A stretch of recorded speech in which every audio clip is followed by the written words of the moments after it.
Good morning and welcome to the New York City Council hearing of the Committee on Transportation and Infrastructure.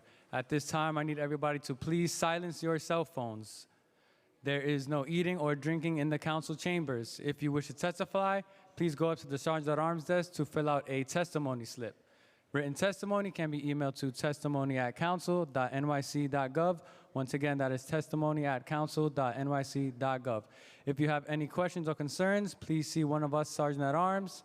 And at this time and going forward, nobody is to approach the dais. I repeat, nobody is to approach the dais. Chair, we are ready to begin.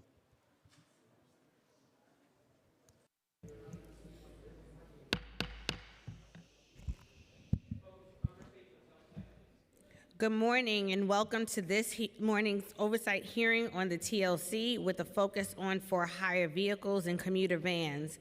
My name is Sylvina Brooks Powers and I am the chair of this committee. In addition to this oversight, we will be hearing several pieces of legislation.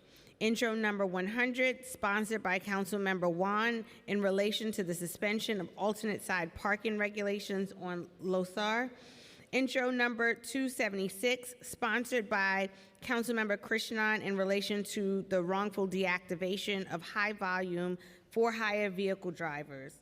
Introduction number 277, sponsored by Councilmember Krishnan in relation to taxi cab driver pay for electronically dispatched taxi cab trips.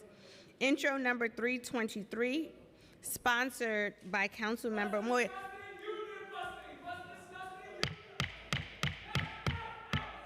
Sarge, remove him, please. Let us be clear, we have a lot of people that have signed up to testify today. This is an official hearing. Anyone that is disruptive will be asked to leave the chamber. Intro number 323, sponsored by Councilmember Moya in relation to establishing maximum rates for leasing, rental, lease to own, and conditional purchase of for-hire vehicles. Intro number 939, sponsored by myself in relation to allowing commuter vans to accept hails from prospective passengers in the street. Intro number 950, sponsored by Public Advocate Williams in relation to increasing the number of violations required to revoke authorizations to operate a commuter van service. And intro number 1021, sponsored by Majority Leader Farias in relation to the suspension of alternate side parking regulations on Patriots Day. Since 2011, the for-hire vehicle industry has experienced monumental growth with the arrival of app-based for-hire vehicle companies like Uber and Lyft to the city. The council has always worked to ensure that this industry has grown in a sustainable and responsible way. In 2018, to maintain competitiveness for drivers, the council passed Local Law 147, which paused the issuance of new for-hire vehicle licenses with limited exceptions and tasked TLC with studying the utilization rate of these for-hire vehicles.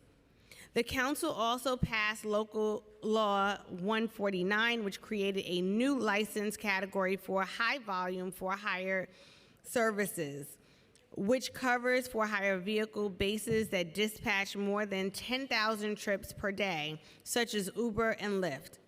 Today, the council is ready to address these issues once more.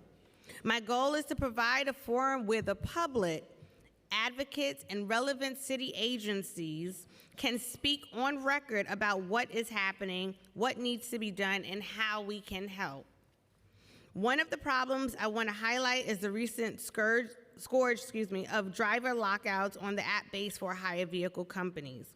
Many drivers today find themselves temporarily locked out of the system, unable to work and unsure when they'll be able to drive again. This July, Commissioner David Doe of the Taxi and Limousine Commission and the administration announced that the city secured agreements from Uber and Lyft to reduce driver lockouts, with plans to phase out the practice by Labor Day. That date has come and gone. Have all parties satisfied the terms of agreement? Has the TLC been working on its promised rule package to provide a long-term solution? What does a sustainable market look like in terms of balancing new drivers, reducing empty cars on our streets, and maintaining driver pay? In addition to lockouts, drivers and advocates have come to us with complaints about account deactivations. We want to better understand how deactivations are affecting drivers and learn more about the process in place to reinstate drivers. How many drivers are deactivated in a year? How many are reinstated? How long does the process take? What happens to drivers who can't get reinstated? For corporate entities, drivers may just be numbers, deactivate one and replace them with another, but for the driver, it's their livelihood on hold. But lockouts and wrongful deactivations threaten driver income, creating instability during a time where costs are rising and bills are piling up. I hope this hearing will arm us with the facts and a clearer understanding of what can be done to help drivers. In addition to the pressing issues faced by for-hire vehicle drivers, we are also confronted with the near collapse of the commuter van industry. For people in transit deserts like my district, commuter vans are a lifeline, providing crucial transportation to work or other essential activities. These vans serve areas and routes not covered by mass transit and serve populations that can't afford to take a taxi or drive to work every day. Before the pandemic, there were over 200 licensed commuter vans, and now there are fewer than 40. Many parts of Southeast Queens and Brooklyn have community vans woven into their fabric, even as residents still do rely on public transportation. I want to explore what can be done.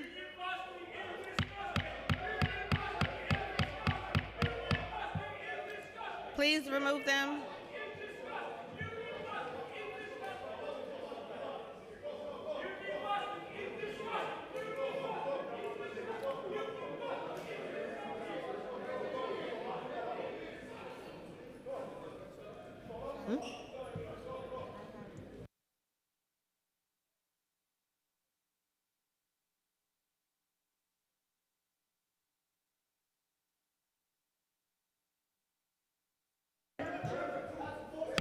Can we get order in the chamber?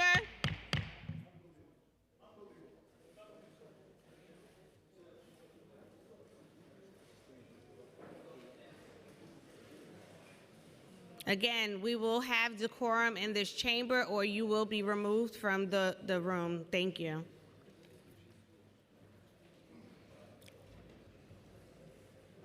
I look forward to hearing, excuse me.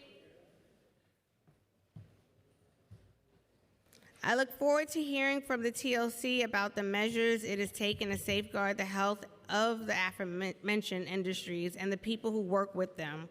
I am also eager to hear from drivers and advocates regarding their experiences, again, with the app-based lockouts and deactivations, their suggestions for improving these processes, and how the council can smooth the way. I also want to bring focus to the commuter van industry, as I mentioned before, which is a smaller market, but is no less important to the people who rely on them to bridge the gaps in our transit systems.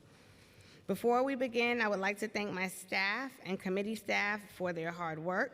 Kevin Katowski, Senior Policy Analyst, John Basile, Senior Policy Analyst, Mark Chen, Senior Counsel to the Committee, Connor Mealy, Counsel to the Committee, Adrian Drapal, Senior Policy Analyst, Julian Martin, my Policy and Budget Director, and Renee Taylor, my Chief of Staff.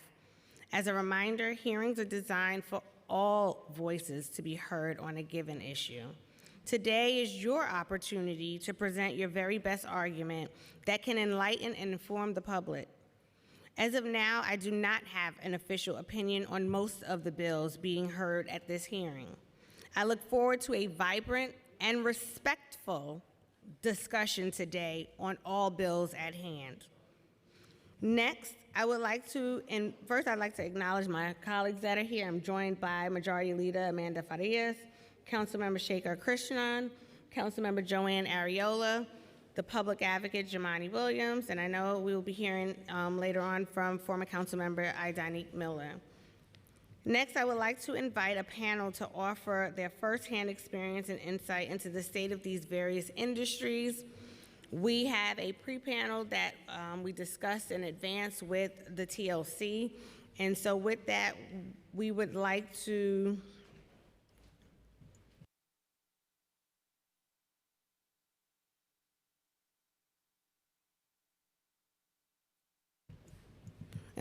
momently before we bring them up, we are going to hear from the public advocate, followed by Majority Leader Farias, followed by Councilmember Krishnan briefly.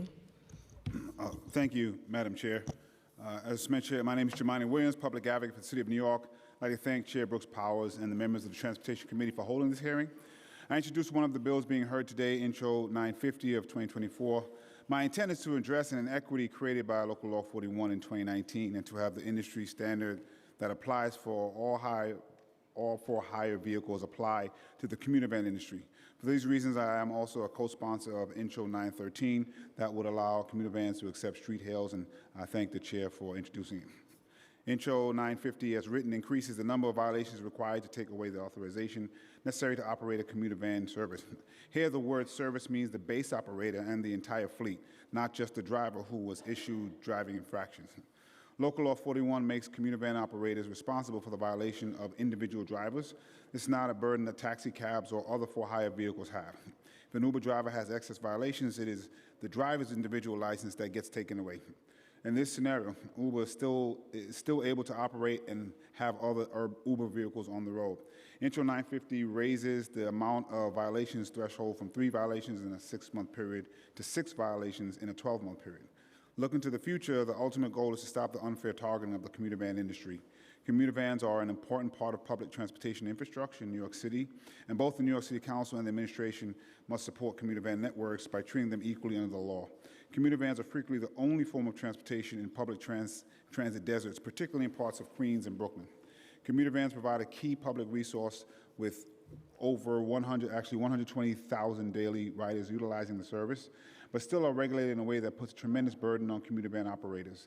Commuter vans fill a gap left by the city's inability to consider out-of-borough commuters and are now a necessary part of New York City's public transportation network. We must work with licensed commuter van operators to make sure that there are safe drivers while not holding operators to unequal standards. And just a reminder that the commuter vans have been existing with other modes of transportation for many decades. Additionally, securing the future of commuter vans is a social justice issue. Communities of more color and immigrant communities located in transit deserts rely on commuter vans. Public buses are often unreliable and have long wait times, which force residents to look for alternative solutions, and some of these communities don't have any of those options. Many cannot afford the costs that come with owning and operating a car or using private transportation on a daily basis, and community vans are a lifeline of transportation. Community van service should be supported as part of long-term solutions in our 21st century infrastructure, plans that must address traffic congestion, high carbon emissions, and decaying transportation infrastructure. I also want to point out that Uber and Lyft were giving ease of entrance into our transportation system, even at the cost of people like the yellow cab industry, and our van drivers are primarily immigrant and black and brown owners of small businesses. We want to make sure that we have pathways for folks to do this service legally and licensed, and so that's what we've been working on for such a long time. I do believe they can exist.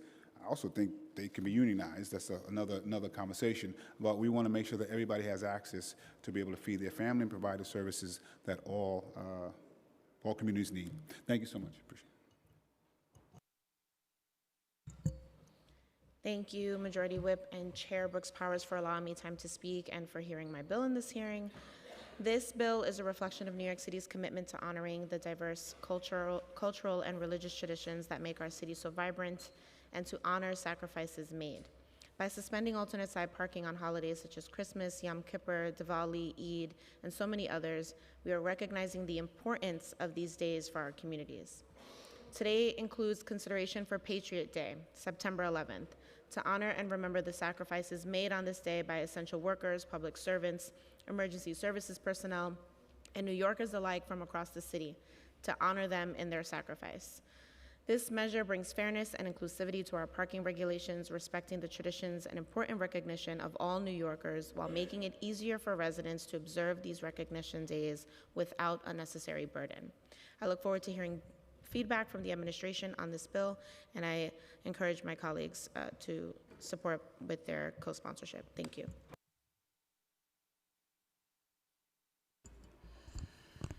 Good morning, everyone. Thank you so much, Majority Whip Brooks Powers, for holding today's hearings. And good morning to everyone who's here today, too.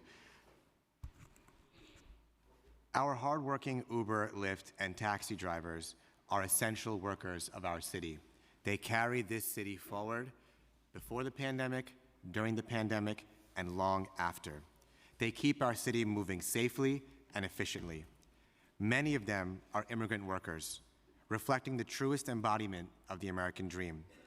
And as an Indian American council member, the first Indian American ever elected to New York City government, where I represent the district with the highest number of drivers in New York City, I am proud to represent them in city government.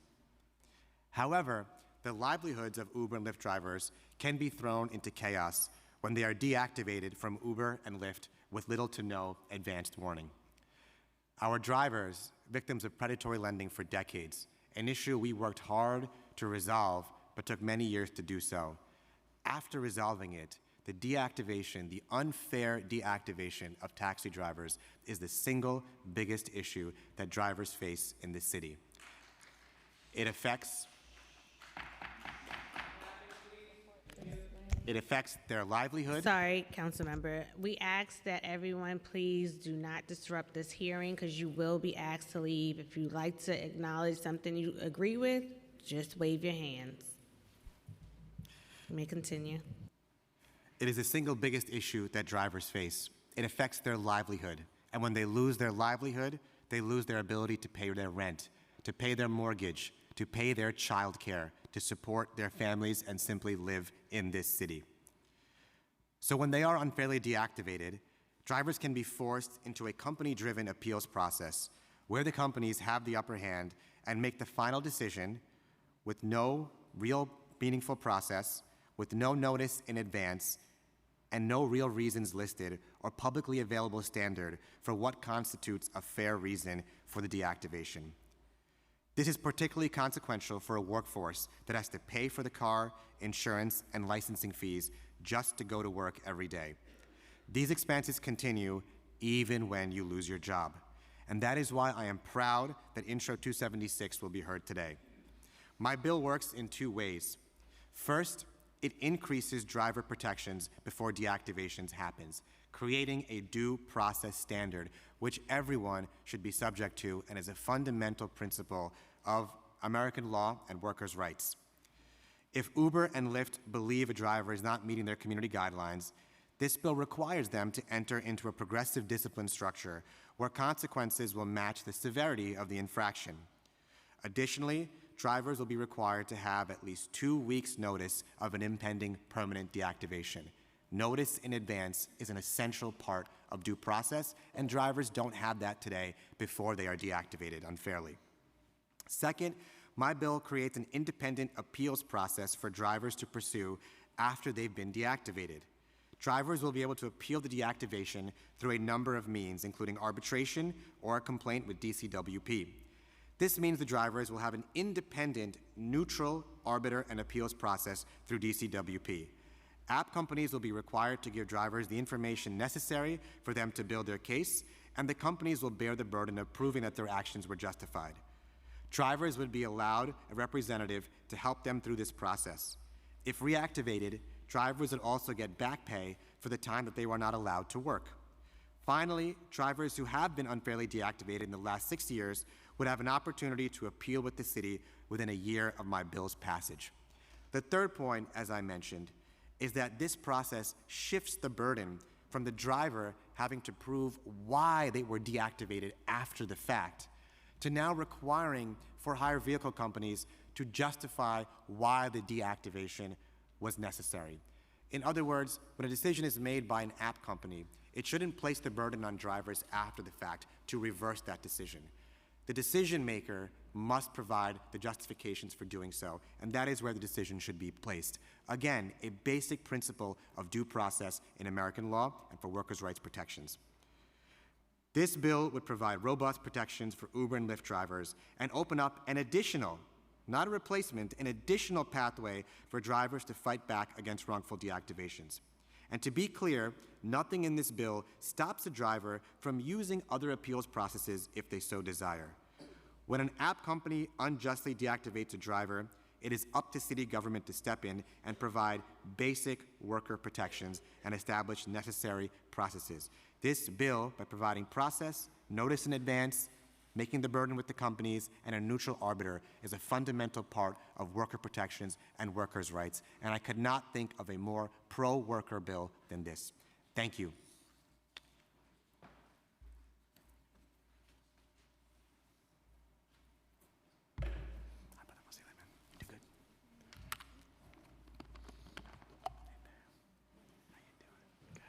Thank you. Now we will have a pre-panel ahead of the administration, and we'd like to have join us at the dais Michelle Dotton from IDG, Bahavi Desai from NYTWA, Louis Alzate from ATU, who is joining virtually, Alex Kemp from TWU, and Leroy Morrison with the Commuter Van organization.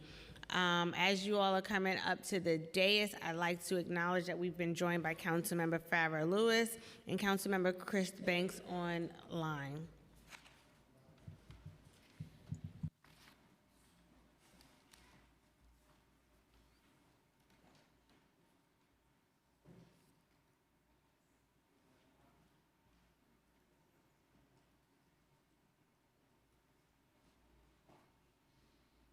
Good morning.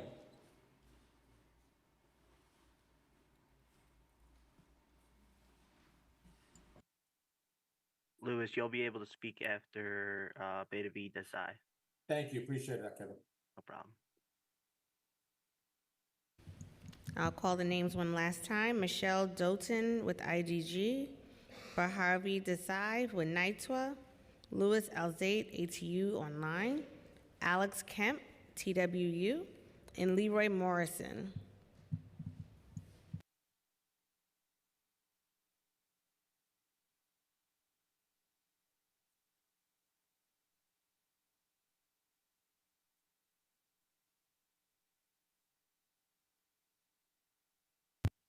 I'd ask that you please have a seat as quickly as possible.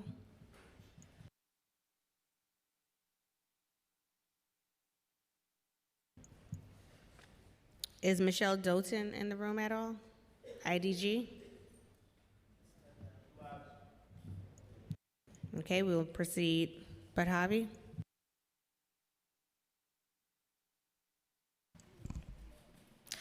Good morning. Thank you so much. My name is Baidavi Desai. I'm the executive director of the 28,000 member New York Taxi Workers Alliance. I'm speaking specifically on Intro 276. This is an incredible bill. This is a bill that will give first-time rights to over 80,000 Uber and Lyft drivers in New York City who have worked for far too long without job security. A workforce that goes to work every single day beginning at a negative. If you've been deactivated, you still have to pay for the car loan and the insurance. You're living life without any income coming in, but your expenses remain fixed. A workforce that is dealing with the public. A job where you can be the victim of racially motivated, other biased motivated complaints. And in the drop of a dime, you lose your job. The loss of a job for every single American worker can be catastrophic. But for workers who not only go without income from that loss of job, but also have to pay for expenses out of pocket, it's absolutely devastating. You wake up ready to go to work, you go on your app, and you've been told that you don't have a job. It could be for a reason, for a complaint that was filed against you 6 months ago, even a year ago. And to add insult upon incredible injury, there is no independent process, a process that is not controlled by the companies themselves. The current process, Uber will tell you on its website, Uber gets to dictate which drivers can even access it. At this point, if you've been a driver for 10 years, you've had an incredible record. None of that gets used in your favor. I just ask that you submit the rest of your testimony in writing. And I just want to remind everyone here that recording is prohibited in this space. So we ask that you not record. Thank you. And thank you. You could submit the rest in writing. Thank you. Lewis, you may begin. Please do not disrupt this hearing. There is no recording that is to be done within this room. It is a recorded hearing. You can get it online. Any disruption will have you removed.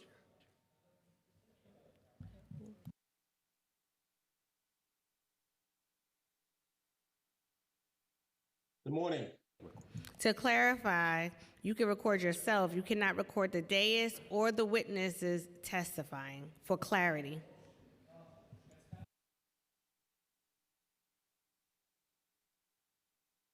You may I'll proceed, ask Mr. that you Alday. be removed on the next disruptions. Please stop.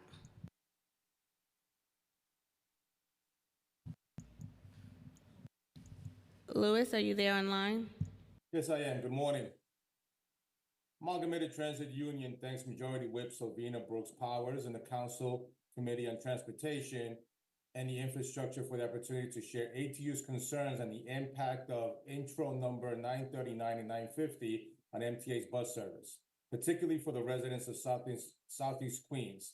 My name is Luis Alzade, ATU Local 1056, President and Business Agent, and ATU New York State Legislative Conference Board Financial Secretary. I also deliver this testimony on behalf of the ATU Local 726, 1179, and 1181, all of our members who serve the riding public and the riding community. ATU 1056 members, bus operators, and mechanics work for the MTA New York City Transit Queens Bus Division with depots in Flushing, Casey Stengel, Jamaica, and Queens Village. ATU Local 726 represents bus operators and mechanics who work for MTA New York City Transit Staten Island Bus Division. ATU 1179 represents bus operator, mechanics, and supervisors who work from Far Rockaway to JFK depots of the MTA Bus Division, formerly Green Bus Lines. ATU Local 1181 represents bus operators and mechanics who work for the MTA Bus Division, formerly Command Bus Service in Brooklyn Spring Creek, and paratransit operators and yellow school bus drivers and escorts. Statewide, the ATU represents more than 25,000 hardworking transit workers throughout ATU cities, including Albany, Binghamton, Buffalo, New York City, Rochester, and Syracuse. If enacted, these harmful bills would effectively allow commuter vans to replace bus public transit, especially in Southeastern Queens. Already, vans licensed and unlicensed illegally and unsafely operate along bus routes and deprive the MTA of revenue that can be reinvested in bus service. This de facto privatization of public bus service in Southeast Queens especially impacts students, our seniors, working people, and bus riders who benefit from the Fair Fares program. Public transit Your time has service- expired. Thank you. We would ask that you provide the remaining testimony in writing, but please don't sign off because I think we'll have some questions for you shortly. Thank you.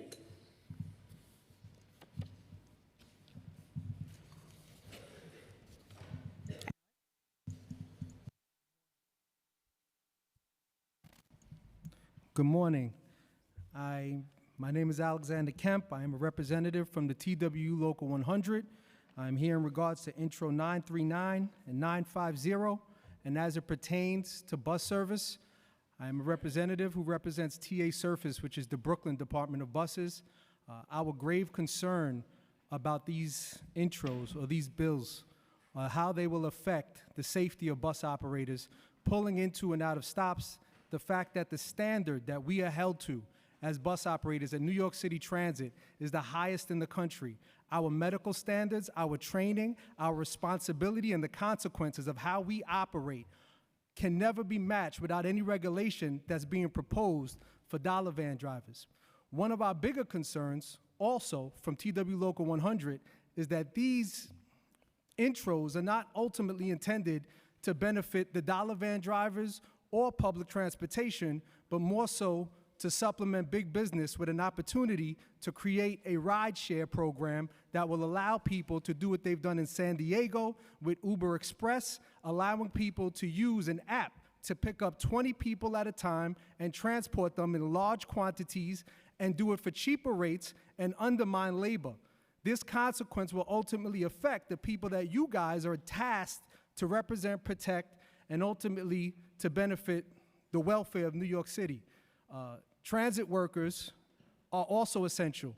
Unfortunately, everybody overlooks the consequences that we face and look for means to undermine us, surpass us, and redistribute wealth away from the labor department, the labor unions, and transport it into different aspects of big business. So I ask anybody to oppose these and to consider finding new solutions to get better bus service and make us a better city, ultimately. Thank you. Thank you. Timed that well. Next, Mr. Morrison.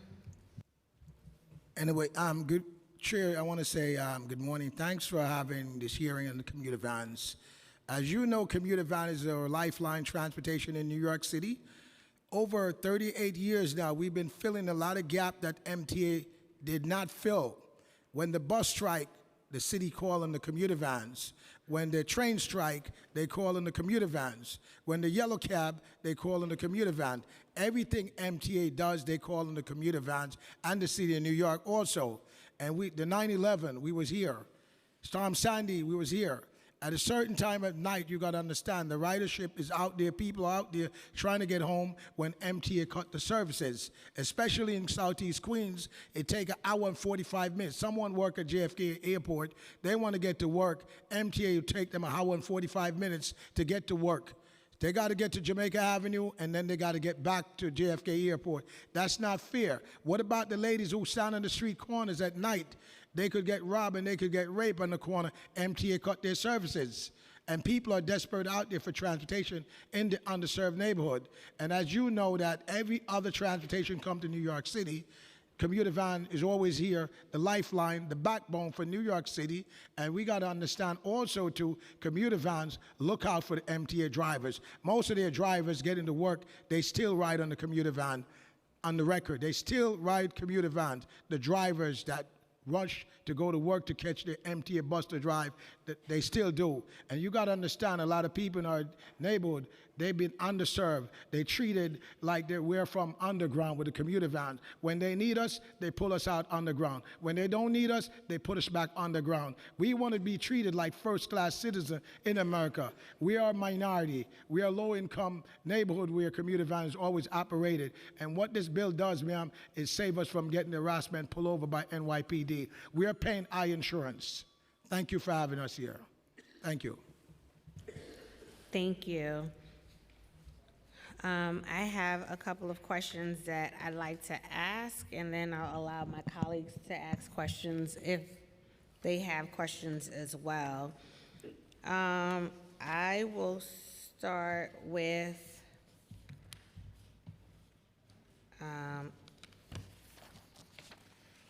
Mr. Kemp and Mr. Morrison, just in terms of the two pieces of legislation that's before us today.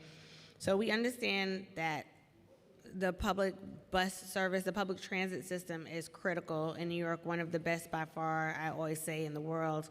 We also have a commuter van industry, particularly in parts of Southeast Queens and Brooklyn, that is a part of that fabric. And understanding that both entities keep New Yorkers moving, you all service routes and volumes that are not easily satisfied one way or another, where is why we need greater transit equity, broadly speaking. And so I wanted to understand that this isn't, but I understand that this is an interconnected network and it has unintended consequences. And so that's what myself and my colleagues want to get a better understanding for. And I'd like to understand if there are additional comments on how street hails for commuter vans could coexist in a world with public transit. Like, I know that there have been conversations about the interference with the bus routes, for example, but we'd like to understand, how do we address transit deserts, and also recognizing that the commuter vans that we are privy to in these communities that I've mentioned are often people from our communities as well. Not the big businesses, Ubers, but I definitely appreciated getting that insight in that regard. So I'm curious to hear from you in that regard, but also hear from Mr. Morrison, recognizing how critical the public transit network is to New Yorkers and not wanting to diminish or reduce services. What does that, like, how does that work? Or how can it work, rather, excuse me. Thank you.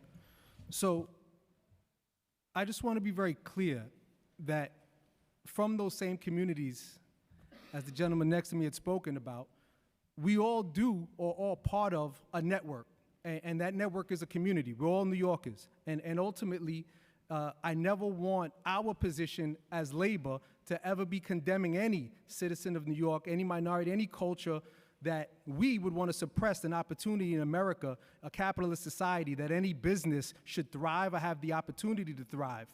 But we do represent labor, and we do understand the nuances of reducing service and the consequences of what that means to the lives of the people that we represent. So from the time after the stock market crashed, transit has cut service and never put that service back. So that issue, which never being addressed, by adding another mechanism to reduce more service or take away the means of fixing a broken system, how do we ever address the system that's broken by just adding Band-Aids to it? And not to suggest that the dollar vans are a Band-Aid, but it's almost a supplement to not actually addressing what the ultimate issue is with transit. So where we have one component of it where we went from 5-minute headways or 10-minute headways to now 15 and 30 minutes. In the bus redesign, are they addressing where dollar vans would fit at the end of a line where there was transit deserts? A lot of these components are meant to actually reduce service and actually cut running time, which affects the drivers, but nobody's considering how it affects the lives of the people who are trying to buy houses, who can't afford to live in New York, who can't afford to pay rent, and we're civil servants. So that is one of the issues, not directly pertaining to them, but a byproduct of something that is inconsequential to where we're always trying to get, right? A better transit system. So we are interconnected, but sometimes these bills or these sponsored bills can separate us. So I just want to make sure that's not where we're heading to. No, and I appreciate that. And after Mr. Morrison, Louis, if you can also respond to the question as well. I'm sorry, I have to keep looking at the screen to the side. Mr. That's Morrison. okay. So ATU's position on this is no different than a concept that, as my colleague from TWU stated, it's a concept that's nationwide regarding microtransit and the first mile, last mile, where it directly attacks public transportation. And the answer is not to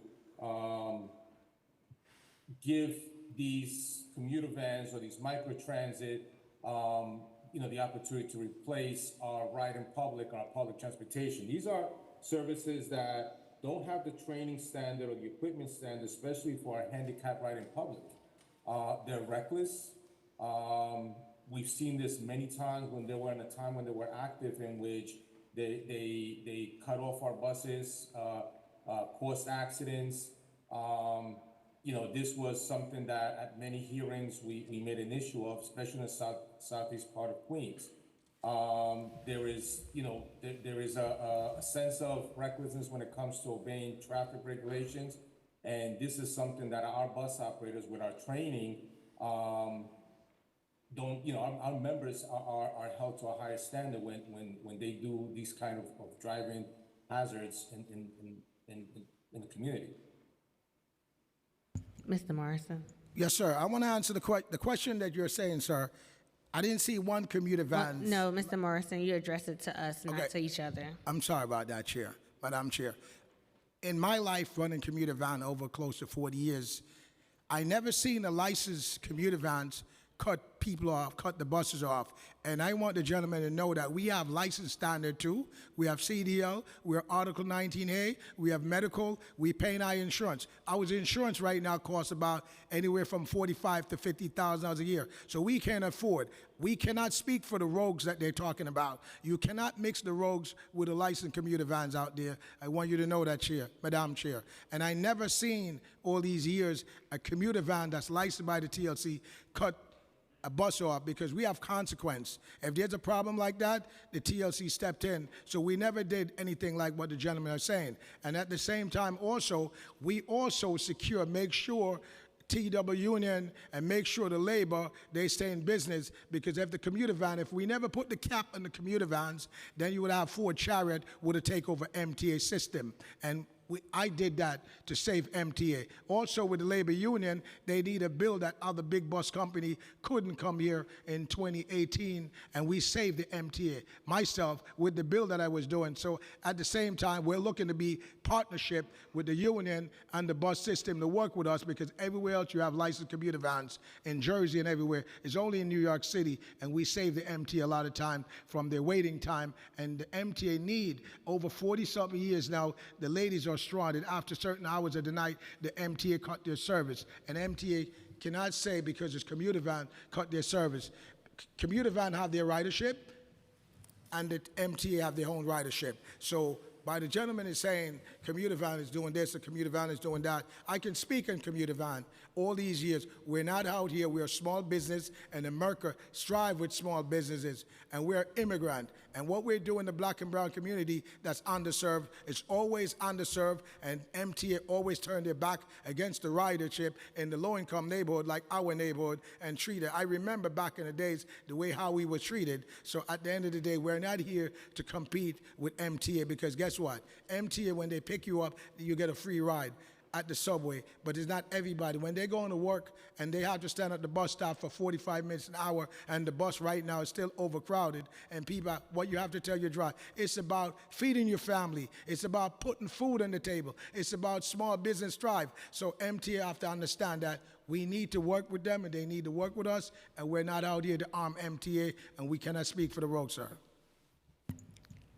Can you enlighten the panel in terms of what are the consequences that the commuter vans are faced with when they, disobey the traffic laws? When the licensed commuter van disobey the traffic law, then if we run the speed and it still go to the TLC, they still bring the drivers and still charge the drivers also. And if they run the lights, you still got to go through the TLC, the Vision Zero also too. And if they do what the gentleman is saying, they can lose their commercial driver's license, because we do carry commercial driver's license, and it affects their Article 19A and their medical also too. So what the gentleman is saying, commuter vans are licensed in New York City and across New York City, and that's what we're doing, ma'am. Where are the remaining commuter van businesses operating in? Are there regions that have lost their last commuter van route? Yeah, there's routes here that MTA doesn't service, from Gateway Mall all the way back into the junction, East Flatbush. Commuter van will go all the way there. And also, even in Fulton, over there in Fulton Street, and a lot of routes now, Coney Island, MTA is cutting their service. We're not subsidized, ma'am. We are running this cost out of our own pocket.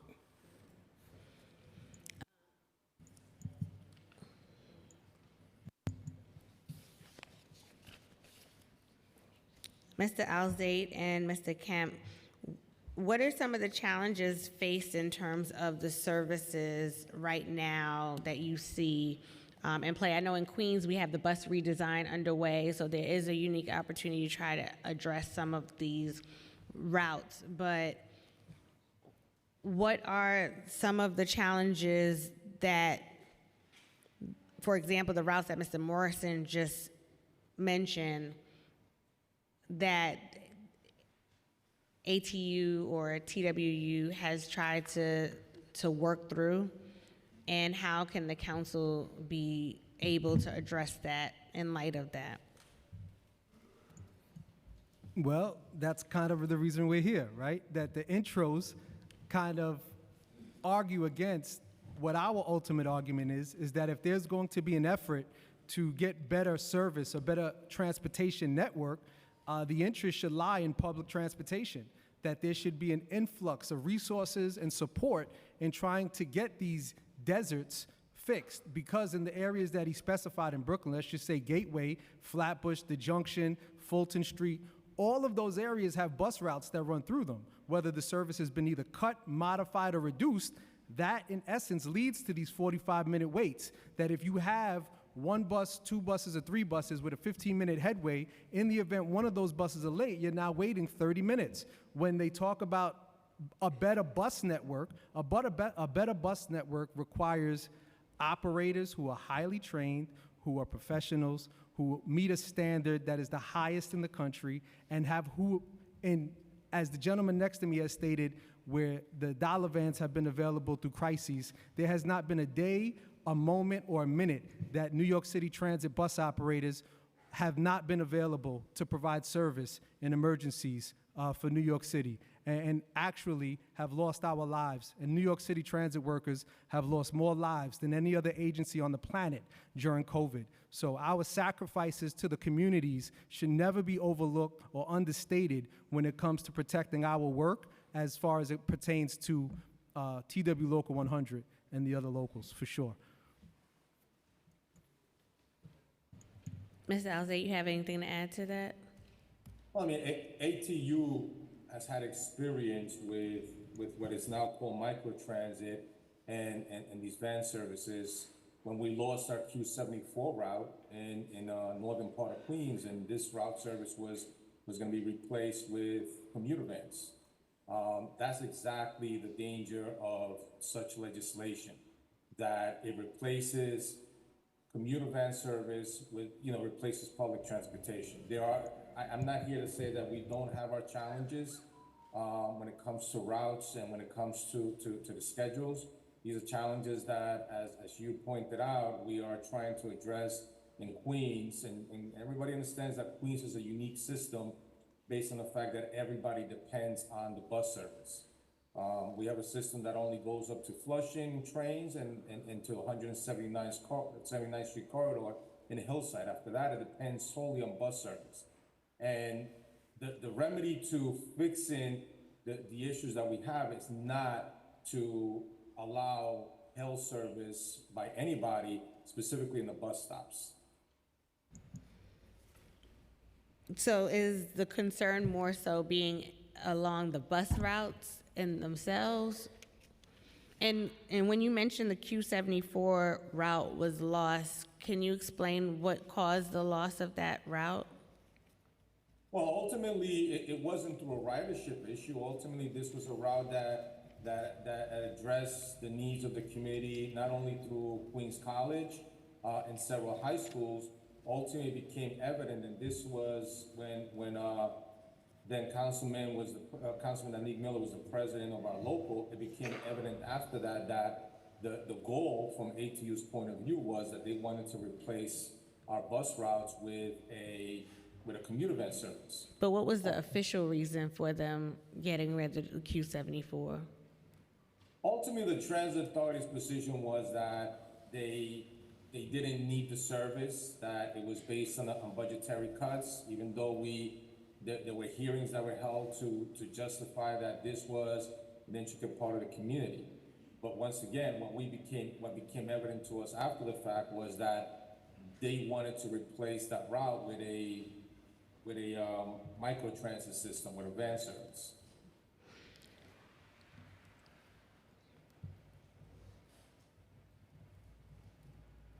Mr. Morrison, what are the toughest challenges facing the commuter van industry? Was the decline in the commuter van market due to the pandemic and the market has simply failed to bounce back, or are there other factors that have led to the industry shrinking? Well, our main problem, ma'am, is why it's not shrinking, is the insurance costs run up to about $50,000. So I have a bill that I just passed in Albany also to lower the cost of, it's not only just commuter vans, it's for hire vehicle, for black cars, ambulance, commuter vans, so we can have a better lower cost insurance system in New York City. As you know, Madam Chair, the black cars, as one incident, they're paying, if they have a local car service, they're paying $10,500 a year with American Transit. And if they're local Uber, they're paying $4,500 a year with the same American Transit. So what we're trying to do is bring in more volunteer insurance market to New York City so we can have affordable insurance. We can bring back commuter vans. So right now we are looking to put these commuter vans back out, but the insurance cost was the problem that we was having in New York City.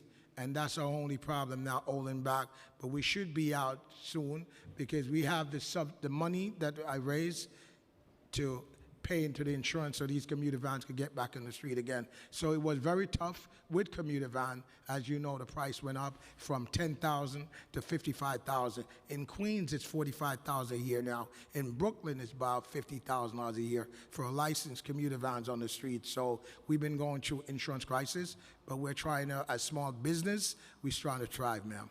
And what alternative, if any, is there for commuter van service? When a commuter van stops operating, Yes, ma'am. have customers switched to mass transit, personal vehicles, or something else? Well, a lot of the customers, they switched to for now, they're struggling, trying to reach work. They're having a hard time now, especially in Southeast Queens. They're having a hard time from Rockaway to Jamaica Center to come back to JFK Airport, an hour and 45 minutes. It took them an hour and 45 minutes from Rockaway to Jamaica Avenue, about an hour in the bus, and then they got to take the bus 45 minutes back where they're coming from. So they're meeting a lot of channels, so they have to prepare other transportation, but they're willing to bring back the commuter vans to drop them less time, ma'am, and people stop doing But what I'm they're asking doing. about Yes, ma'am. the passengers.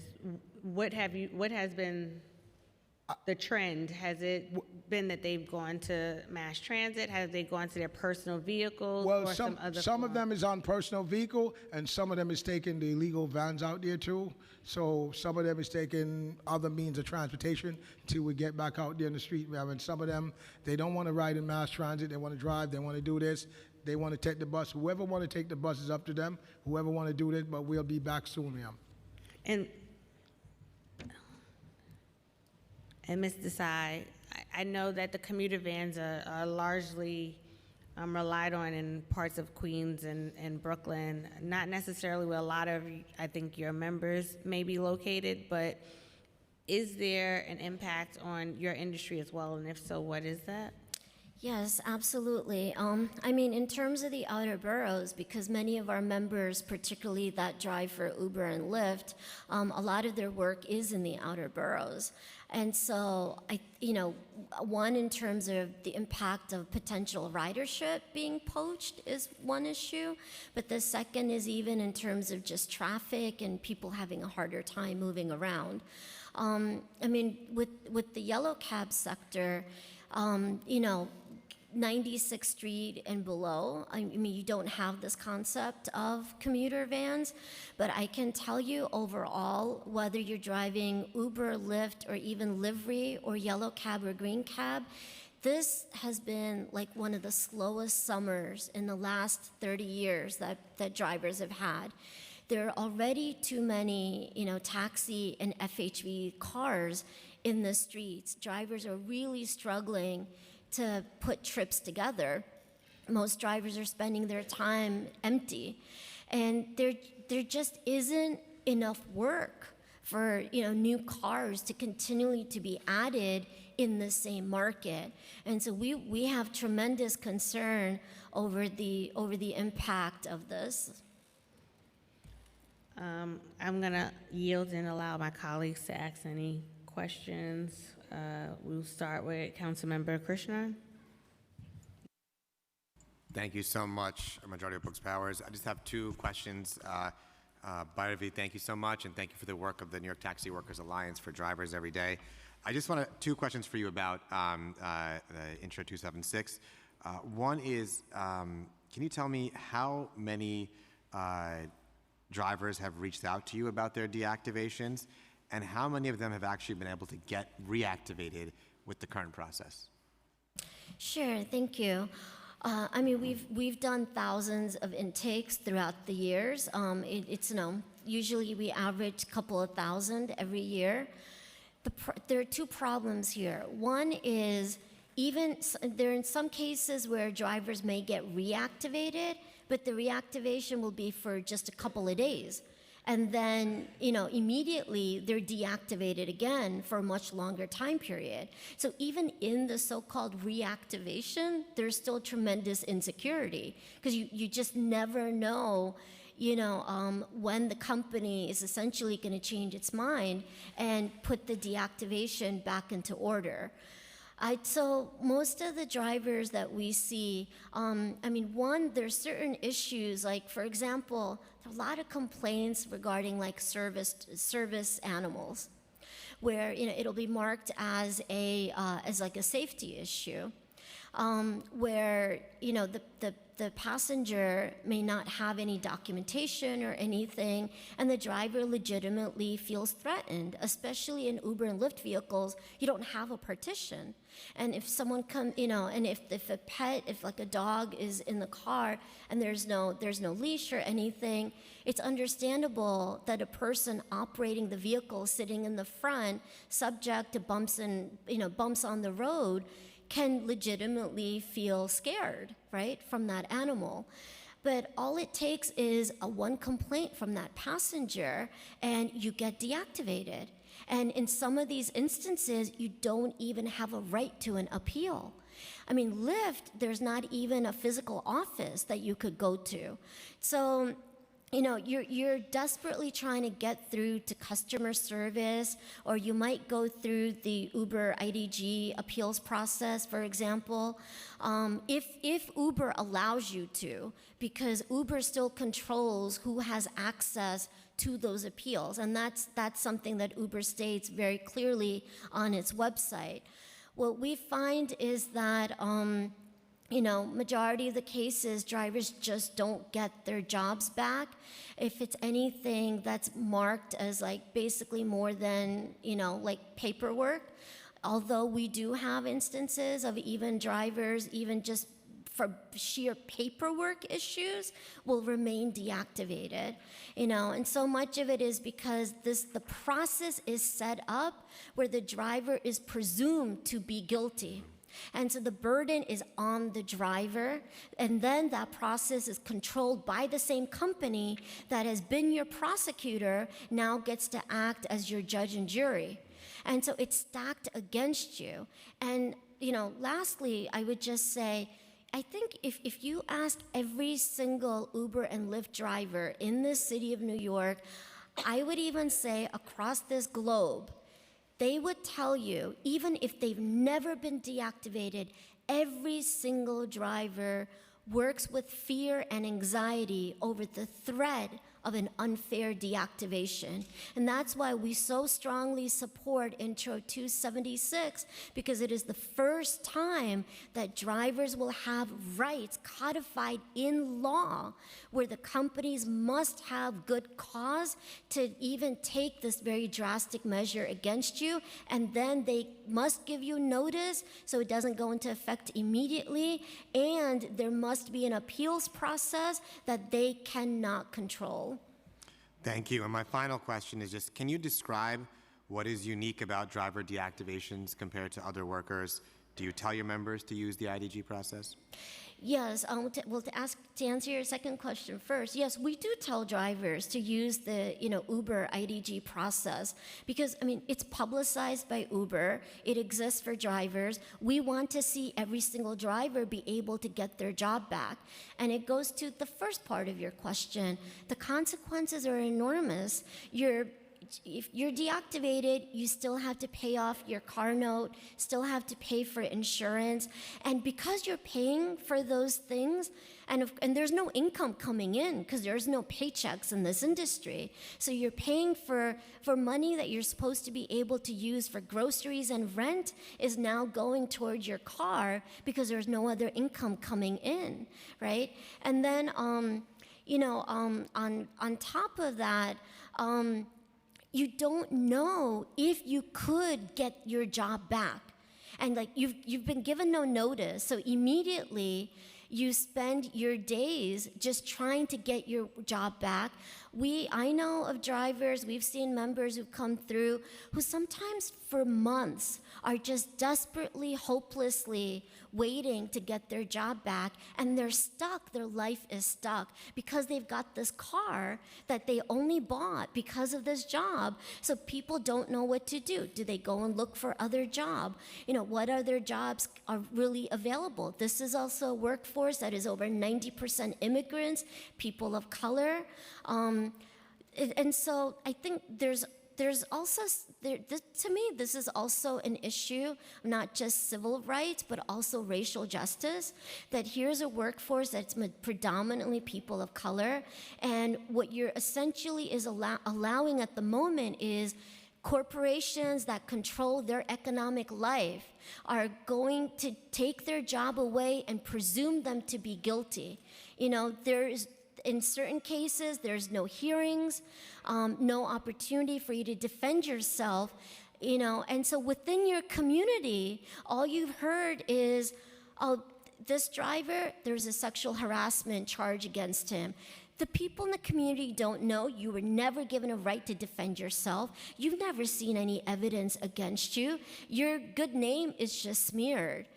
There's consequences to this that are tremendous financially, but they're also tremendous, socially and psychologically, and just to the mental health well-being of the drivers. But the other, besides the costs, I think there are two other reasons why this is so unique to this workforce. This is a workforce that has been licensed by the City of New York. The City of New York has said this is an individual that has been trained, passed their course, and is believed to be capable of doing this job. And so the city has a responsibility here to create a layer of security for a workforce that is invested thousands of dollars into this job, in large part because the City of New York has entrusted them and encouraged them to do so. Lastly, drivers have not been found to be employees under the National Labor Relations Board, and so do not have access to collective bargaining. It's one of the reasons that a company union is allowed to exist in this industry. Otherwise, of course, IDG and any other company union would actually be considered illegal under the law. And in the absence of collective bargaining and in the presence of city regulation and expenses borne by the drivers, there must be a basic sense of due process that upholds very basic American values that protect all of us as Americans, that protect us as workers. We have a right to be presumed to be innocent, even by corporations that have a sword hanging over our necks, in the form of taking our jobs away. In the labor movement, there's an old saying that a loss of job is like capital punishment, because that's truly what it feels like, especially for a workforce with no guaranteed income. In this summer, with lockouts, can you imagine? Drivers lost thousands of dollars throughout this summer, and then to go through a deactivation now, you've had no savings, nothing to take care of your life. I mean, this is an incredible crisis. I wish to God every single driver that had been here in this room from 10 in the morning when we started was still here. And I beg every driver, read this bill. Read the 14 pages of this bill. This is like a holy book that will give rights and protections to a workforce that desperately needs it and truly deserves it.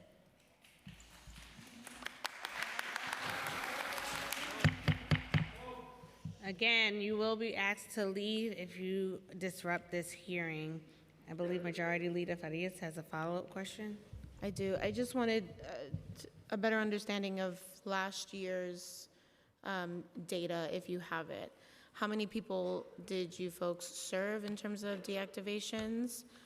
And then I guess the follow-up I have on that is, what's the ratio breakdown of deactivations, lockouts, and folks on wait lists?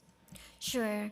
So in terms of the first question, Councilmember, The exact number I don't have with me, but it would have been, I mean, well over 2,000 drivers that we would have both served and drivers that we've done intakes for. I know that the vast majority of them, even if they were reactivated, it was for a short period of time before they were deactivated again. But we are happy to follow up and put that in our written comment. Yeah, I'd like to definitely get the follow-up data on the amount of people you're serving year by year and what is the ratio divided between people coming to you with deactivations versus lockouts versus the wait lists. And then if you haven't already, I would, I have an expectation to also know the average ratio of people letting you know that they've been deactivated today, but 3 days later, a week later, however long, is, or reactivated today, and then X amount of days later, deactivated. That's helpful for us to get a better understanding of how frequent it's happening. And that amount of time helps us have conversations between all of you and with the agency. And then lastly, have you folks tried to make any attempts on demystifying with drivers versus riders on, for the example that you gave with a service animal, right? Legally, not even us in this building can ask people for documentation if they state they have a service animal for whatever the means is. Right. That service animal is legally mandated to be their partner for that day and that commute, Right. that office visit. How are you folks demystifying for drivers that that is legal and that it is illegal to ask for documentation? Yes, and let me just be clear if I misspoke or was misunderstood. We understand that you cannot ask for documentation. Even when drivers go through the course for to get their license, that's actually part of the curriculum. Right. And so we understand that. But I think the issue that I was trying to raise is just by the sheer allegation, right? A driver faces a very serious consequence of losing their job. And they may not even be able to appeal it, in many cases. And so you're not able to defend yourself. Even the history of your driving record is not taken into consideration, even if you're allowed to appeal. And so the totality of your performance, right, should be part of your review, like it is in most jobs. In these cases, drivers don't have that protection. And that is one of the things that Intro 276 would give to drivers, the right where, as part of making the decision on whether or not the deactivation was for good cause, the decision maker would have to look at the totality of your record, including good commendations that you have gotten. There also has to be progressive discipline. And so if someone did not understand and makes that mistake, which is wrong, but it should, we also have the concept of that you can't just discard people for mistakes that they make, that there has to be a process to allow people to learn and to show their growth. And so this bill is also important to us because it would allow that. Yeah, I'd like to keep talking about that after this hearing. Just, as you stated, it is a part of the curriculum. And so just as much as drivers do have to be protected, and all of the folks in this room hope know that I've been a driver advocate for many years, people with disabilities also have their rights, and we have to make sure that if there's anything that's unclear, and we know every driver has in-camera facing video out, forward facing out into the streets to protect their car and the way they're driving amongst the defensive driving that we have to do throughout New York City. We should continue talking about that because that's both, it is a larger conversation that has to be had on both sides to protect people. Yes, and that's definitely, one other reason that we really support the bill is because, as you said, if you have totally evidence. I totally get it. I'd like to continue the conversation offline as we have many people that need to testify today. Thank you. Thank you. Thank you. Thank you to this panel. You're now dismissed. I'll now ask committee counsel to introduce our next witnesses and administer the oath.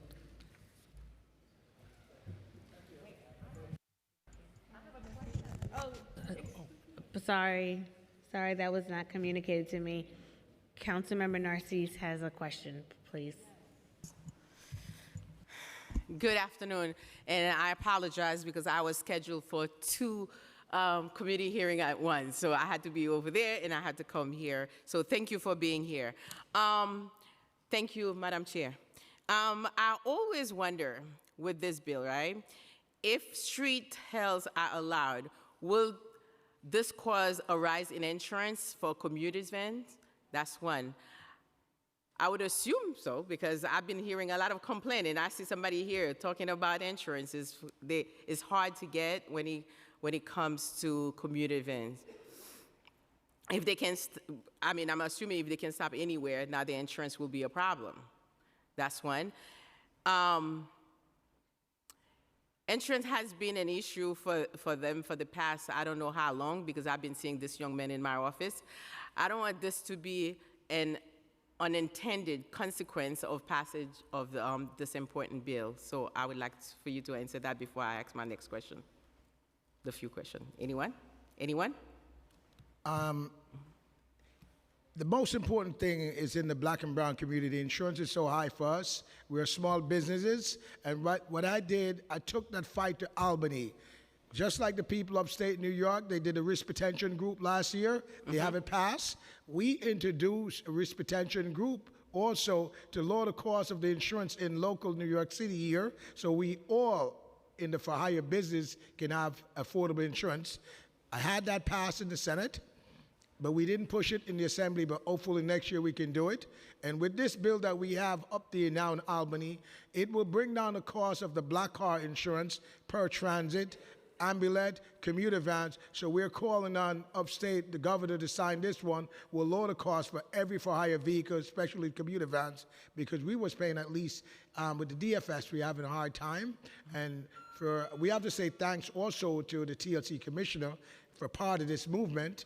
And it's been a movement, and we're not going to stop and fight it till we get affordable insurance across New York City for commuter van, for all for-hire vehicle across New York City who's going through this problem here. And that is the reason why we're here also too. It doesn't raise the cost of the insurance because the street hail is just that the street hail is we've been operating for over 38 years, and when we pick up a passenger, we've been getting harassment and treated like criminal. Some of us lose our life driving vans because when the police pull us over, they paralyze guys I know who died already, and some of us get shot, we get stabbed, we get robbed, and then also when the passengers come on board, they've been harassed also by NYPD because they get on the vans, and we want to feel like we're first-class citizens in America, and we came to this industry with the American dreams. It's about feeding, but we're going to get the cost of the insurance down, and I'm fighting for all for-hire vehicles, not only commuter vans, to get affordable insurance across New York City and New York State, and we're telling MTA we want to be partnership with MTA, not the guys out there, because we fill a lot of gaps that MTA is doing, and we've been also taking the ridership that they left behind late at night, especially if you're familiar with Brooklyn and the library. Imagine a woman standing there coming from the library and turn her back to the park. She can get robbed and she can get raped. MTA cut their service certain time of night, if you're familiar with Brooklyn. So we're trying to get the service up and running. Thank you so much, ma'am. Thank you.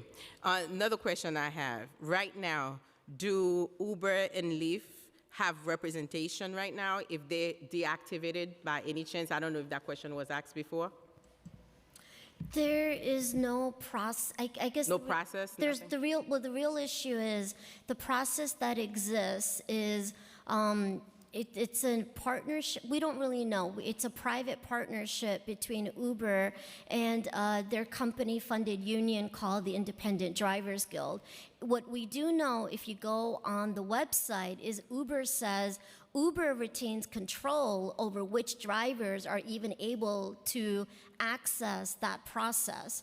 So what we really need here is a process that is not controlled by the companies, because your prosecutor cannot be your judge and jury. I got you. I fully understood.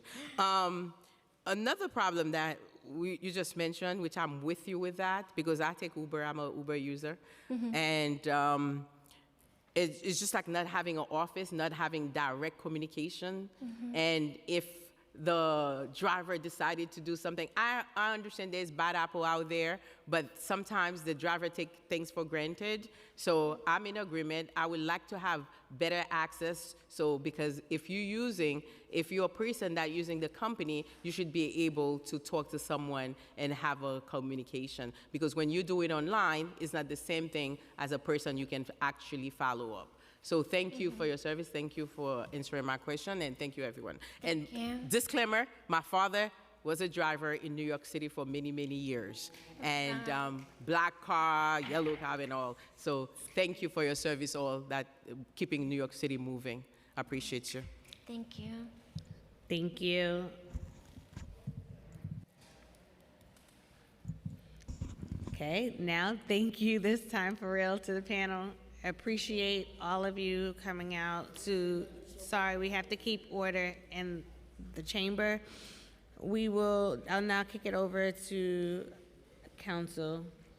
Thank you. I'm Mark Chen, counsel to the Transportation and Infrastructure Committee of the New York City Council. Our next panel will be from the Taxi and Limousine Commission, Commissioner David Doe, and Deputy Commissioner for Policy and Community Affairs, James DiGiovanni. And from the Department of Consumer and Worker Protection, Assistant Commissioner for External Affairs, Carlos Ortiz. I will now administer the oath. Please raise your right hands. Do you affirm to tell the truth, the whole truth, and nothing but the truth before this committee, and to respond honestly to council member questions? I do. Thank you. You may begin when ready.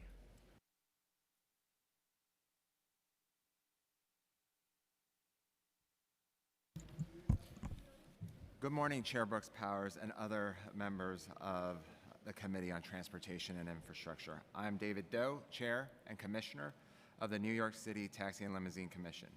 With me today is TLC's Deputy Commissioner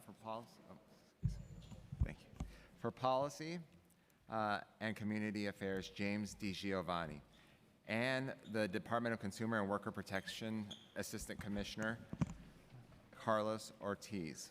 We thank you for the invitation to provide an update on TLC's regulated industries and welcome the opportunity to start a dialogue on the TLC-related bills on the agenda. As is typical when I've appeared before this committee, I'll start with a general update on the TLC-regulated industry. As a whole, TLC licensed vehicles now complete between 22 and 25 million trips per month, the highest level of activity since before COVID. In August of 2024, the high-volume sector, that's Lyft and Uber, completed over 18 million trips, about 90% of 2019 levels, and yellow taxis completed nearly 3 million trips, about 50% of the August 2019 trip count. Additionally, non-high-volume for-hire vehicles completed 1.3 million trips in July of 2024, 71% of their 2019 levels. Similar recoveries can be seen through other metrics, including vehicle and driver counts. All the data that I just referenced and much more can be found on TLC's new data dashboard called the TLC Factbook, reflecting TLC's commitment to transparency. I'd like to provide updates on several recent TLC initiatives and developments that I know are of interest to the Council, drivers, and members of the public. As we wrap up Climate Week, TLC continues to support the city's climate goals. Earlier this week, we released a new report titled Electrification in Motion, which analyzes data generated by the fleet of more than 10,000 EVs now performing trips and documents the rapid expansion of charging investments since the Green Rise initiative launched in October 23. Green Rise requires high-volume companies to dispatch exclusively to zero-emission or wheelchair-accessible vehicles by 2030. I'm pleased to report that we're already exceeding our 2025 benchmarks. In August, almost 20% of high-volume trips were dispatched to EVs or wheelchair-accessible vehicles. This is largely thanks to EV-only FHV licenses issued in late 2023 and early 2024, over 90% of which went to individual drivers. As discussed in the report, Green Rise is already having its desired effect on spurring additional charging infrastructure, including more than 200 new fast charger stalls from Tesla and Revel, DOT fast chargers being installed in the Bronx, and an upcoming dramatic expansion of DOT's curbside Level 2 network in neighborhoods where TLC drivers live. Another important regulatory change is the implementation of Local Laws 33 and 56 of 2024, sponsored by Councilmember Farias, which allow for in-vehicle advertising in FHVs. TLC held a public hearing in August, and in response to public testimony and input from the Council, will soon publish revised rules for an additional public hearing. While the process for this complex rules have taken longer than anticipated, we welcome the feedback and look forward to opportunities to adopt the final rules. As you know, one major concern in the for-hire industry is Uber and Lyft's restrictions on driver access to their platforms, commonly known as lockouts. As background, in 2018, TLC commissioned a report by labor economist Dr. James Parrott and Dr. Michael Wright on the need for a minimum driver pay standard for app-based drivers. The report revealed that 85% of drivers were earning less than minimum wage. 80% of drivers bought their vehicles to drive for those platforms, taking on significant personal expense and risk, and driver earnings were declining. The report recommended a per-trip driver pay standard on time, distance, and utilization. The Council then passed Local Law 150 of 2018, directing TLC to establish such a pay standard. The utilization rate, or UR, part of the formula is vital, but also frankly has proven the most challenging. The UR is the percentage of time drivers spend transporting passengers. If a driver works for 8 hours, but only transport passengers for 4 of those hours, the UR is 50%. Drivers are only paid for trips, so the UR is used as a multiplier to compensate them for all working time. For example, if a driver would have been paid $10 for a 30-minute trip, but the UR is 50%, that $10 is multiplied by 2, and that driver must be paid $20 for that trip. The lower the UR, the more the companies pay their drivers. This incentivizes the companies to adequately manage their driver pool and keep drivers busy. What we have seen is that instead of long-term driver supply management, not onboarding new drivers, the companies added new drivers to their platform and then periodically locked them out of the platform to increase their UR. In other words, the companies use periodic lockouts to avoid paying drivers more. This is unfair to drivers and defies the intention of TLC's rules and the underlying local law. In July, we were able to get the companies to end Uber's lockouts by Labor Day, increase Lyft's UR to 50% annually, and end both companies' onboarding of new drivers. We view this agreement as a short-term solution to get drivers immediate relief, while TLC crafted a long-term answer in form of rules. And the agreement has worked. Uber's lockout have ended, and the companies are not onboarding new drivers. We plan to establish new rules to ensure that drivers are paid and treated fairly. I'm looking forward to a robust public rulemaking process as we gather feedback from drivers and other stakeholders. I will turn now to the commuter van sector and its important role in the transportation network of many of our outer borough communities. There are currently 35 licensed commuter vans, down from 215 in 2019. The primary issue faced by the commuter van industry is that the high cost of insurance that meets state standard coverage levels. As one way to address the high cost, the state legislature allocated $11 million to the Commuter Van Stabilization Program, which is managed by the Empire State Development and offers $40,000 to commuter van operators to offset insurance costs as funding to reimburse safety equipment upgrades, such as dashboard camera and driver assistant technology. We work with ESD on this program and on the industry outreach. I encourage our licensees to apply to the program and former licensees to renew their TLC licenses to be eligible for these funds. TLC will continue to provide guidance to state agencies and elected officials as ideas and approaches are presented to address insurance issues in the commuter van sector. Another significant issue facing TLC's licensed industry is the financial condition of American Transit Insurance Company, which insures about 2/3 of the TLC licensed taxis and for-hire vehicles.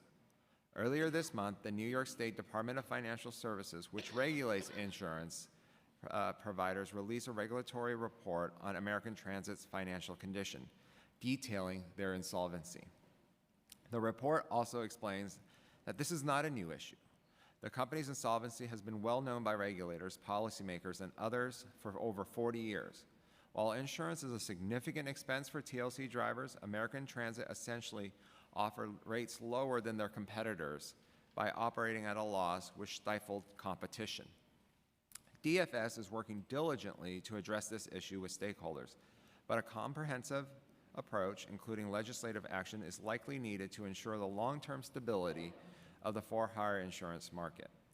Most importantly, American Transit is continuing to provide insurance to TLC licenses during this critical period. I thank DFS for their collaborative approach that they have taken on this matter and look forward to continuing to work with them and state policymakers to secure the long-term health of the taxi and for-hire insurance market. Finally, you may have heard about recent developments in the lawsuit related to taxi accessibility. As ordered by the Federal District Court, TLC has proposed rules requiring all new taxis to be wheelchair accessible. Because this will have a major impact on the finances of the taxi industry, we will continue to work with stakeholders to determine how we can increase accessibility while ensuring continued economic viability of the industry. This brings us to the bills on the agenda. And I'll start with the two bills relating to commuter vans. Intro 939 would authorize commuter vans to accept street hails. Currently, TLC licensed commuter vans are only authorized to provide pre-arranged service. TLC supports this legislation as a way to align local law with common industry practices and increase options in communities underserved by public transportation. However, it may be helpful to specify within the bill the geographic areas where street hails would be permitted, for example, only in the outer boroughs. Intro 950 would increase the number of violations required to revoke commuter van licenses from 3 to 6 violations and increase the time frame from 6 months to 12 months. Additionally, it would increase the number of violations required to suspend authorization from 2 to 3 in the 6-month period. So far, in 2024, TLC has issued 47 safety-related violations to commuter vans, but 0 to the licensed commuter vans. Because of the negligible number of violations issued to licensed commuter vans, the bill as drafted may not have its intended effect. We welcome additional conversations with the sponsor to better understand the bill's intent and history to determine what actions may be appropriate to address those concerns. Intro 277 would require taxi e-hail trips, such as those arranged by taxi apps Curb and Arrow, to pay drivers at least as much as they would have received on a traditional street hail trip on the meter. This bill would effectively reverse studies and rulemaking efforts dating back to 2018. When TLC first launched the FlexFare pilot, under this pilot, e-hail app companies were permitted to offer upfront pricing to taxi passengers, allowing taxis to compete with Lyft and Uber for customers. As upfront pricing is a key factor that contributed to the growth of the app-based FHVs. Granting the taxi industry the same flexibility is vital to ensuring their long-term competitiveness. Importantly, taxi drivers can decline e-hail trips if they're not satisfied with upfront price. The choice to opt in is theirs. E-hail now represents about 5 and 10% of taxi trips, small but important supplemental trip source for the industry at a time when taxi trips are still at about half of 2019 levels. TLC also analyzed fare and driver pay data, finding that per mile take-home pay was slightly higher for FlexFare than the metered rate trips, and that average FlexFare trip are longer than metered trips. Following our public hearing in response to stakeholder feedback, TLC also analyzed the driver pay data in alternative ways, finding that on trips with similar origins and destinations, FlexFare trips paid slightly more than metered trips. Based on all of this analysis, and because FlexFare is a small optional part of the taxi sector, we determined that it would not be appropriate to impose additional fare or pay requirements on taxi e-hail trips. Instead, we continue to monitor FlexFare's impact on the industry and may adopt additional requirements in the future as needed. Requiring e-hail trips to pay at the meter rate would harm taxi competitiveness and likely cause customers who prefer app-based dispatch to avoid the taxi industry altogether, reducing trips by as much as 10% and moving millions of dollars in revenue from taxi to Uber and Lyft. For those reasons, TLC opposes this bill. Intro 276 would prohibit high-volume companies from deactivating drivers without just cause or bona fide economic reason. The Department of Consumer and Worker Protection would oversee this process, supports Intro 276. Arbitrary or unfair deactivations are financially devastating for app-based workers, as DCWP is well familiar with the food delivery worker context, where they likewise support deactivation protections. Ultimately, DCWP's goal is to create fair labor standards for all that build upon past models of success and that have been stood up by workers and their advocacy organization. The administration looks forward to working with the council and stakeholders to create standard deactivation protections for these workers. Lastly, Intro 323 would require TLC to establish maximum rates for leasing, rentals, lease to own, and conditional purchase of for-hire vehicles. TLC recognizes the burden of high leasing costs, which is one of the reasons why we targeted the issuance of EV licenses to individual drivers and why we have adopted FHV lease transparency rules. We are also currently conducting a study to ensure that our driver pay rules align with current operating costs, including lease costs. While TLC does regulate lease rates for taxis, differences between the sectors make setting FHV lease rates more challenging. Makes and models in the for-hire sector are far more diverse than in the taxi sector. Unlike taxis, the FHV industry relies on a wide range of vehicle types to offer a variety of different services to passengers, from standard trips in compact sedans to premium services in luxury vehicles. Depending on their target market, a recent survey of drivers revealed that some may spend $40,000 on a new car, while others may spend well over $100,000. Determining the appropriate lease rates for such a wide range of vehicle types, makes, models, and years would be incredibly challenging, especially because lease prices typically include insurance, maintenance, and other costs that are difficult to capture. There is also much more variation in leasing arrangements in the FHV's sector, from lease to own and conditional purchase arrangements to informal short-term lease rentals between drivers, each of which would have to be addressed with distinct regulatory approaches. While we're open to exploring additional ways to reduce the burden of leasing costs on drivers, we do not believe that establishing maximum rates is the best approach. Thank you again for inviting me to provide an update on TLC's regulated industries, address recent developments, and offer the administration's position on the proposed bills. We look forward to continuing to work with you to ensure that New Yorkers can rely on the city's for-hire industry. I'm happy to answer any questions that you may have. Thank you. I'm going to give an opportunity for Councilmember Lewis to ask her questions first. Okay. So let's talk about the July agreement on the lockouts. On July 31st, 2024, the mayor and yourself announced that the city had secured agreements with Uber and Lyft to drastically reduce lockouts. What specific commitments were made by Uber and Lyft in regards to reducing lockouts, and how will these commitments be tracked? So it was a three-prong approach. What we wanted to do, council member, was to ensure that we had an effort that provided relief for drivers immediately. A standard rulemaking process could take months, oftentimes more than several months. And so we wanted to make sure that we could provide relief for those drivers who were impacted by the lockouts immediately. One, it would end lockouts, which it has and continues to do, require Lyft to have a minimum utilization on an annualized basis of 50%. And the other part was that they would not onboard any new drivers and ensure that current drivers are busy before onboarding new drivers. Thank you. And I'd also like to recognize Gotham Professional Arts Academy from Councilmember Crystal Hudson's district, who's joined us today. Welcome. We hope you enjoy yourself at City Hall.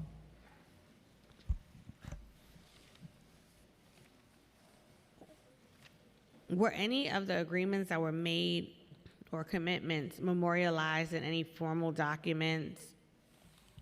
Yes, there was a formal document from Lyft dated in July to provide their assurance that they would reach 50% on an annualized basis.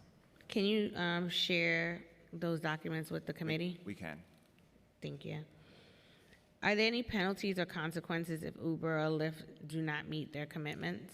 Yeah, so one of the ways that we're looking at this is that we're working with our stakeholders, including our advocates, to ensure that we have the correct rulemaking process in place. And we're going to take on a rulemaking process despite this deal, right? What I wanted to do was ensure that we work with Uber, Lyft, and many of the drivers, because what I've heard from hundreds of drivers is that they wanted immediate relief from this. And what we were able to achieve was immediate relief for our drivers.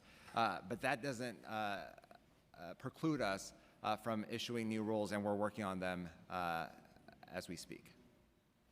Thank you for that. Now, how long has Uber and Lyft agreed to pause onboarding new drivers?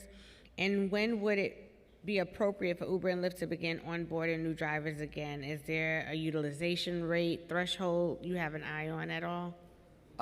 As part of the agreement, they cannot onboard, but it is indefinite, and we want to look at memorializing some of the things within the agreement permanently, like not onboarding new drivers until there's a certain utilization rate. Again, this is all deliberative, council member, and we haven't finalized where we are yet. But one of the main aspects of this is to resolve the lockout issue in perpetuity. Now, Uber's commitment to reducing lockouts is contingent on Lyft reaching a 50% utilization rate. If Lyft does not reach that rate, is there anything preventing Uber from reinstating their policy on lockouts? Yeah, like I said, that we're working on rules to make permanent some parts of those agreements, but also additional rules to ensure that we protect driver pay, and then also ensure that hopefully in the future that loopholes like the ones that they have taken advantage of are closed. And I know you said the rules are still being worked out, but will there be any changes to next year's utilization rate calculation to offset the impact of Uber and Lyft's lockout policy from the first half of this year? We're looking at ways where the new rules may address that.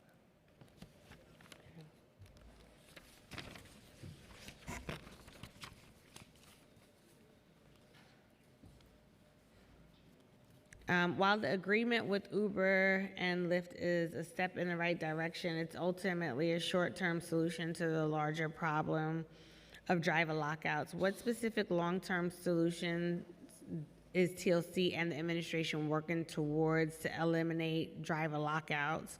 And when the agreement was announced, you stated that there was a robust rule package designed to disincentivize access restrictions. Can you describe what those rules would do and when the rulemaking process will actually begin? Yeah. I know that there have been a lot of pain for drivers during the couple of months that there were lockouts. And so that is why we are not only working with our advocates to looking at what they have put in front of us, but our own rules to ensure that lockouts hopefully are a thing of the past. What we're looking at is one, continuing onboarding restrictions, providing flexibility for drivers, and ending overall lockouts. This is something that I know is incredibly important to many of our drivers, but there is a very delicate balance in terms of the utilization rates that we need to be aware of, because that utilization rate increases driver pay, and so we're looking at that aspect as part of the solution as well. But our advocates have come up with real, meaningful solutions that I am examining, diving deep, and ensuring that we look at it deeply so that we can have the best rule package available. We hope that we can get the rule package out by the end of this year. Thank you. I want to pivot to Green Rides, EV for hire vehicle applications. How many new licenses were given out last year when the EV for hire vehicle applications were open? There were about 9,700 applications. We gave out about 8,700, and 93% of those went to individual drivers. What's the percentage? 93% went to individual drivers. Have all applications been processed?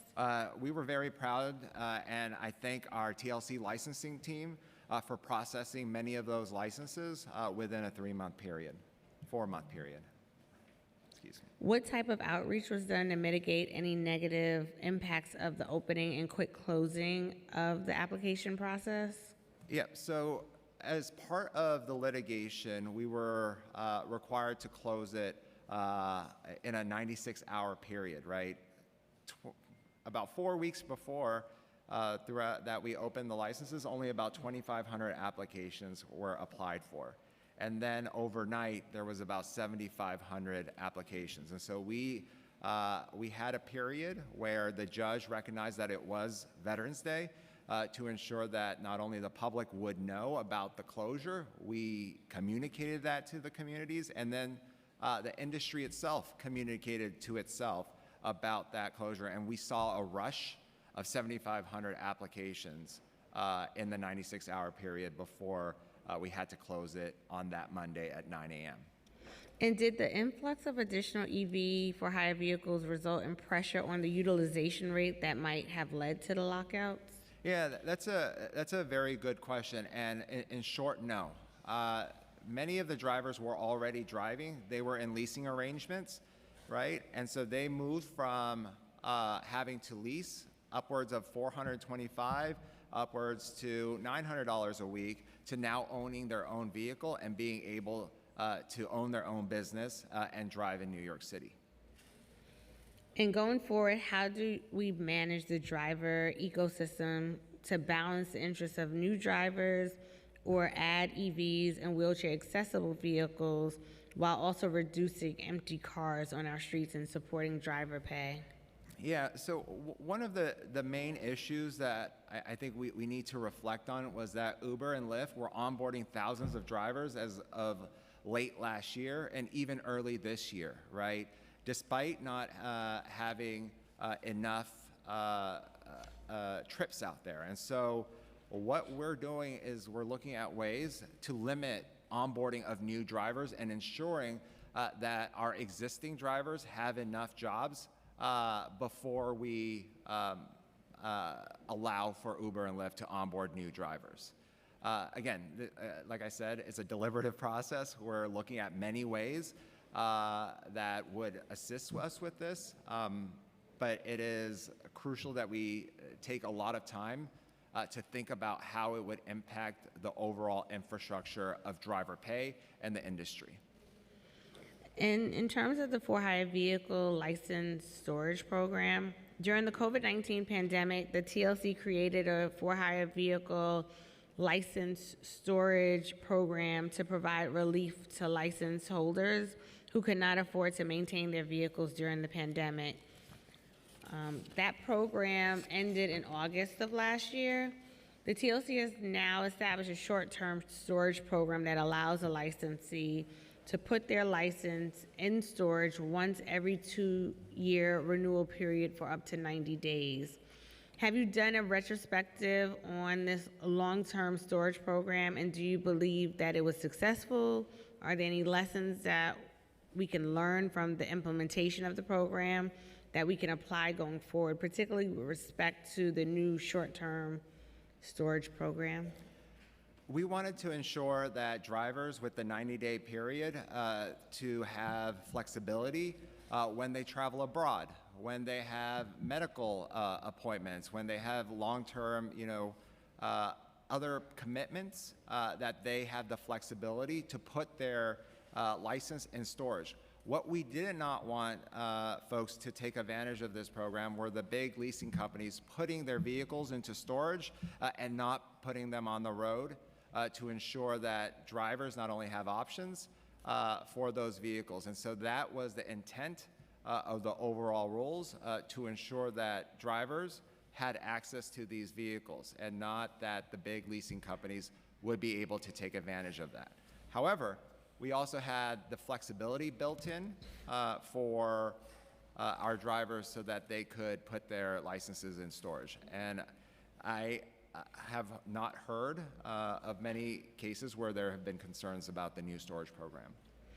Thank you for that. And why was the decision made to limit the short-term storage program to only one use per 2 years? Like, what happens if there's an emergency, which we all know happens more frequently at times more than once every 2 years? Yeah, we believe that in a 90-day period over 2 years works for most, if not all, of the for-hire industry.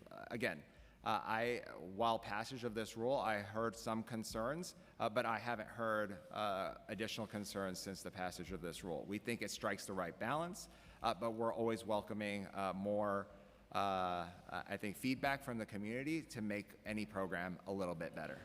And how many drivers make use of the short-term storage program each month? What's the average number of licenses in storage? I don't have that information right in front of me, council member. I don't know no, but we'll definitely get it, and hopefully we can get it at this hearing so we can provide it to you. Thank you. And so far, do you believe the short-term storage program is a success? Do you have any intention to expand the program or loosen its requirements? Like I said, we're always looking at our industry's feedback to make our programs, our rules, a lot better. I haven't heard a lot of pushback besides from when we passed the rule, but I'm focused on ensuring that drivers have options, especially when they're traveling abroad or having medical appointments that take them out of service or any other way to assist our drivers in their time of need and provide more flexibility. Thank you for that. Next, I want to pivot to commuter vans. So commuter vans, as I've said many times, are vital in outer borough communities, providing an affordable and reliable transportation option in transit deserts. However, the number of commuter van basis drivers and vehicles have dramatically decreased in recent years. As you mentioned during your testimony, the number of licensed drivers and licensed bases have suffered a similar drop. You mentioned state-mandated insurance coverage as the primary issue facing the industry. Just for clarification, do you mean that this is a current issue, or did you mean that this was a primary cause for the collapse of the industry? Like I said in my testimony, we're broadly supportive of ensuring that there's a continuum of different transportation options within all 5 boroughs of New York City. Commuter vans played an important role in many of our communities. I know and I've heard of stories where many students might be in Southeast Queens, but had to take a bus so that they can get to their subway station and get to Manhattan for their school. These are important stories that I hear about, and so the health of the commuter van industry is something I'm keenly aware of, wanting to ensure that there are options for our outer borough residents. Look, it is extremely devastating, right, that insurance has been so high for our commuter van industry. But what we know is that with state programs like the $11 million dedicated to commuter van insurance implemented by ESD is helping commuter vans get back on the road. We know that $40,000 subsidy with in-vehicle telemetrics and in-vehicle help to provide some of that security so that they can get cheaper insurance rates is going to help the industry as a whole. And so we're here to be supportive of the commuter van industry. What other issues, in the TLC's opinion, stand in the way of a rebounding commuter van industry, and what can we do to smooth the way for them? Yeah, so like I said, that we are going to try to implement the $40,000 in grants for the commuter van industry, and in fact, we have been working with ESD on a regular basis. They just released the applications for commuter vans, and I hope that every single commuter van who was previously active can reach out to the TLC so that we can get them active again so that they can participate in this program. Because as you heard from Leroy, you know, insurance can be anywhere from $40,000 to $50,000. A $40,000 grant is going to allow for a meaningful impact so that commuter vans can get back on the road. And commuter vans are not easily replaced by taxis or for-hire vehicles, which are much more expensive, or by buses that may not service particular routes. But what are you doing to preserve this form of transportation for people who need it? How do you plan to address the challenges facing the commuter van industry? Look, I've met with our commuter van associations, including Leroy and Hector, to ensure and learn about the challenges that are facing them. And what we have been able to do was work with them, work with the operators, learn about their challenges, and make flexible changes and exemptions when we could do that. And so typically, if authorized commuter van base might not have any vehicles, we require them to put at least one vehicle, right? The previous restrictions were much higher than that. If they have one vehicle associated with the authorization, we would work with them to renew that vehicle license and that base. And so we have working internally at the TLC, but also externally with the state to ensure that there is flexibility for our commuter van industry. And has the TLC examined where these commuter vans are most concentrated? What kind of passengers do these commuter vans primarily serve, and where the routes actually go? Yeah, commuter vans play an important role in transit deserts, like you said, in Southeast Queens, in parts of Brooklyn. And so we want to ensure, right, that there is a continuum of options, be it yellow taxi, for-hire vehicles, transit, and even commuter vans to address any of the concerns that our riders face in all 5 boroughs. And so I want to always provide more opportunities, more options for our residents instead of less options, right? And so more options means residents can get to where they need to go faster. And that is something that I think we should all be supportive of. Thank you for that. Equally important in communities, especially Southeast Queens, is our public transit system, particularly the buses, because we don't have access to subways. We're a 2-fare zone. And some of the issues raised earlier by the pre-panel was around the commuter van industry being a potential threat to the bus drivers and diminution of service within these communities. Does TLC have any ideas in which they can help the commuter van industry rebound while still protecting the public bus network? Yeah, so I understand where our transit workers are coming from. And make no mistake, I think that the industry has been impacted so hard, the commuter van industry has been impacted so hard that there's only 35 licensed commuter vans in all 5 boroughs licensed through the TLC. But if this bill were to pass, it would probably, would you say, increase that number? The street hail bill? Yeah. I can't say either way, right? But that is something that the commuter van associations are going to have to be hyper-focused on to ensure that not only the state help, but the additional flexibility provides to them makes their industry grow. But there are protections, right? Because any route has to be reviewed by DOT. But more so is that this is common industry practice, that they pick up passengers at various block to block, corner to corner.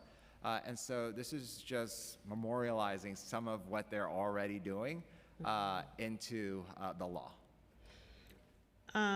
Okay, and another question that came, or another issue that came up in the pre-panel that I was hearing also, I think it was from ATUs in terms of like the behavior of the commuter van drivers, which Mr. Morrison had indicated that was not the case of the licensed commuter vans.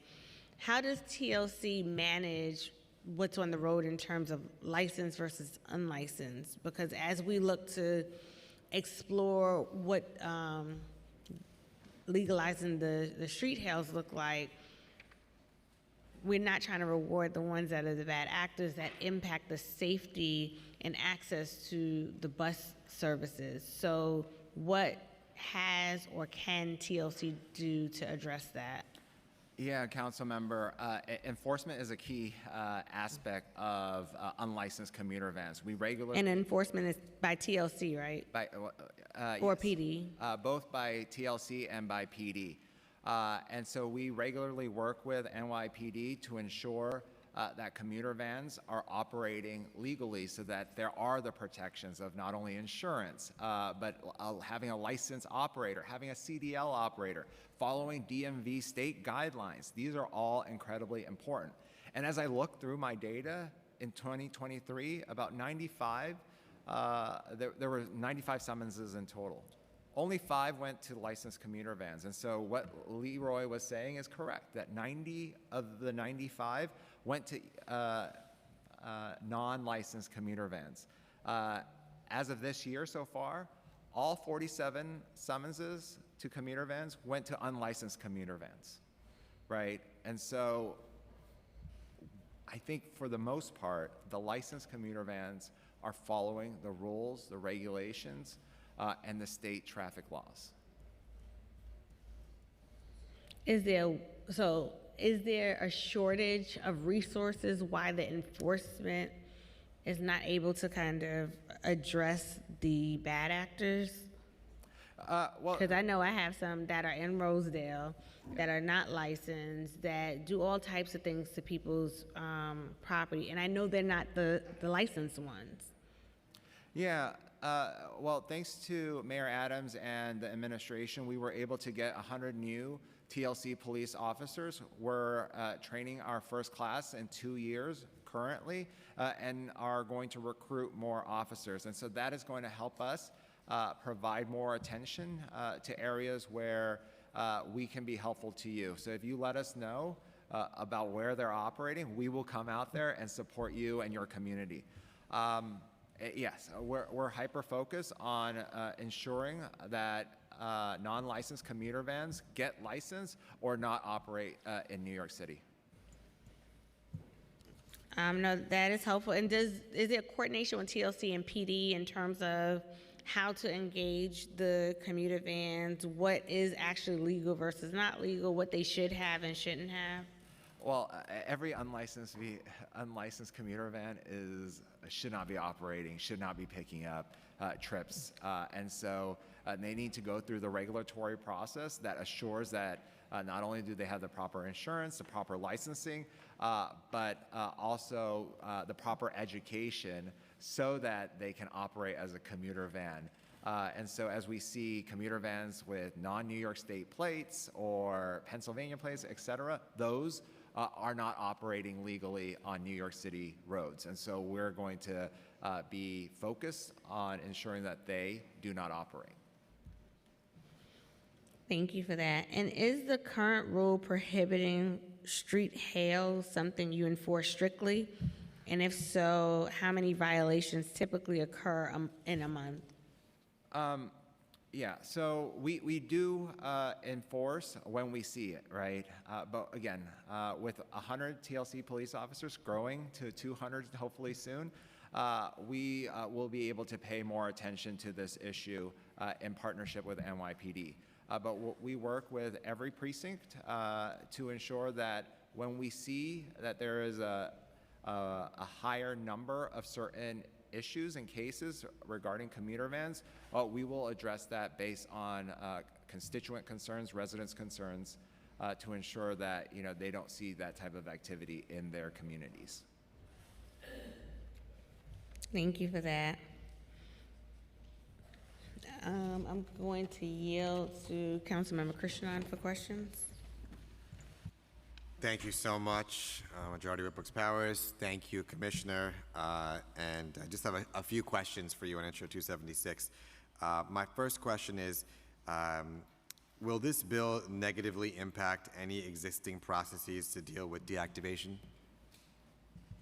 So I'll have I think Carlos answered that question. He's with DCWP, who will be implementing this new law. Sure, thank you. Thank you, Commissioner.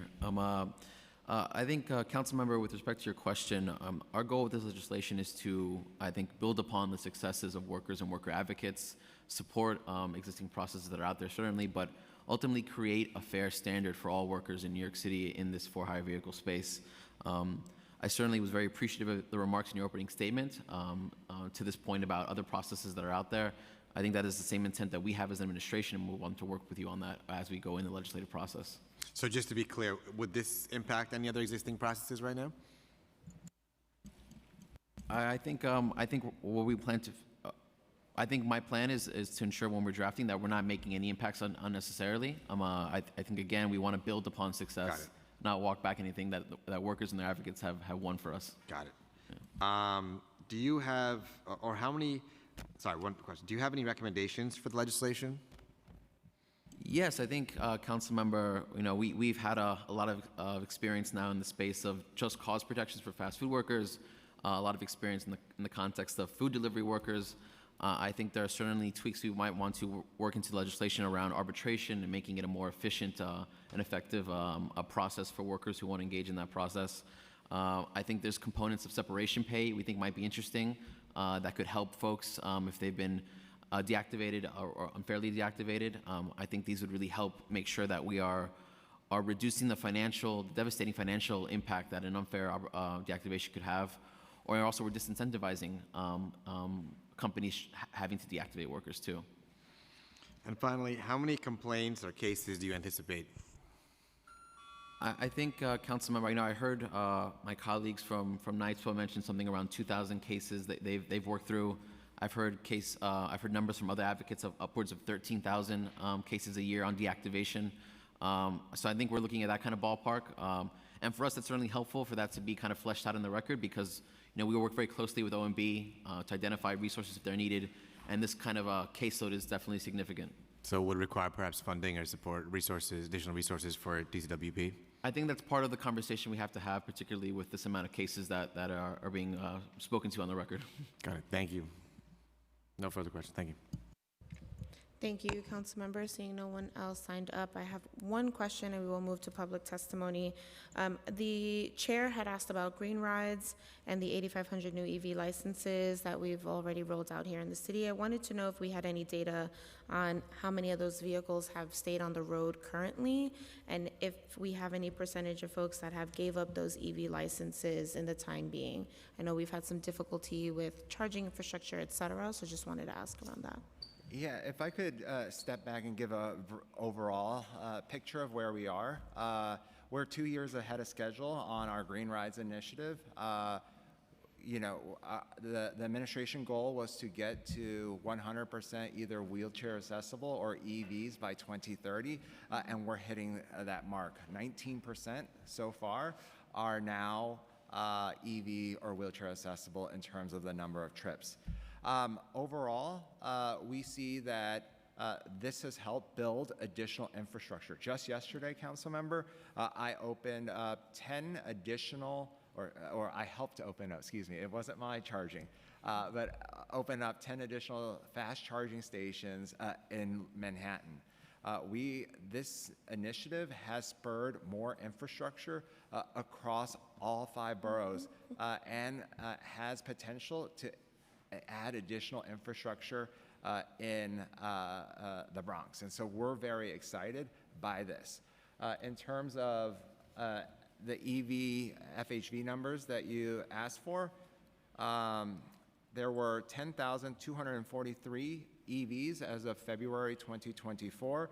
And today, right, despite not issuing any additional licenses, there are about 11,490. And so what we have seen based on the regulation is that many individuals are transitioning from an ICE vehicle or an internal combustion gas vehicle to EV because possibly there is a lot more infrastructure out there. We have set up a task force to work with NYPA, to work with the New York and New Jersey Port Authority to build more infrastructure at JFK and at LaGuardia airports, and we're seeing that come to fruition so that the pain that drivers had to wait for last winter won't happen this year.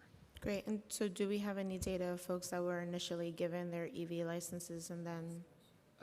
Specifically on that, I'll get back to you, Okay. Councilmember, and see where we are at that. I apologize, I don't have that Okay. number in front of Thank me. you so much. Thank you, Chair. And Chair Brooks Powers, there are currently 601 vehicles in storage in the FHV storage program. 601 currently. Thank you. Okay. Thank you to TLC and your testimony today and participation. I now open the hearing for public testimony. I remind members of the public that this is a government proceeding and the decorum shall be observed at all times. As such, members of the public shall remain silent at all times. The witness table is reserved for people who wish to testify. No video recording or photography is allowed from the witness table. Further, members of the public may not present audio or video recordings as testimony, but may submit transcripts of such recordings to the Sergeant at Arms for inclusion in the record. If you wish to speak at today's hearing, please fill out an appearance card with the Sergeant at Arms and wait to be recognized.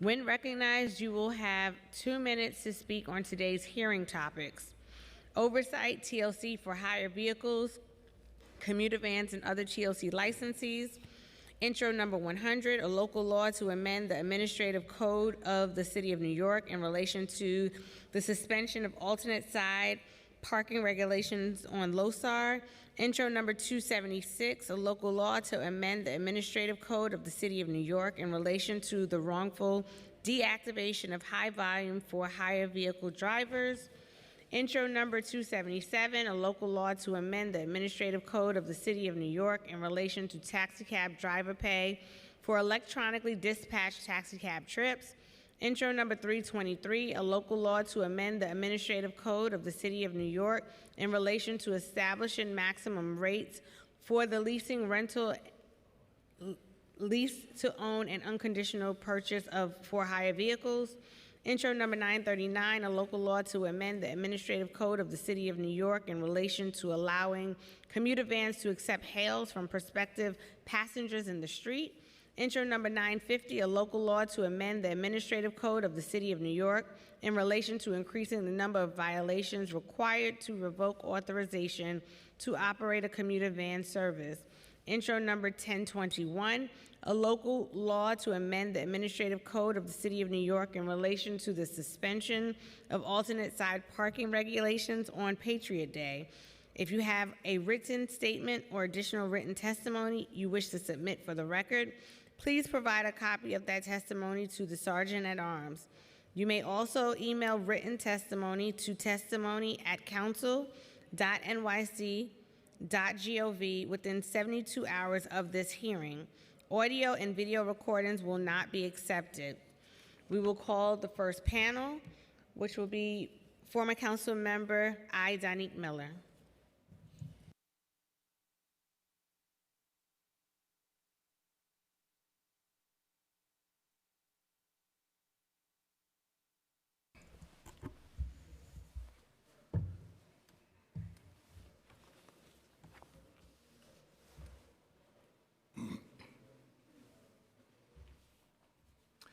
Good morning, Madam. Good afternoon, Madam Chair, and members of the committee. It is great to be in the People's House again. And so I just, after hearing TLC's testimony,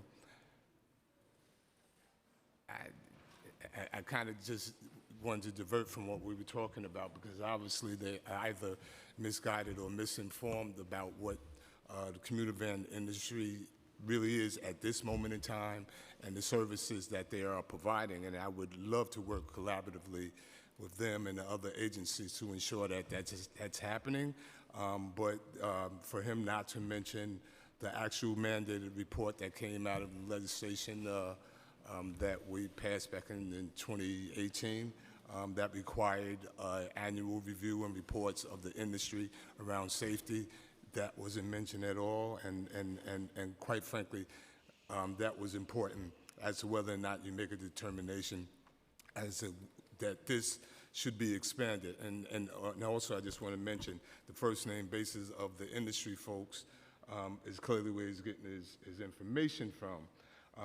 And I do take offense that something that we took nearly 8 years to make sure that we were protecting the safety and integrity of communities throughout the city to pass that legislation, to see it undermined and be diminished in a way that not just that street hails may happen in an arbitrary way, but also that the fines and penalties that were put in place be diminished as well.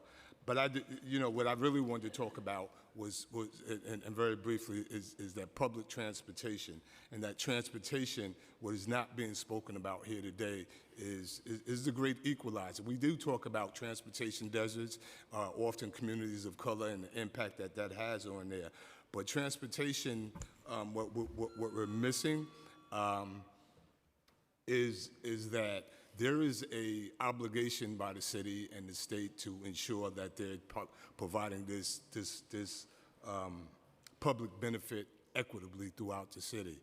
In the city that we see communities that have public transportation options or have new options such as ferries that are being subsidized at $12 and change per trip.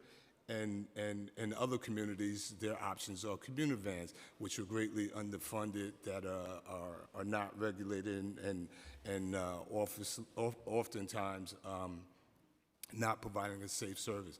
Clearly, it was also demonstrated that they don't provide, they're not ADA accessible, they're not accessible to those who would normally access fair fare programs and so forth. So that is an equity that our community really is losing out on. And I think in order for us to have equitable growth throughout the city, we have to talk about equitable transportation options.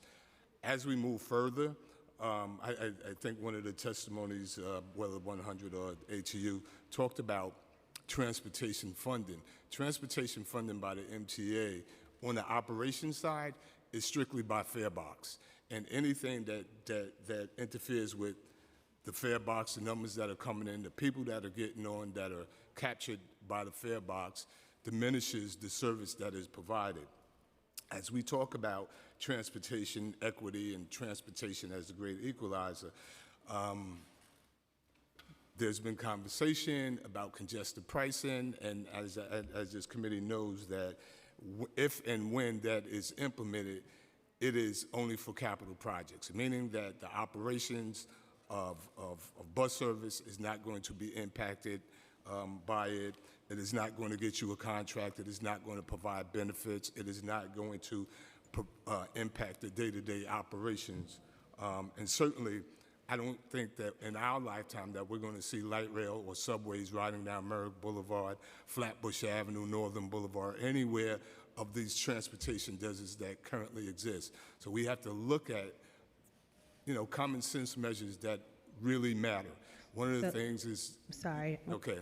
So we talked about very briefly, and we've been working on the bus network redesign.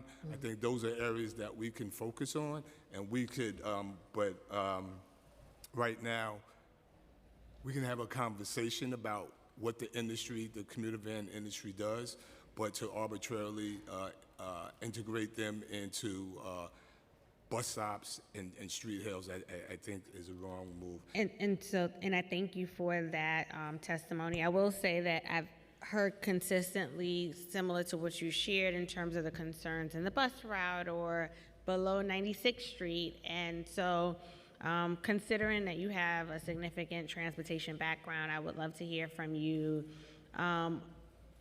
what could you see as a world where these two industries coexist without diminishing the other? And I ask you this because as someone who has and continues to represent parts of Southeast Queens, you know firsthand what that ridership looks like.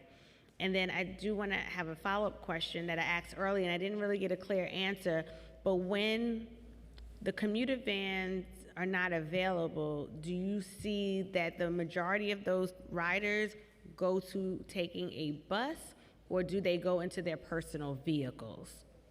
Well, no, I think that those who travel into the city or into other boroughs for work are probably using New York City or public transportation.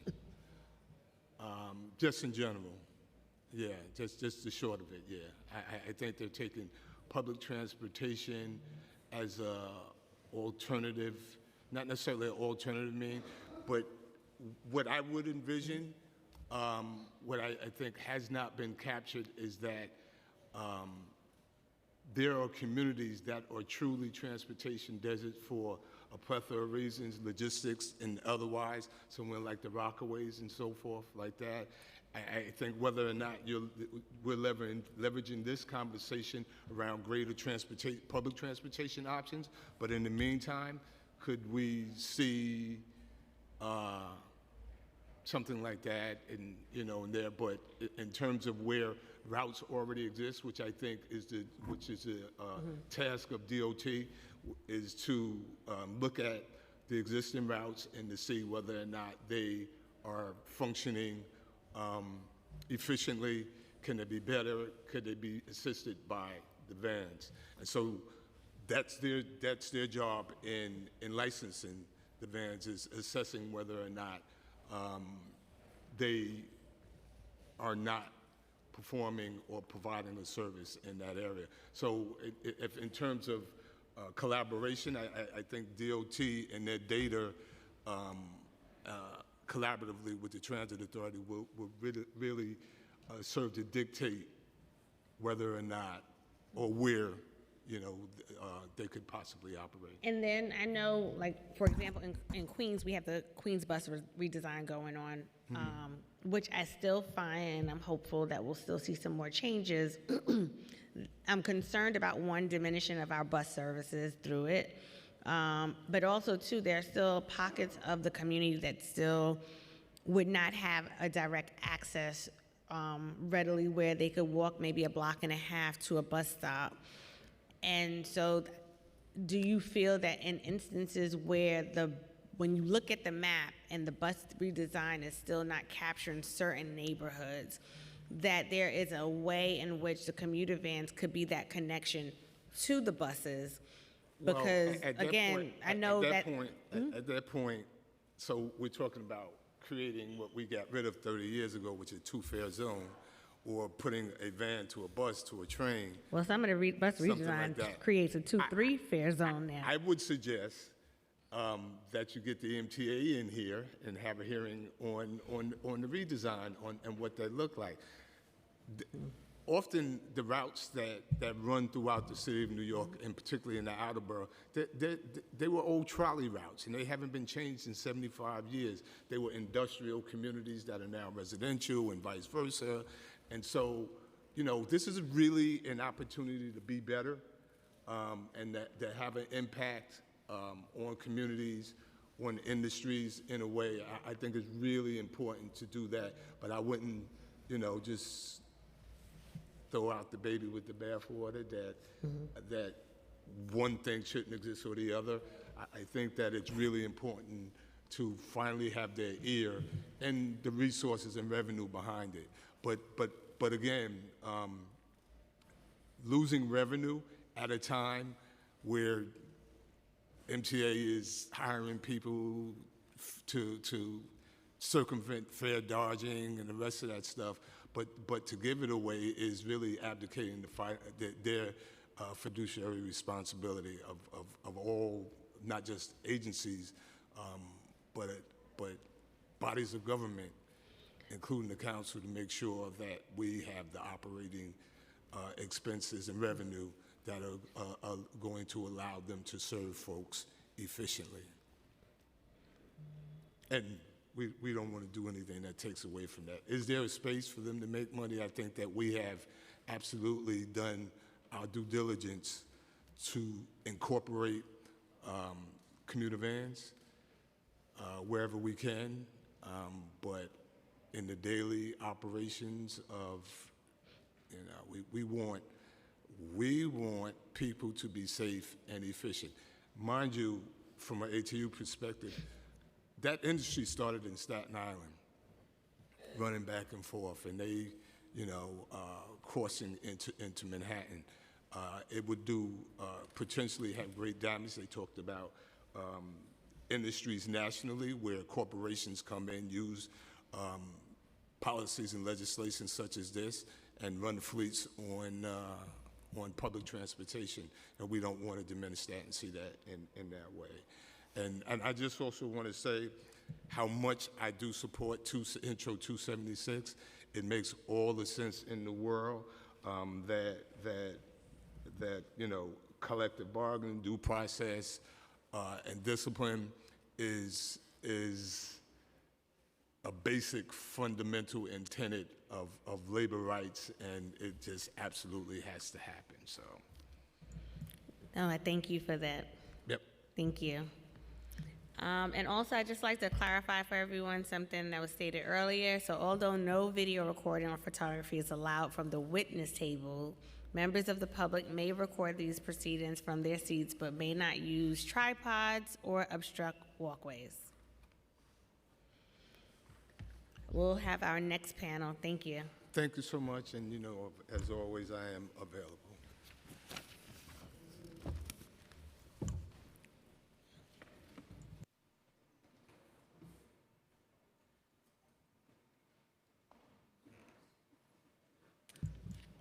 And we understand that there are some members that are signed up that will have to step away to pray. We will come back if we call and you're not in the room, so just understand that too. So we'll next have Paul Sun, Jeremy Moskowitz, Iovani Ramos, Saful Haq, Ibrahim Zor. Just come to the front.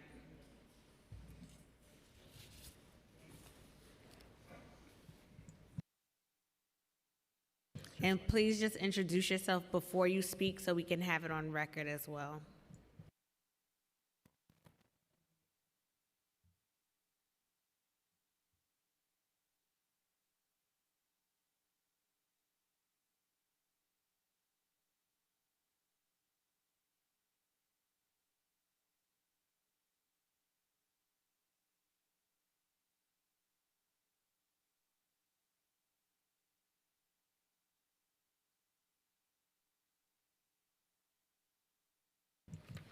And I just want to make one more attempt to see if Michelle Doughton of IDG is in the room. If so, you can come up now as well.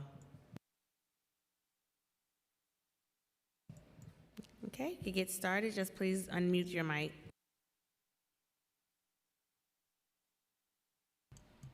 Hi, my name is Giovanni Ramos. I come to plead to help me for my family because my account is activated.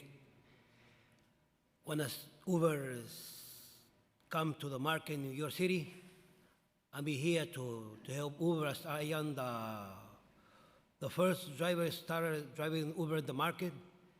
When I started Uber, I make a lot of money, little money for my family. Then still when a lot of people come to the Uber driving, I know I make a lot of mistakes. Uber is close my account. We still have a balance for I bought my car, and I had to pay the bills for my family. I had to pay the mortgage, and a lot of things in my bills for my family. Now I'm little to do me a favor, please to try to go back to driving Uber. Thank you very much. Thank you. Thank you, everyone. I just wanted to say thank you for the great mind that set this meeting today, for us to be here to present our case. My name is Ibrahim Zuri. I'm a member of NYTWA, and I drive for Uber and Lyft. So I was deactivated by Uber in 2019. And that put a great impact on me and my family because I could no longer provide, the necessary basic that my family need. So I find myself in a situation where I went to pick up a passenger, and at that pickup location, I was blocked by another driver, so I can pursue my journey to drop the passenger. So I reached out to the driver of that car to find out if he was sleeping in his car. That's why he couldn't respond to my horn to move away. So we engaged into a conversation. My passenger out of the vehicle came behind me and recorded the situation between me and the other driver and sent it to Uber. So I was deactivated because of that. 6 months after the situation happened, they waited 6 months to deactivate me. So I reached out to Uber office to see if the problem could be solved. So at Uber office, they referred me to IDG to solve the problem. So when I went to IDG, so I was told by IDG member that my situation is critical and it had to be reviewed by the Uber headquarters. So ever since, I never have been able to have my account reestablished. Thank you. I just asked if you could submit the rest of your testimony in writing. Okay, thank you. Hi, my name is Jeremy. I'm with Voyager Global Mobility. We run two of the largest TLC rental fleets in the city, Buggy and Fast Track. We are weekly, no strings attached rentals. We do not trap drivers in long-term leasing agreements. We're an important part of the industry. We're here so that people can go on vacation for 2 or 3 months abroad, that they can save their expenses if they get deactivated or find themselves in other trouble. We do whatever we can to help drivers who are deactivated, involving giving any documents that we have, payment history, contracts, whatever we can do. Sometimes we'll get calls from the IDG or from Uber or Lyft. We're here today in terms of your overall oversight of the TLC to request that you sincerely focus on the insurance storm that is about to hit. We manage our insurance responsibly. It's built into our very fair rental pricing. We have a large array of nice vehicles that are fully covered. We manage our insurance responsibly. We've never been late on a payment. We pay out claims. With American Transit, if one of our drivers gets in an accident with them, I will fax a claim over. I will wait 2 months. I will never get paid.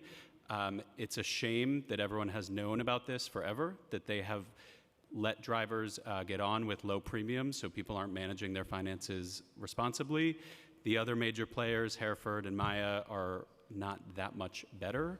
And so this is a storm that's brewing. We commend what the larger council or committee or city council discussed on changing the insurance rates. But before any conversation about rental prices or the government regulating rental prices, the city needs to get a real strong handle on the insurance industry and its major effects on drivers, as well as interest rates, borrowing for people who are buying their cars, et cetera. Thank you. Thank you. Thank you to this panel. Do you have any questions? The next panel we'll have is Mohammed, Dennis Addison, Saif Azah, Bamba Diakite, Walter Hurdle. We ask that you just introduce yourself at the start of your comments, and we ask that you hold it to the 2 minutes because we have a lot of people signed up today to testify. Hi, my name is Muhammad Ali Awan, and I drove Yellow Cab for 26 years and then switched to this promised land they call Uber and Lyft, because we thought the life is going to get a little better, but it's not. This company have enormous kind of like control on the driver. They can deactivate anytime they want, and we are deactivated for a very long time, which impact on our life and our family's life. And it's just like, it's saying on top, like government of the people, by the people. So we are the people. So we need the help from the city council and the members and the chair to please just like make the regulation to stop this deactivation for like unknown time and for forever. This shouldn't be like there because like we are the one who are sitting on this hot seat, driving for hours and hours. We burning our blood and burning our fuel. We paying for all the expense of this car. This company, Uber and Lyft and other app companies, they have nothing. They are just, in reality, they are just the connecting companies. They are connecting us with the passengers. That's all they do. But they make all the rules and they control everything. It shouldn't be like that. So City Council and the Taxi and Limousine Commission should be come out with some kind of like the regulations to stop this nonsense deactivation. Thank you.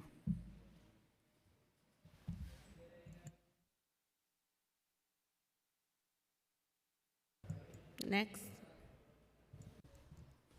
Hi, my name Bamba Jagite. I do taxi job long time.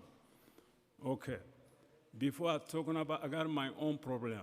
Man, I think my friend problem. I got a lot of driver now in the hospital and the home. If I wake up morning, because he got a lot of children, he got a lot of family. Man, Uber lock up. This is not fair. If I wake up, I go see them. Before you talking your problem, you talking somebody problem. Okay, I started Uber. 2019, Uber closed me. Uber closed me, nobody complained me. Uber closed me because he said my point is low. I go 174 in the Bronx, Uber office. He telling me go take a class in the Williamsburg. I go Williamsburg, the teacher see me. He said, man, you know how problem, your point is good. I said, man, Uber close to me because my point is low. Okay, IGD, I see IGD take $18 my bank account. He said, you know how big problem. Uber how to open you. I say, okay. Every month, IGD take $18 my money. How many times he don't do nothing? Uber don't open me. You see, I got a family home. May he take my money, IGD, he don't do nothing. After that, I do Yellow Cap, Quincy Boulevard, 31st Street. He have Taxi Alliance office there. I go Taxi Alliance office there, I talk to them. I say, I got a problem. But my friend have problem too. Uber close me. Uber close me because my rating is low. I said, no, nobody complain me. But Uber no open me. I got a big family, large family. Uber don't open me. Okay. Uber pull, I pick up Uber customer, he beat me. But Uber don't do nothing. Thank you.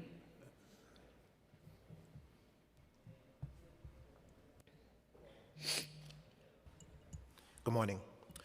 My name is Walter Hurdle, and I am in the industry for 6 years with the New York Taxi Workers Alliance for 2.5 years. I was unfairly deactivated by Uber, and as a result, I lost $1,200 a week. There are so-called 3 strikes where in the first situation, during COVID, I had a mask on my mouth, but not on my nose. A customer complained. Even though I had a petition in my vehicle, I got an email from Uber who said, any further allegations of this nature, you will be removed from the Uber platform. The second time was with a mounted phone, you get rides. When next ride before the first ride is finished, you have to interact with your phone. I got an email from Uber. A customer said you was using your phone. They said again, any allegations of this nature can result in removal from the Uber platform. The third time was a young lady. It was 3 o'clock in the morning, and I said, ma'am, I'm just gonna wait for you to get inside before I drive off. I don't know why she took it the way she may have, because I felt like my responsibility doesn't end when I close the app. That humanity takes over, and if something were to happen to this passenger, I need to interact. The $60,000 I invested in my vehicle for my quote-unquote partners, Uber and Lyft, is now a burden now because even though I have to make my car payment, my insurance payment, my rent, whatever, my bills don't stop. This deactivation process with Uber, intro. Thank you. If you have anything additional, you can submit it in writing. Sir? You have to turn on the mic, sir. And just let us know your name as well. Good morning. My name is Dennis Addison. Thank you so much for making this possible at the hearing. I've been in this business now for six and a half years, and a member of the New York Taxi Alliance as well for 2.5 years.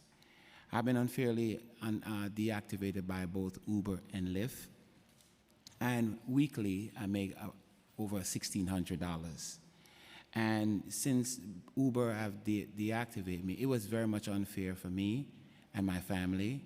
I have a vehicle that I invest in over $65,000 that I had to pay for that, my insurance, fees, and all these different things that I have to pay for, maintaining my family. It's been so difficult since then, losing my job from Uber and Lyft because of the deactivation, lost my vehicle, don't have any income coming in. It has been so difficult for me and my family. The deactivation is really unfair to drivers like myself, and the panels here is testifying the same thing. We'd like to see if this independent department can really step in and help us, because we know that it will lift the burden off of us to some degree, but at the same time we can make ends meet. It's not easy dealing with passengers who lie and say different things about drivers like myself and others who are working so hard. And all of a sudden, you become deactivated. All because what? Uber listens to these passengers to get free rides because of what they say. They don't even take into consideration us, the drivers. We are completely mute. We have no saying, we have no comment in anything whatsoever. So please, if you can listen and hear what we're saying, it is greatly appreciated by most drivers, all of the drivers in Uber and Lyft. Thank you. I believe Councilmember Krishnan has a question for the panel. Just one question, especially for the last two drivers who testified. When you were deactivated, did you try the IDG process? What happened in that process? Did you reach out to the company? I'm sorry. No. When I go to Uber office and I call them and I plead with them, I call them every single day, go down to the office every single day, to no avail. We cannot help you. Try this, try that. They didn't give me no kind of warning. They didn't give any kind of leeway like what they're saying. Just for clarification, he's asking about going to IDG through their process, not Uber. There's no help. They just take my money and just say that they will try and help me, and nothing. They charge my credit card every given month because of fees and all that stuff, and I had to put a stop to it. IGG ain't helping me. They're not for me. And sorry, did you hear back after you tried to go through the process? Nothing. It's like this. Deaf ears. So have you heard anything from the IDG process or from the app company? The app company, nothing. At this point, I'm at the mercy right now, thanking you for listening to what I'm going through. Nothing. I wish someone could say something to me to let me know what's the way out. I have not gotten no response. Thank you. And just for my own clarification, when you say your card is getting charged each month, are you talking about your union dues, or are you talking, what are you referring to when you say that your card is being charged? Yeah, it's a due that they say that in order for them to help you, you have to give them your credit card information for them to charge, for you to pay them every given month. I assume that's what it is, but they didn't make it clear. Mm-hmm. After 6 months, I said, no, I can't continue because every time I go to them, they're not telling me anything. I go to the office when I call them, or they put me on hold, or whatever the case may be. They're not clear to me what's what. And then when I get irate and go down to the office, not being rude to them, irate because I'm upset that you're taking my money but not helping me. You say you're going to help me to reactivate my account, nothing. And so you're still not reactivated? No, no. Sorry, sir, you had to say what your experience was. Yes, I never went the IG process because it was widely known that IDG was funded by Uber. So a lot of people, don't trust them because it's like you're knocking on deaf ears. And as far as the activations is concerned, even right now, I want to work. When I go on my Lyft app, I can't work because I'm locked out. This is what happens every single day to all of these drivers. We're locked out all day long, and they turn us on whenever they want to, even though they call us partners. Thank you. Thank you. Thank you to this panel. We'll call the next panel up. Yoden Thoden, Desmond West, Latif Ajala, Josh Gold, Alpha Barry.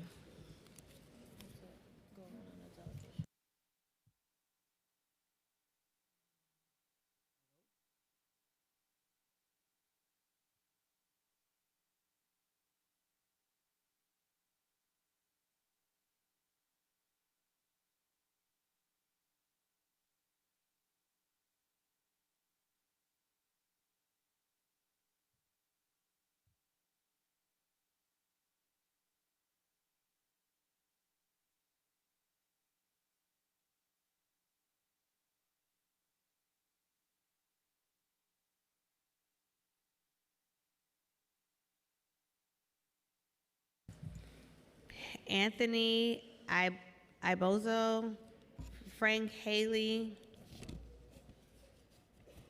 Shahal Udin, and Carmen Cruz.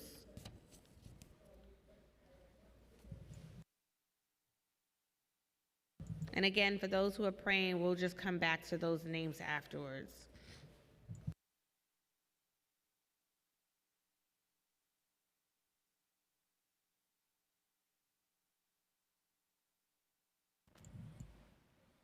Thank you, Chair and members of the committee. My name is Yoden Thonden, and I'm here to talk about Intro 100, so thank you for allowing me to jump the line a little bit. I come from the Tibetan community in New York, and we also have a lot of for-hire drivers in our ranks, but I'm here to talk about Intro 100. And thank you to Councilmember Julie Wan for sponsoring this. So I am a lifelong New Yorker, Tibetan, born and raised in Manhattan, District 3. I raised my 3 kids here. I also have this strange distinction of being the first Tibetan born in New York. And I also serve on Manhattan Community Board 5. So I grew up in the city in the 70s and 80s at a time when the entire Tibetan community in the tri-state area could literally fit in my parents' living room. And it's been amazing to see in the last decades how our community has grown to now tens of thousands. So I'm asking you to support this bill that would allow us to fully celebrate the most important holiday of the year for us, Losar, Tibetan New Year. This holiday is shared by all those who follow the Tibetan lunar Buddhist calendar, and we now number 60,000 in New York City. We fill all professions and walks of life, and we are also your for-hire drivers. The next time you get into a cab or an Uber or a Lyft, it might be one of us. Losar is our most high holy day, and we request the recognition that we deserve in this great melting pot and mosaic of New York City. Thank you. We just ask that you submit the rest of your testimony. That's if it. you're not Thank you finished in very much writing. for your time. Thank you.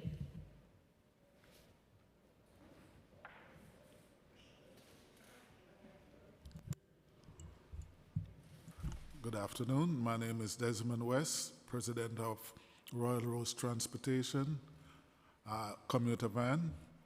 I've been in the business for over 30 years, and we go through just as strict regulations as a bus driver, medical, everything. Mr. Miller was here before me, and I think that some of his argument was very biased, and I think what we are doing now, we are almost doing street ales now. So we're only asking for it to be legalized so that we won't get any tickets for it. Because in our neighborhood, sometimes a person comes out, the bus just went by, and they need to catch a bus. We complement the trains. Most of the dollar vans or the commuter vans complement the trains because it's a two-fare zone. The people drive on the bus are free. The bus driver don't care if they're there or not. They pick up and they leave. So if the bus is gone, the only other alternative for the riders to get to their job on time is to get on a commuter van, and we are there for them. So I ask that the street ale be approved by the board. Thank you.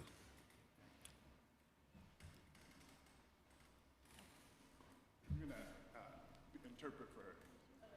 Would you mind just moving over? Thank you so much. Thank you.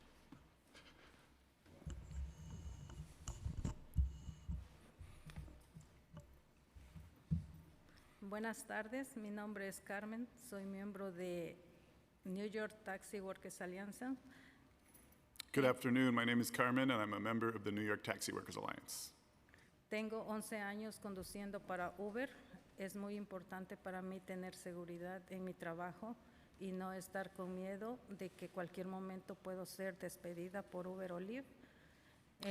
I've been working as an Uber driver for over 11 years, and it's very important to me to have security in my work and not constantly live in fear that I could be fired at any time.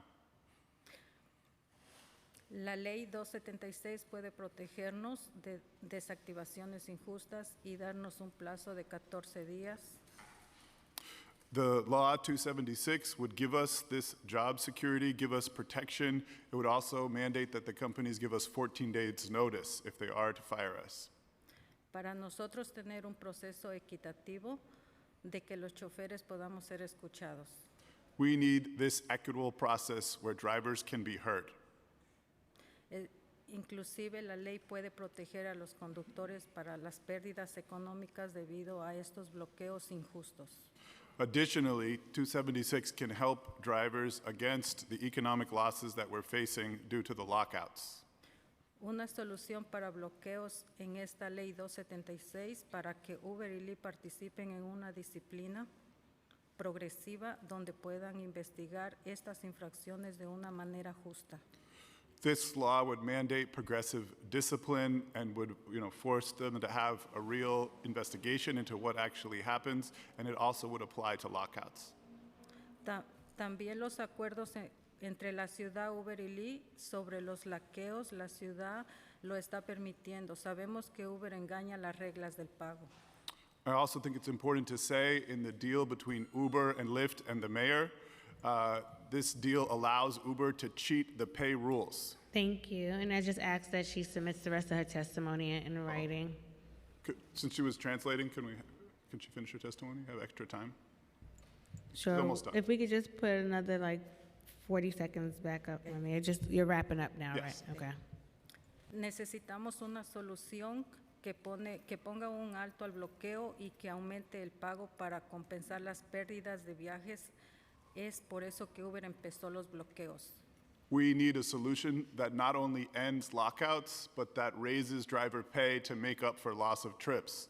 Cheating the pay rules is why Uber started the lockouts in the first place. Gracias. Thank you. Thank you, sir.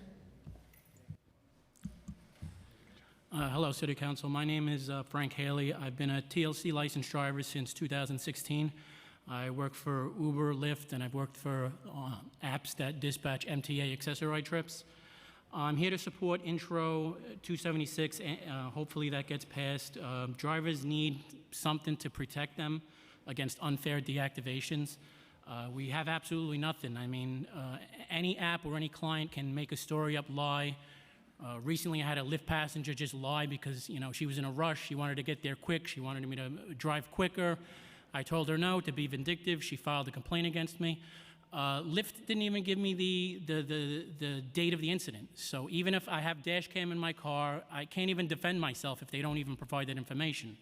They don't disclose the time and date of the incident they're referring to, and they can just come against you with anything, and it's very hard for a driver to defend themselves.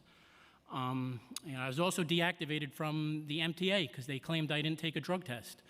And I was never notified from the app companies, and it was completely unfair. It was never disclosed that they would do random drug tests. Drivers are also not compensated for those drug tests. And when they deactivate, you have no recourse. I did try to file claims with IDG. They have a website where you can submit claims. They didn't even get back to me. I opened a case. They gave me a case number. They assigned a steward, but they never got back to me. They claim an 80% success rate. I doubt that's accurate.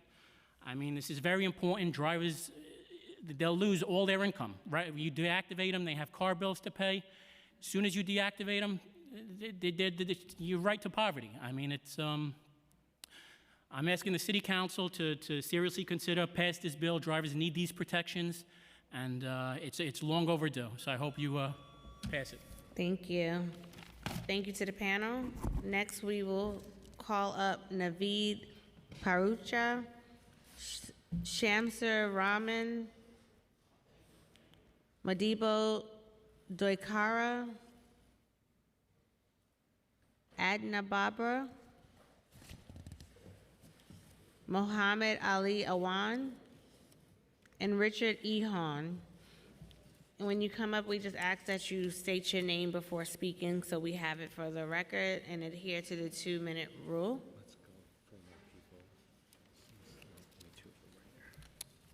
Bashiru Kamara, Yifeng Chen, Charles Dorville, Max Chung,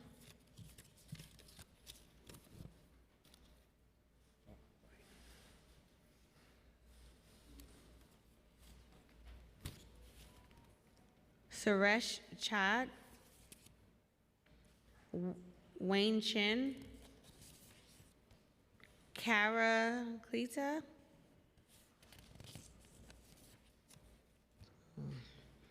Aki Wunmi, Anthony Komolafe,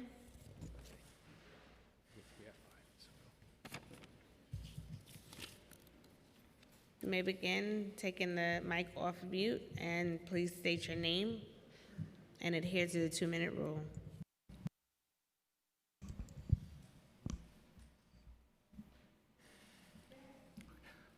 Hi, my name is Naveed Paracha, driving for Uber since 1990. Then I stopped it, then I started again. Since permanently I'm working with them since 2018. Recently I was labeled with illegal driving, and I did reach to Uber via chatting, and I was end up in artificial intelligence. So then I talked to them verbally. They say we're going to dig into the issue within 24 hours. It never happened. And I just want to know the reason, because what was my mistake, what was the timing, what was the date, but they always ignore it. Finally, I went to the Uber office, Green Hub, make an appointment, and they were surprised by themselves that the rider allegation was I did the sharp turn. So I think this should not be the cause of deactivation. And secondly, they labeled me with the ride cancellation, which is provoking a rider or intend to accept the ride but not to accept it. But this thing is created by the Uber by itself. The reason is this: when we get to the place to pick up the rider, the 5-minute time is started. After the 5 minutes, Uber offer us either you stay or make extra money. And in the meanwhile, when the rider showed up, we click to start the ride. Then Uber send this message, the cancellation, that you're doing purposely. That's not the driver. So this, I mean, I never had this kind of a situation. Listening from the people of the deactivation, I couldn't sleep to 2 days, and I was never wanted to open the Uber app. It was very frustrating for me, and it shouldn't be the criteria. Thank you. Thank you. We just ask that you submit the rest in writing. Yes, I will do. Hi, good afternoon. My name is Suresh Chand, and I'm 30 years driving yellow cab since 1994. We have bought auction in Bloomberg administration, the WOW medallion for $865,000. Now we have a lot of burden. We have not forgiven the loan from the bank and lender because Signature Bank is out of business, bankrupt, and the lender, new lender, OSK, they don't give us. So I request to Councilman, Shekhar Krishnan knows this old story. Chuck Schumer did this MRP with the TLC, but they must be forced to do this loan, and we will be, otherwise we'll be out of business. We have this WOW car, WOW vehicle, which is cost $90,000.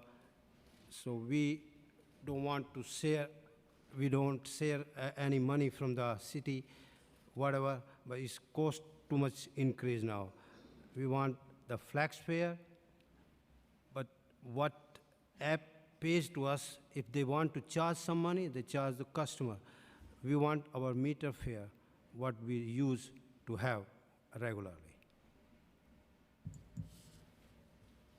Thank you. Thank you.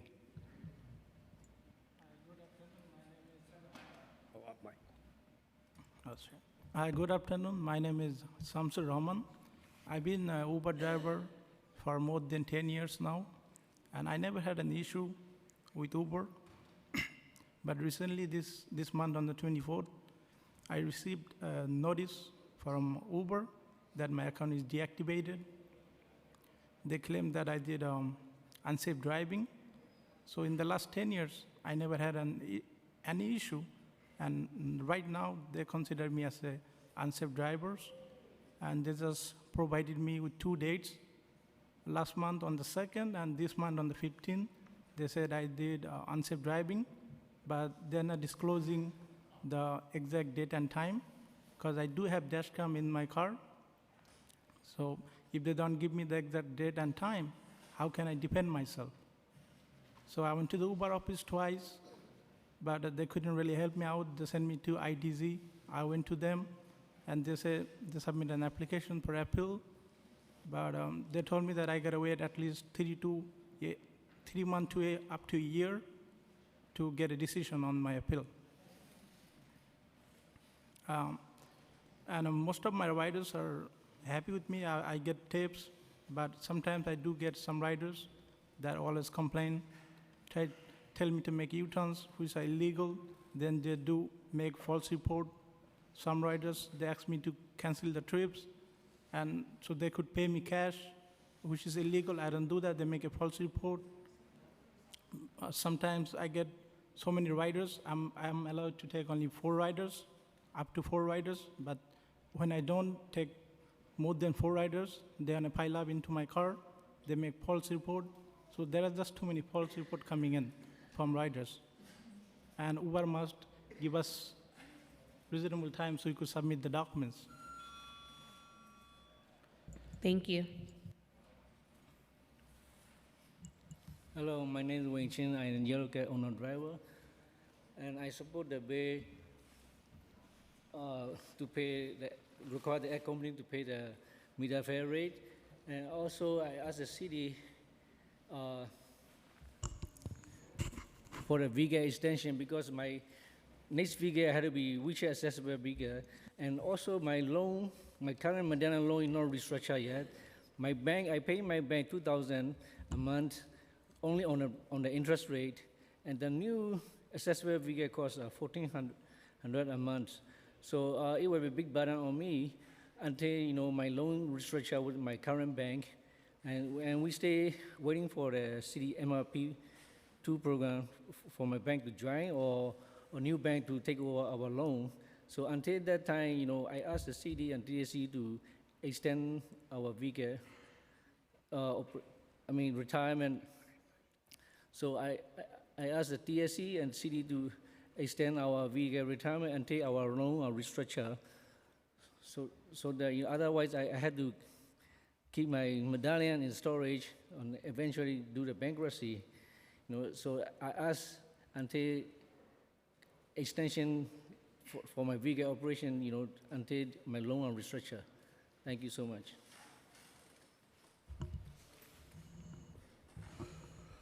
Good afternoon, Madam Chairman. My name is Akiumi. I started working with Uber in November 2018, and almost a year after, Uber deactivated my account, and I got in touch with the support team to find out the reason why my account was deactivated, and I was told a passenger reported that he or she felt unsafe in the car, and I asked the guy, I said, I'm going to ask you 3 questions, okay, and I need you to answer me. I said, if you're in a car and you feel unsafe with the driver, would you wait till you get to your destination, or would you tell the driver to stop, you want to get down, or you call the police, or the last option, you report to Uber immediately, but you waited till you got to your destination, you're now making a false allegation. What sense does that make?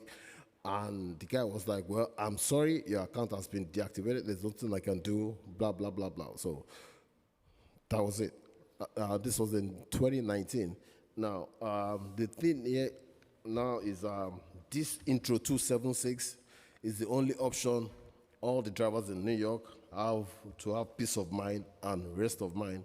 If not, we'll continue to go through this unlawful, illegal, and unfair deactivation by Uber and Lyft. Thank you. Thank you.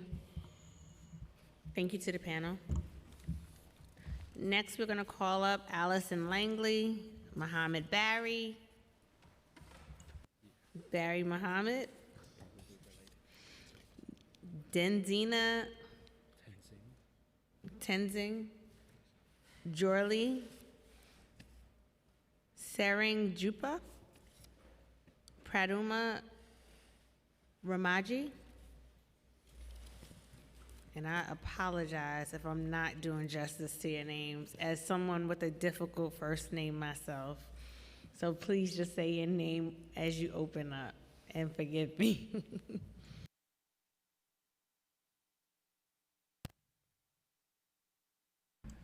Thank you. Good afternoon. My name is Allie Langley. I'm a staff attorney at the New York Taxi Workers Alliance.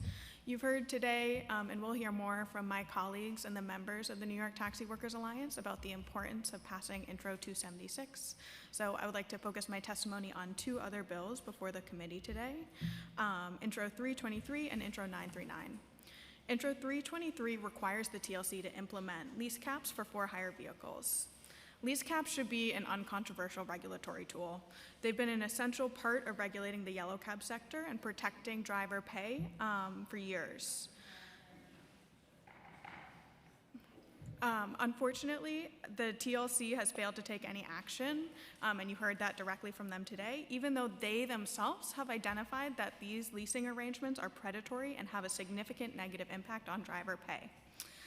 They allege to be doing other things to support leasing drivers who are leasing, but nothing that they said held up today. They said they released the EV FHV licenses in part to support those drivers. They did nothing in that process to make sure that it was targeted at drivers who are renting, so it just flooded the market and actually harmed all drivers and decreased all drivers' income, which we're seeing in the lockouts. Intro 323 fixes this by mandating the TLC to set lease caps, and it should be passed immediately. In addition, NYTWA opposes the passage of Intro 939, which would give street hail rates to commuter vans. This would harm other for-hire vehicles in this sector, including yellow and green cab drivers. The yellow cab trips simply have not recovered after the pandemic, and taking more street hails away from them would really only serve to push drivers further into poverty. In addition, you heard from drivers about how their operational costs will be almost doubling because of a recent court order requiring that all new yellow cabs be wheelchair-accessible vehicles. This is going to have a significant negative impact on drivers. It's going to push them Thank into you. I poverty. just ask that you submit the rest in writing, but I appreciate your testimony. Thank you. Thank you so much. Good morning. My name is Tenzin Dorje. I work as a lecturer in political science at Columbia University. I'm here to support the bill to add Losar, the Tibetan Buddhist New Year, to the alternate side parking suspension calendar. Losar is celebrated by up to 100,000 people in the city if we include not just Tibetans, Mongolians, Nepalese, Ladakhis, Sherpas, Mumpas, Kalmyks, etc., but also thousands of others across the city who follow Tibetan Buddhism or the teachings of His Holiness the Dalai Lama. Now, if you've ever been to a Losar celebration, you know it's like New Year's Eve, the Super Bowl, Thanksgiving, all rolled into one. It's a time for families to come together, honor our traditions, and start the year with hope and blessings. But right now, when the clock hits 11:30 on Losar, instead of focusing on prayers and celebrations, we have to worry about where to move our cars. There's nothing like a parking ticket to ruin your New Year celebrations. Many members of our community are essential workers. They're nurses, taxi drivers, social workers, small business owners who have kept this city going through the toughest times. They have risked their lives for all New Yorkers. They've fought the pandemic on so many levels. The least we can do is give them the peace of mind to celebrate Losar without interrupting their prayers, without having to rush out of a family gathering just to move the car to the other side of the street, without having to spend half an hour looking for a parking spot. This bill is a small gesture of respect and inclusion, recognizing the rich cultural tapestry that makes New York City the greatest city in the world. By declaring Losar a street cleaning holiday, we are acknowledging the contributions of a diverse community that has given so much to this city. And we are saying, hey, your celebrations matter too. Thank you. Thank you. Hi, good afternoon. My name is Pradyuman. I live in Queens. I'm driving in New York City since 2015. First started, I drive in yellow cab. After that, I switched into the Uber and Lyft. And when I started in 2017 Uber, after a few months in Uber, deactivated my account because I have a confrontation with the customer. He came with a dog, and he claimed his dog is service dog, but I refused because his dog was big and hairy, and dog was not service dog. There is no tag. Service dog has a tag, and there's different belt, right? And then after that Uber, the next day the Uber deactivated my account. And I have a question: all dog animals are service animal we must take, or just service animal? That's why they deactivated my account. Since 2017 to now, still my account is deactivated. That's my problem. Thank you.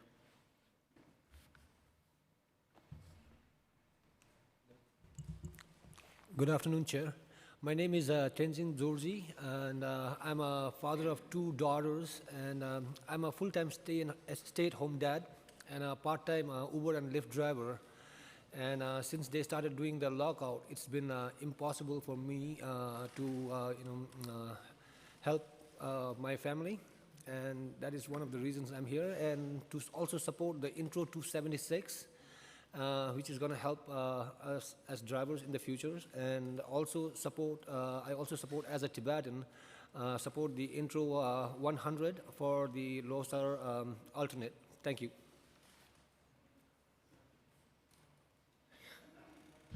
Thank you to this panel. Next panel, we will call Josh Gold. We will call Samara Saeed. Heland Pierre Louis. Pasang Nsherpa. Tenzin Pentak Lama. and Yening Gun.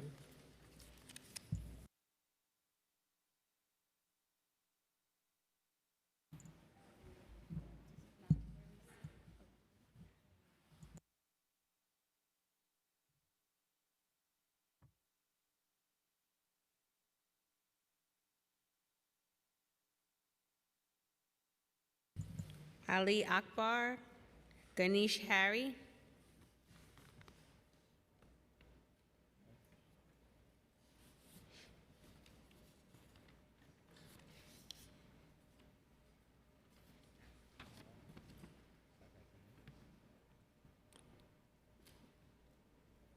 okay, Chowdhury Adnan.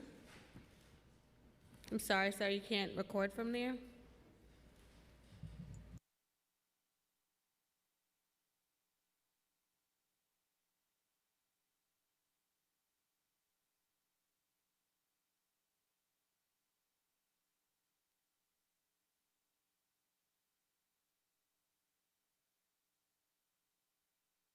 Tenzin Dorji, Tenglor.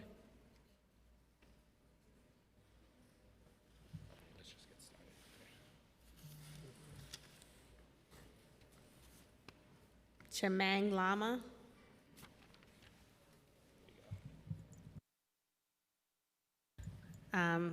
We could get started, Josh. Just take it off of mute and say your name before you start. 2 minutes, please. My name is Josh Gold from Uber. I will focus on Intro 276. First, let me be clear. We do not deactivate a user because we want to. We do it because we need to, and it's always a last resort. We do it to help ensure everyone who uses Uber can have a safe and reliable experience. This means that any user, not only drivers, but also consumers and business partners, can lose access if they violate our terms or community guidelines. Except for extreme situations like sexual assault, we typically provide education and notifications when incidents are detected and before we have to deactivate. We also let drivers know when their account is at risk of deactivation so they can take actions to improve and avoid it. At the same time, we know that some riders make false allegations, and we have put in place systems to identify fraudulent behavior and make sure false allegations are not considered when we deactivate a driver. Drivers can always dispute a deactivation and provide additional information and context through an in-app deactivation review center. When drivers lose access to their accounts, it's usually temporary due to expired documents, the TLC active list, or other TLC regulations like maximum hours. Once the required document is approved or TLC compliance Please issues talk are back resolved, closer to the mic. once the required document is approved or TLC compliance issues are resolved, account access is typically restored immediately. So far this year, around 1% of drivers have faced a permanent deactivation. These deactivations were largely due to fraudulent activity and safety incidents. Drivers who are deactivated can utilize our in-app review center, where they can dispute the decision and submit any additional information and have a human review it. 95% of these cases are resolved within 72 hours of submission. In New York City, drivers are also able to appeal through a process set up with the IDG and overseen by AAA. While we believe existing processes are fair and thorough, we welcome a continued dialogue on legislation. I will submit detailed written testimony, but wanted to share high-level concerns with the bill as drafted. I was pleased to see that the DCWP testified that the legislation should apply to all FHV bases and medallion fleet owners. All TLC licensed drivers, not just high-volume 4-hour service licensed drivers, should have the same standards and protections. The bill should focus on drivers who face permanent deactivation and would have otherwise been able to drive if not for the deactivation. Should not be required to provide advance notice Josh. for certain deactivations. Sorry, I just asked that you submitted the rest in writing, but I do have questions for you, so Okay. I'll give you another opportunity. Next person can please come off mute.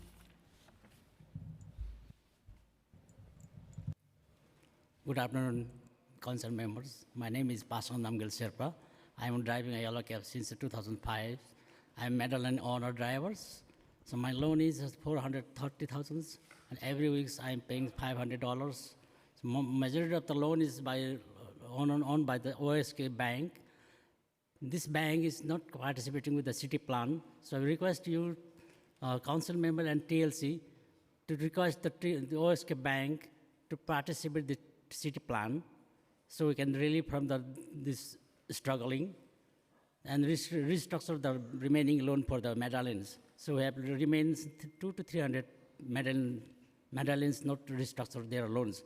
Already 3,000 medallion owners, they have restructured their loans, they are enjoying their lives, so we left behind.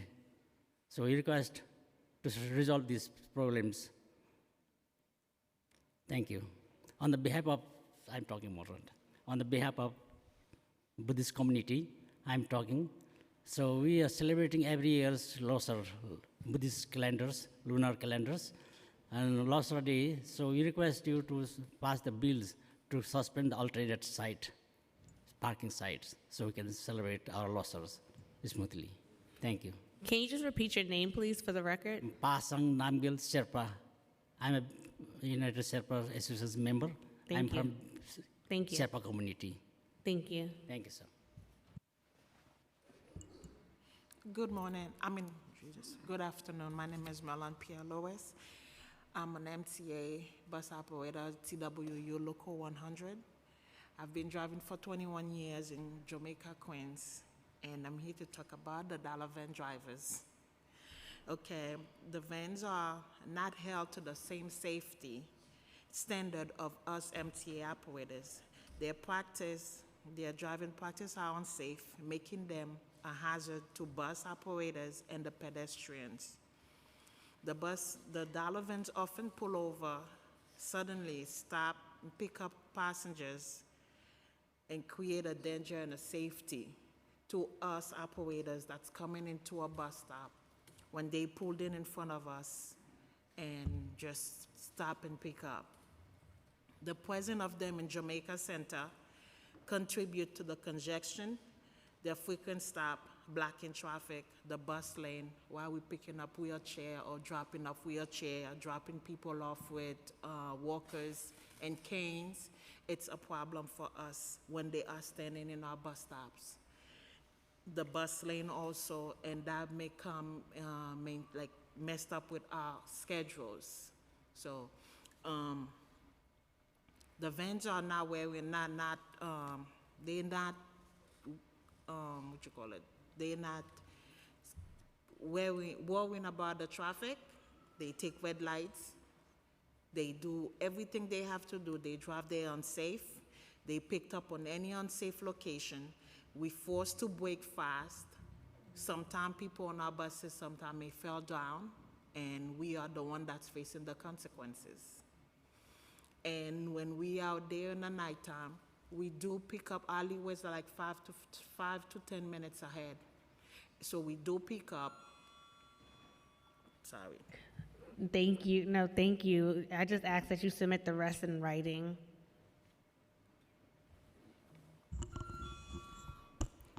My name is Ganesh Hari, and good afternoon, sorry.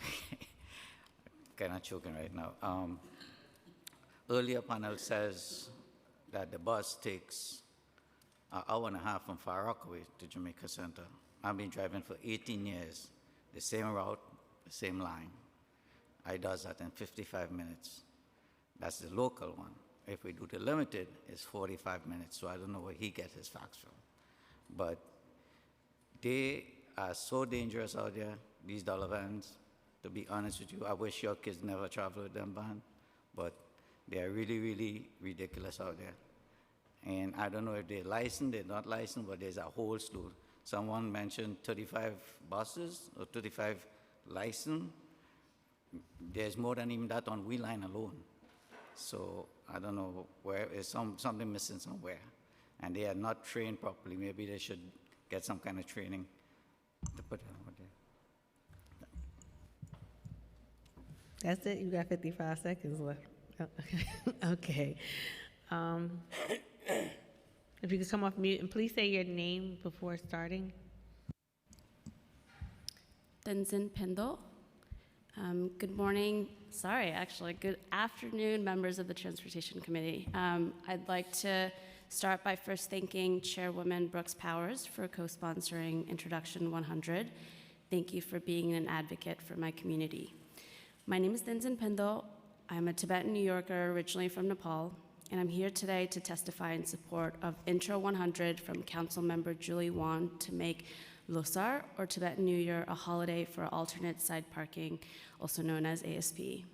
Like many in this city, my family and I immigrated here when I was 9 and my sister 7, and we were raised in Astoria and LIC. From spring of 2003, my younger sister and I attended PS 166 in Astoria for elementary school. I then went to IS 227 in Corona for middle school. Being New York City public school kids, we were exposed to many different holidays through both school breaks and suspension of ASP once my dad was able to buy a car.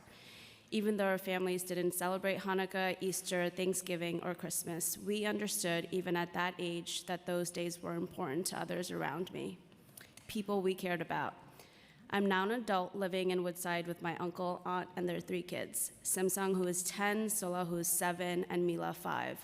All born in Queens, they attend a charter school in the neighborhood and spend their weekends playing in the park and reading books at the library.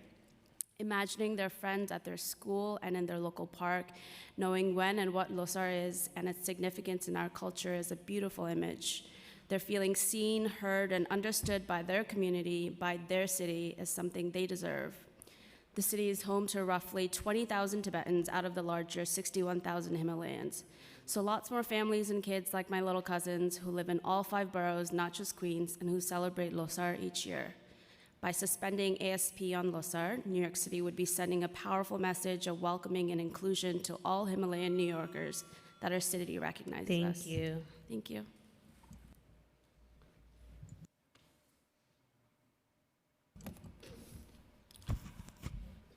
Good afternoon, everyone. Thank you for this chamber. This is Chemang Lama. I'm from Nepal. I represent the Himalayan communities, and I'm the district leader of the AD 37 and community board 2 member. I'm so glad to read my message, like for our celebration about the Losar. Our Himalayan communities in the diaspora is like, stay around the block in the Queens. We have 1,000 of Himalayan communities celebrate the Losar. We expect in this year to celebrate the Losar, we can sleep, like we can enjoy properly on the street. So that's why I'm thank you for bringing this bill to Councilman Julian, then rest of the other councilmen who supported this bill. Then I would like to thank you all. Then next topic is, as a driver, I'm driving this in the city since 14 years. Then I would like to recognize you guys. Driver run the city. Driver bring the city. That's why I hope then council chamber has to listen this time. Please do not listen the Uber and Lyft. Listen the driver once. Thank you. Thank you. So I do have some questions for this panel. I'm going to start with Josh, just wanting to get some clarity. So in terms of Uber, does Uber monitor or review at all the complaints that come into IDG? And like, what is that, like, I guess, mechanism? So we have a process that we stood up with IDG first. Sorry, can you pull that back? I'm not sure. You sound so low to me. Okay. Sorry, is this okay? Is this better? That's better. Okay. We have a process we stood up with IDG, I believe, in 2016, where there are drivers who were deactivated who come to them, and they bring those cases to us. We review those. They make cases for those drivers. The next step in that process is a AAA overseen hearing where a panel of drivers reviews the information that we provide as well as the information the driver provides through the IDG, and that panel of drivers decides whether the driver who comes to the panel is reactivated or not. So the AAA panel that includes drivers is who makes the decision? The AAA panel makes the decision. And the AAA oversees the panel. The panel is just with drivers. Is only drivers? Yes. Okay. Who selects those drivers? The IDG selects those drivers. So those are like the delegates? Well, to be fair, I think they recommend drivers to us, and we have an opportunity to disagree with the drivers that they recommend. What would be a case that you would disagree with? I'm not sure we have. Okay. Or we haven't So recently. you've taken whoever they've given to be on this panel, which have been of drivers. Correct. Okay. Could you describe what it's like in terms of the process when a driver is deactivated from your app? Sure. So there are multiple different types of deactivations. The one that impacts 99% of deactivations is a compliance deactivation. Mhm. The TLC keeps what's called a 24-hour list, an active list. those are drivers that are allowed to accept dispatches from bases or for-hire services, or use a medallion-owned taxi cab in New York. And so we do a sweep of that list every day. If you are not on that list, you are not allowed to receive a dispatch. You could fail to be on that list because you failed the city-required drug test, you don't have the proper insurance documents. There are multiple reasons why the TLC may put you on that list. That is the number one reason that drivers are deactivated, because they have either failed to be on the TLC's active list, their license or insurance requirements are no longer valid, or they've hit the TLC has a maximum hours you're allowed to drive threshold. So if you've hit the maximum hour threshold, then you are deactivated. Those are in a bucket that I call temporary deactivations, because if you are able to upload the proper insurance documents, if you are back on the TLC active list, if you no longer are stuck by the maximum hours requirement, then you're automatically reactivated once you submit that proper documentation. Then there are the more serious deactivations and the much more rare deactivations. So far this year, 1% of drivers have been permanently deactivated. There are some situations, I think service animals came up earlier in the conversation, which I think is a good one. There are TLC rules and regulations about when you can or cannot deny a service animal. There's also a federal decree that Uber is under from a federal judge about when we can, what we have to do with drivers who knowingly say no to an animal that's claimed to be a service animal. Use the word knowingly and claimed very specifically there. And in those situations, there is not much that we can do. There are other situations that are gray where there is a deactivation review center that we have internally, and then there is the IDG process. No, and I appreciate that. And as you know, the intro number 276 is sponsored by Councilmember Krishnan.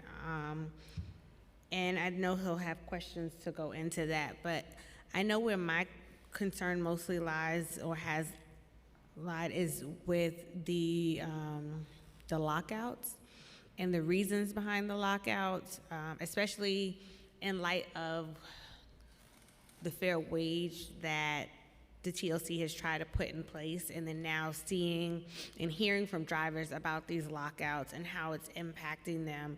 So can we talk a little bit about the lockouts, what causes, because I know deactivation lockout has two different reasons, but just wanting to understand more the scope of the lockout dynamic with Uber. Yeah, and I appreciate it because I share those concerns. Since 2018, we have repeatedly warned that the intended consequence of the utilization rule was to control access for drivers to the platform. The study that the rule was based on is specific that drivers may be subject to limited access to the platform. We have seen 5 different TLC commissioners since 2018. The TLC has repeatedly tried to tweak the rule to try to limit the lockouts. If you don't know, the rule has been paused more than it's been in effect. For 3.5 years, the rule was not enforced. The TLC stopped enforcing the rules in January of 2020, not post-pandemic, but before the pandemic, in January of 2020, and then didn't start enforcing it again until last year. The rule is fundamentally flawed. There needs to be a minimum pay rule. There are dozens of jurisdictions that have implemented minimum pay rules that don't lean heavily on utilization. That doesn't mean utilization shouldn't be measured. That doesn't mean there can't be another rule that works with utilization. But the rule, what a former TLC commissioner told me is that lockouts are a feature, not a bug of the rule. And lockouts are horrible. Lockouts are horrible. The rule is a bad rule. The TLC needs to revisit it, and the TLC doesn't revisit it. They implemented it because the council gave them the authority to do so in 2018. The council gave them the authority to do so after a report that was published by James Parrott and Michael Reich, and the rule that was proposed in that rule looks very, very different than the rule that exists today. For example, that rule is based on company-specific utilization. The rule that's active today is industry-wide utilization. So when one company's utilization rate drops below 45% and the other company's utilization rate is above 53 or 54%, the company with the higher rate still has to lock drivers out in order to make sure that the industry-wide utilization is above 53%. That was not the rule envisioned in 2018 when the council passed the law allowing the TLC to create the utilization rule. It's a totally different rule. The TLC has stepped way out of where the rule was in 2018 when this council granted them the right to create that rule. Offline, I'd like to understand this a little bit more granularly on that piece. And when I hear that many drivers are finding success getting reactivated, I have to wonder why they were deactivated in the first place. Going back to deactivation, sorry, I'm going back and forth with you. Is there a problem with, like, do you think that sometimes maybe Uber may be too quick to deactivate drivers, and should there be like a grace period in a sense for like the easily fixable problems that drivers can address before getting deactivated? So for example, like you said, like it may be a matter of the insurance or the drug test, like something that they can upload, to your point, to remedy. Is there an opportunity to establish like a grace period for those more easily fixable offenses versus, because there are some drivers, as you heard earlier, that spoke and said that they've been like deactivated for a long period of time to be able to address those challenges? I do think that's a good idea. And there are some steps where our processes weren't great early on.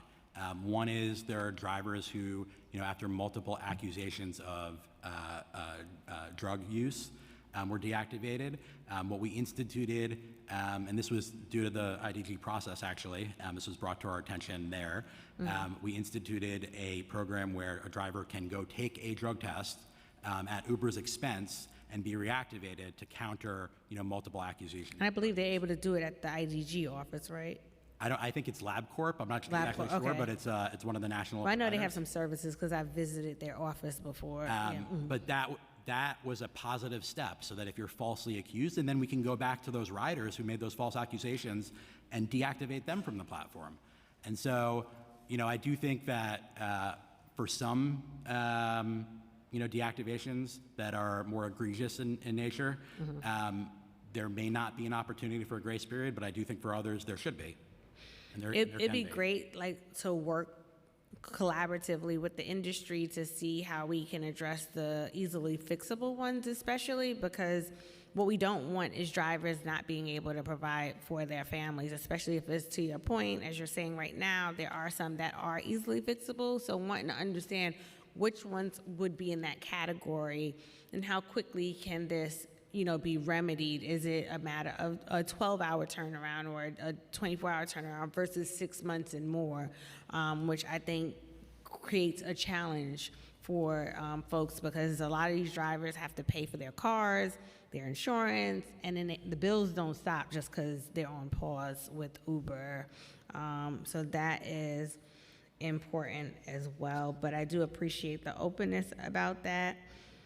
And in terms of the TWU members, thank you for coming out. I'm glad you come from Southeast Queens, so now we can have a conversation, apples to apples. So from your vantage point, I know we have a whole conversation, like I said earlier, in terms of the Queens bus redesign in particular, which I have been advocating for increased bus service, to have more buses, because I know there's some routes that have a lot of crowding, for example.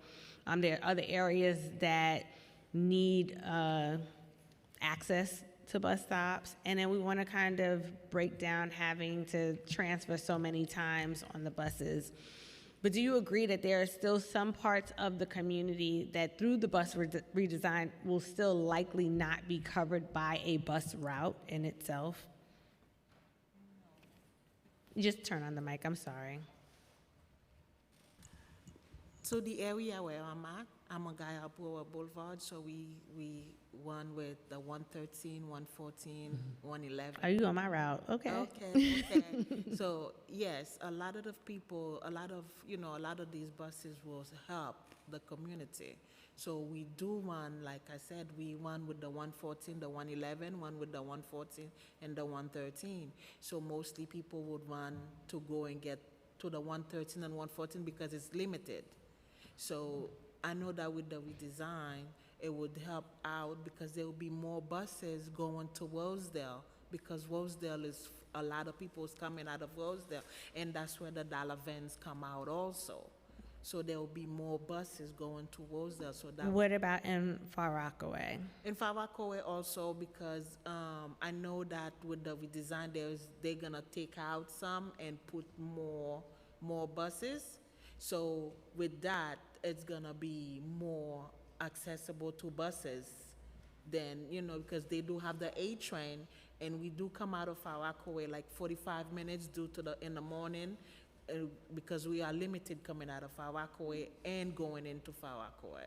Can you talk to me about a little bit more about the limitations coming out of Rockaway? Why you feel that, to your point, that it takes so long to come out of Rockaway? Is it because it's a matter of it's just that many people getting on the bus? Is it the congestion? Because our roads in Rockaway Exactly. is another conversation for DOT. But True, it is. Yes, it's the congestion. We got a lot of constructions going on, and we do drive like the Arctic buses, so it takes us a minute to turn in and out of these roads, especially when they're having like roadblocks and people parking on our bus stop, people parking in our bus lanes. So it took us more times, to come in and come out of our bus stop and to service everything, all of the people that we need to service.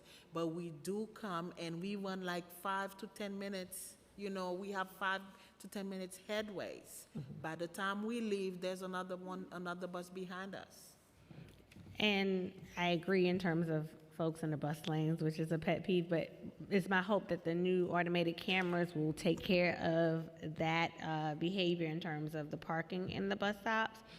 Do you think that, so earlier, first of all, I know that it was said by Mr. Morrison when he was testifying that there is a difference in terms of the commuter vans, right? There are some that there's only about like 39, 40 that are actually like with their credentials and everything like that. But then there's another aspect that they are not licensed and registered with the TLC. Right. And so I understand anything in the bus route is a problem. I actually agree with that because we're trying to find ways for you to speed up service.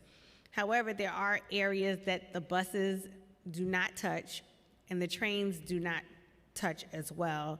So not thinking about the unregistered vans, because I think that's going to come with enforcement, and I'm looking forward to working with TLC as they onboard more TLC officers and working with NYPD in terms of enforcement in that space, because as I said, I have issues in Rosedale with some of the ones that are not licensed and registered. But for those that are licensed, registered, and following the rules, do you feel that there is a potential for them to be helpful in terms of, and not only looking through the lens as a driver, but as a lens of a member of the community? Do you feel that there is a need in those areas where there's no buses and no trains that access those areas? I would say yes, because I do have some of my coworkers that works around Jamaica's Belmont, going to Belmont. And we do have a lot of people that take the buses that goes down to Belmont, which is the Q110. And we do have a lot of people that do take the dollar vans, because there's spaces that they want to stop. The bus stop there's no bus stop there. So instead of getting on a bus, they would jump on a dollar van. But if they are licensed and they are following the rules that we followed, they could do their job and we do ours. But it's the fact that they are taking in into our job and making our work hard and making it unsafe for us and for the pedestrian that's on the road. No, I totally agree with that. And I look forward to having additional conversations with TWU, ATU, the commuter industry, NITWA, and the administration to continue to have these conversations. Obviously, these bills, when we hear them, are just a opportunity for us to talk about it, to hear all sides of a conversation. But then there's another phase of this process where there's negotiations and there's give and take. So I'm looking forward to working with all stakeholders in this because, you know, there is a need for it in communities like the ones that I represent, as you know, you agree with also. But then at the same time, we want to ensure all drivers in all industries are safe, as well as the ones the public that's utilizing these services. So I thank you, and I'm going to pass it to Councilmember Krishnan. Thank you so much, Majority Whip Brooks Powers. I just have some questions, Josh, for you as well, from Uber. You know, and I think just taking a step back for a second, I want to really be very clear about, you know, there's a lot of dialogue and you know, testimony and opposing viewpoints, but I think we all can agree that we all want to have a process that is fair, that allows for drivers to have a voice in that process, to be able to make their case, and one that gives them notice and an opportunity to be heard. I know that's the place that we all want to come from, and we all, I think, can agree on these fundamental principles. So I just had a few questions about the current process and also the bill that we're hearing today. So firstly, you would agree, right, that it's important for drivers to have notice before they're deactivated of the fact of an impending deactivation? I think for 99% of deactivations, I think there needs to be notice, but there are some egregious, and I use egregious because it's in the bill, there are some egregious situations that could put a future rider in jeopardy, sure, where there might not be an opportunity for notice. But that aside, notifications, warnings, opportunities for education, yes, agree. Sure, and I'm putting aside those egregious cases, as you mentioned, that are in the bill, and focusing on the 99% of them. So if we can agree that, you know, for those 99% of cases, notice in advance is crucial, what can you point to anything in the IDG process, Uber process right now that provides, that requires notice to drivers before they're deactivated? Is there anything currently that requires such notice? The IDG process is after a deactivation takes place, but we do have repeated notifications, and so the IDG process is separate. It's after a deactivation takes place. We have repeated notifications and warnings prior to a deactivation. In some instances, I imagine we can improve those and would want to work with your office and others to improve on those, but we do, and we have improved them over the years to add more education opportunities, more warnings, and more notifications of accounts that are in jeopardy of deactivation. Got it. So I think if, you know, and I know we've talked about this before as well, but if the process in place starts after the fact, I think what we're trying to address this legislation is to create process before the fact. And the importance of notice being part of that process, and I know you all may be providing notice in your own way too, but having a statutory process that starts before and has notice as part of it, I think is really an important piece of this legislation and just a part of due process generally. So I appreciate hearing your feedback on that. My next question is about, wouldn't you agree that if Uber or Lyft, and you're not speaking for Lyft, but if a for-hire vehicle company makes a decision to deactivate a driver, why would the burden, can you explain a bit about why the burden would then fall on the driver to reverse that decision? In other words, if a company like Uber has made a decision, wouldn't it make sense to have Uber explain its rationale and justify its decision rather than having a driver have to reverse that after the fact? So just to comment on the first piece, because I was unable to get to it in my testimony, the one of the key changes that I did want to, discuss or suggest or work with you on is, while we agree with notice requirements and creating a process ahead of time, we would love to discuss, defining egregious and what types of advance notice, or when our advance notice is not necessary, or when do advance notices possibly jeopardize rider or driver safety, both on the rider and the driver side. So just want to be clear that we agree with the intent that notices and warnings and opportunities for improvement and education are needed, but want to make sure that I'm specific that there are some cases where that just may not be warranted or may not be in the best interest of rider and driver safety. And then on the other question around, I guess, the burden of proof, there is a separate TLC oath process for your license. We are not taking away anybody's license to drive, and that is a very thorough process. We're choosing, which we believe with good reason, who to engage in business with, and we are trying to create as many opportunities for drivers to point out or defend allegations that were made either by riders or others. We have added video and audio recording. We've added a deactivation review center so that information can be provided. But there are some instances, again, those permanent deactivations, it's less than 1% of the driver population. It's in the hundreds, not in the thousands. And, when we make a mistake, it's not a statistic. It's going to be that person's livelihood. And it's really important that we do whatever we can not to make those mistakes. But we're getting a bunch of information. We're having investigations. These are human-led processes. And then we are now providing opportunities for drivers to present as much information as they can to refute any of those allegations. The one I talked about with Chair Powers, Brooks Powers, is the opportunity for a driver to take a drug test when there's allegations of a drug test that we're happy to pay for. But that is an example of one where there are multiple allegations.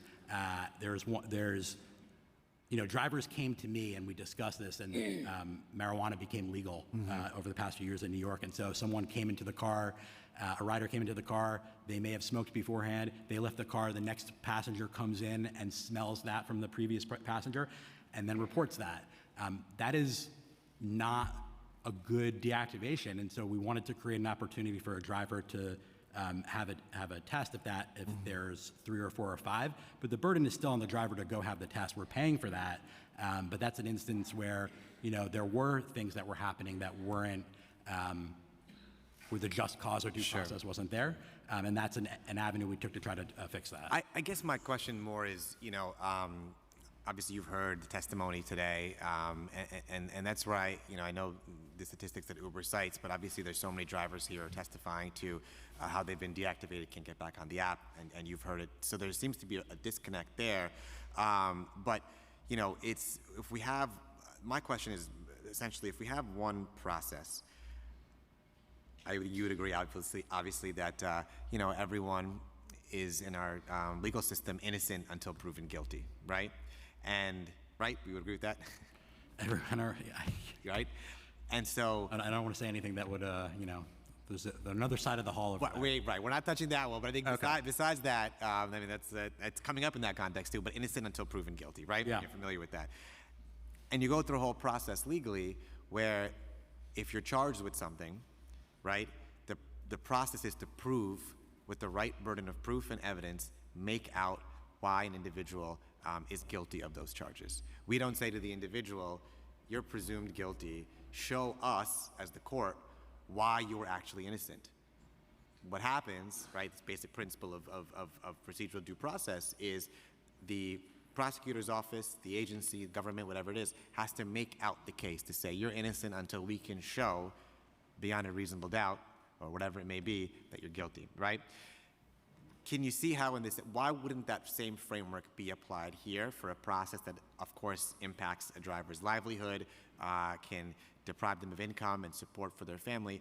Why wouldn't we have the same standard here where we have a process and we require the decision maker, Uber in this case for right now, why would we not require them to make out their case as opposed to saying to the driver, prove to us why you should not be deactivated? Well, I do think there's a couple of differences. One is it's not a criminal case. We're contracting with an individual, and we're making a business decision to contract with that individual. But the stakes are high. Sorry to interrupt. It's not a criminal case, of course, but the stakes are high, though, right? So it's like in this case where the stakes are high for the individual that's affected by the outcome, why wouldn't the process be, we give you notice, we have to make out our case before the ultimate decision that has very high stakes is affected? Because in other contexts where the stakes are so high, that's what we do. Why wouldn't the same principle apply here?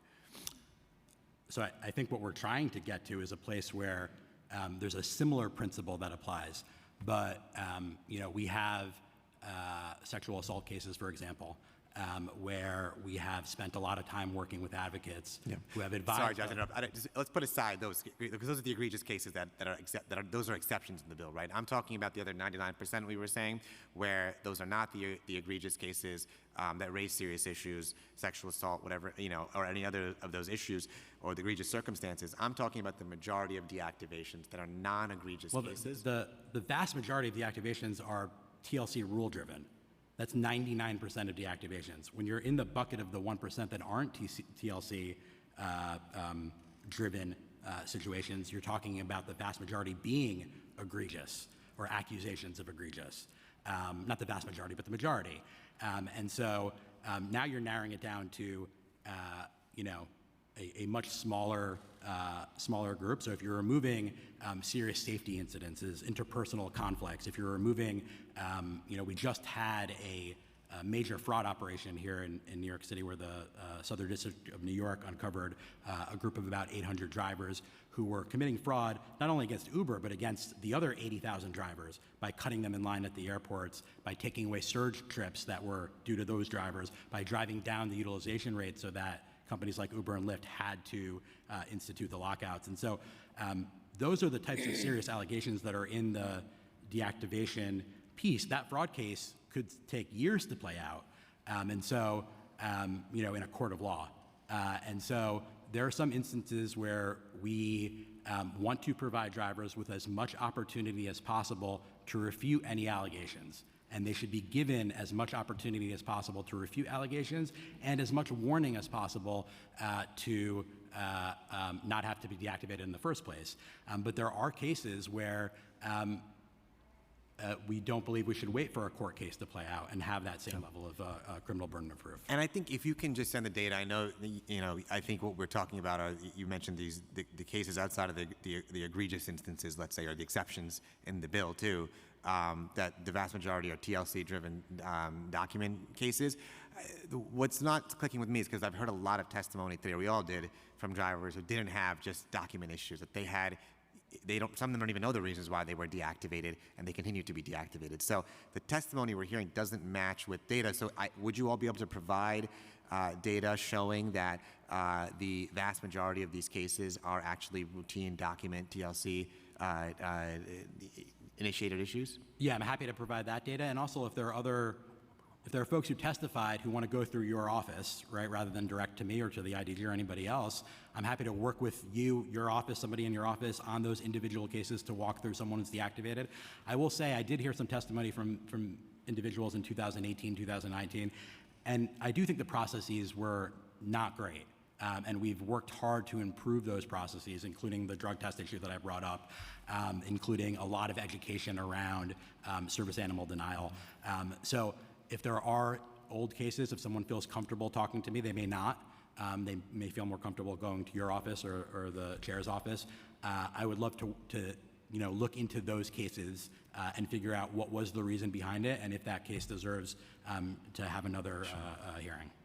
And my final question is just, given the process the way that it's set up, a driver is deactivated from Uber, but ultimately has to go through an Uber informed process with IDG.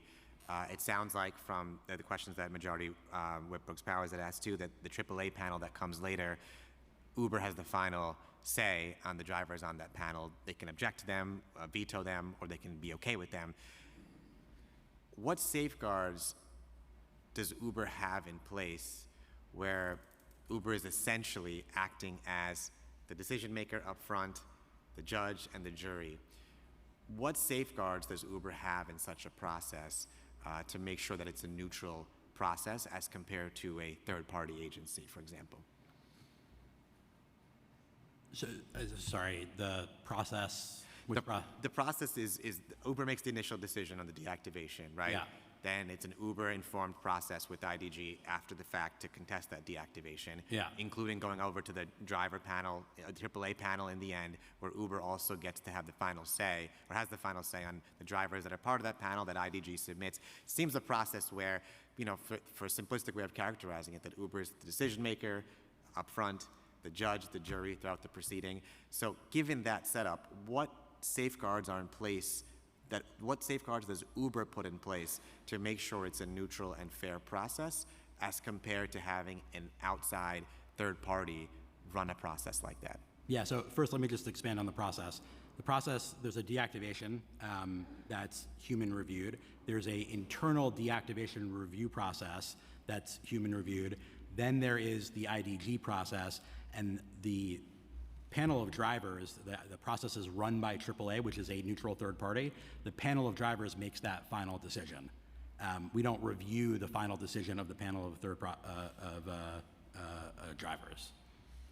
But I guess that whole process, I'm wondering what are the safeguards that Uber puts in place to ensure it's a neutral and fair process? We have a panel of third-party drivers that are reviewing those pieces, but look, I think we've worked in other jurisdictions to figure out better deactivation policies, and I know we've been in touch with your office. This hearing was scheduled. This bill was put on the schedule at the last minute, so my colleague who had talked to your office recently is in Minnesota and dealing with a similar issue. But we're happy to continue to work on legislation. We're not opposed to legislation outright. I think there are some issues we'd like to address. But I will say that we are the contracting entity with individuals, and we are making a choice to, the same way a taxi medallion owner is renting a taxi medallion to someone, the same way a black car or livery base is choosing to work with someone, we are making a choice to work with someone, and we sometimes choose not to work with individuals. We now pay into the unemployment insurance fund when that happens through no fault of their own. Unlike taxi medallion owners, unlike Lyft, unlike black car bases, livery car bases, that unemployment insurance is available to drivers where they lose work through no fault of their own. But if there are other steps to take to improve the warning process, to improve the notification process, to improve the education process, and then on the back end, improve the process to make sure that the deactivations were reviewed properly against our policies and our community guidelines, that's something we'd like to work with your office on. Thank you. Thank you to the panel. Next, we will call up Chawang Lama, Richard Cho, Kunchak Dolma, Kunga Rota, Urjan Serpa, Diallo Tizo. We ask that you just say your name prior to starting your testimony, and please adhere to the 2-minute rule.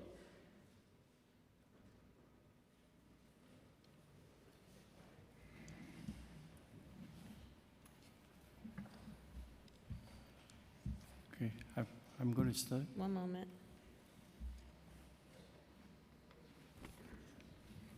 Raja Sahel. Raja Sahel. Okay. Malang Gassama.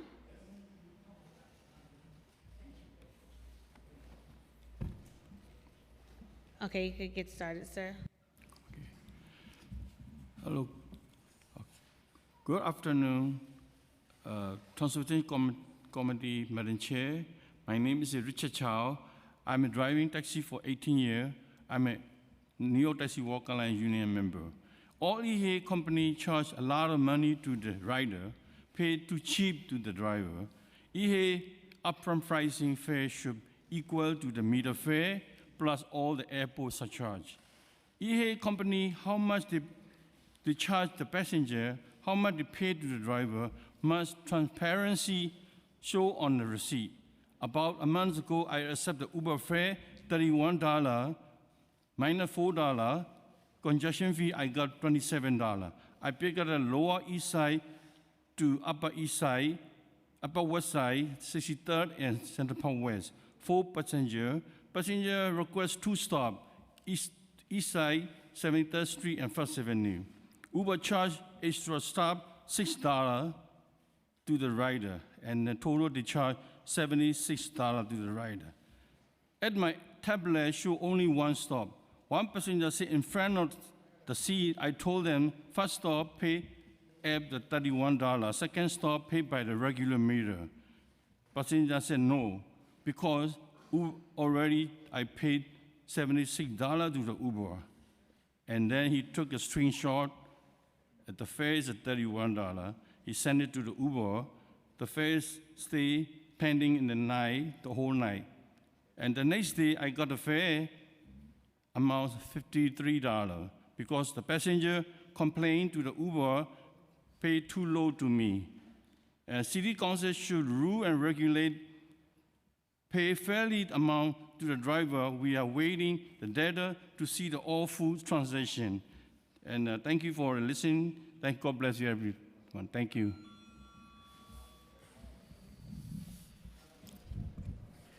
Thank you. My name is Diallo Tijan. I'm going today to talk about the 276 bill for ending the M5 Uber and Lyft deactivation. This time, I'm not going to talk about my deactivation, but I'm going to tell you some of situation where they deactivate us and file it. Example, sometimes it's happened to us to take people like the night, and when you take the customer, he want to go home.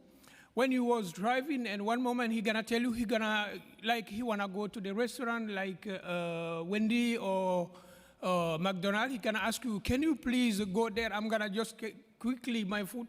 And you know, this is not what we have on the deal, because I'm going to take you from destination to the from the pickup to destination. I don't have to go to the restaurant. For this kind of situation, if you, as a driver, you say I cannot do that because I cannot go wait there. And when you drop that customer, if they report you, they can say anything.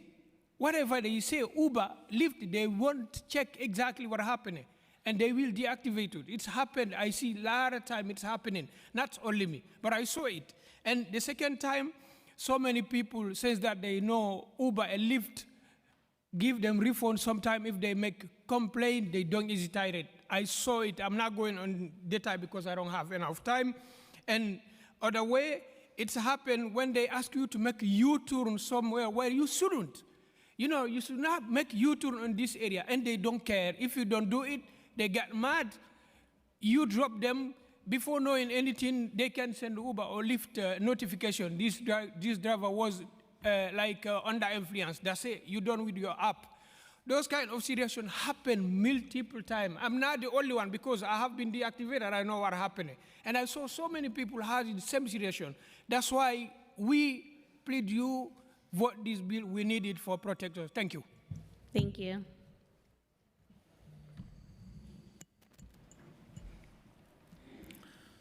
Hi.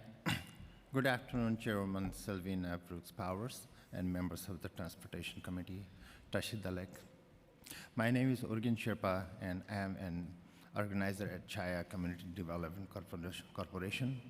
Today, I urge City Council to pass Intro 100, introduced by Councilmember Julie Won.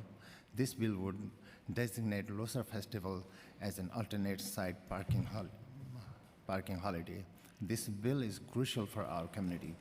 Before moving forward, continuing, I would like to signal my support for Intro 276, the bill to end unfair deactivations and cap the FHV lease. Please listen to the drivers. Drivers are the ones who drive, who pay the insurance, who maintains the car, and who pays the high gasoline fees, not Uber and Lyft. Yeah.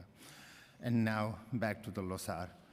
Recognizing Losar would allow us to celebrate without the stress of parking regulations. By making Losar as alternate side parking holiday, you would ease logistical concerns and affirm that our traditions and values are respected in our great city.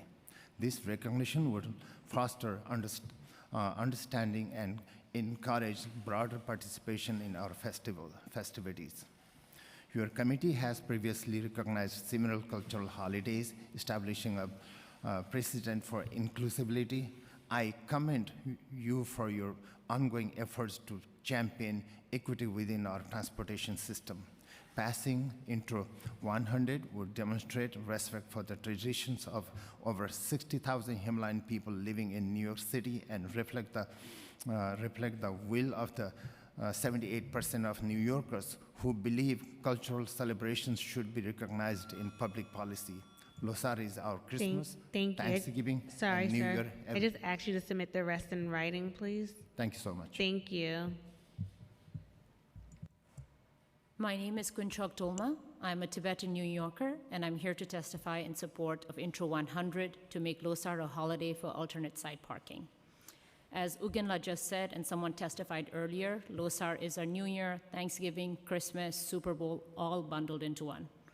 As minorities, we are often used to our holidays being sidelined, so it makes our community very happy to be finally seen and heard in the city we call home. To the 25 council members who signed on to this bill, especially to Councilmember Julie Wan and her office, my council member Shekhar Krishnan, and to you, Chairwoman Brooks Powers, we are forever grateful. In New York City alone, Losar is celebrated by over 60,000 New Yorkers of Tibetan and Himalayan heritage. This number, however, does not account for the many more tens of thousands of Tibetan Buddhists who celebrate this holiday alongside us. I ask and hope that each of you vote in favor of Intro 100 for 3 important reasons. First, this would be the first and only ASB holiday that is specific to Buddhists and people from across the Himalayan region, one of the fastest growing communities in the city. Second, like other communities, our community should also have the opportunity to celebrate our main religious holiday with our families without having to worry about getting a parking ticket or leaving our celebrations to move our cars. And lastly, it allows us, as one of the fastest growing New Yorkers, to see ourselves represented in the civic fabric and laws of our city. So thank you. I hope you quickly vote Intro 100 out of committee and come to celebrate Losar with us at one of our many community halls and temples across the city. Thank you. Can I get your name again just for the record? Kunchok Dolma. Thank you.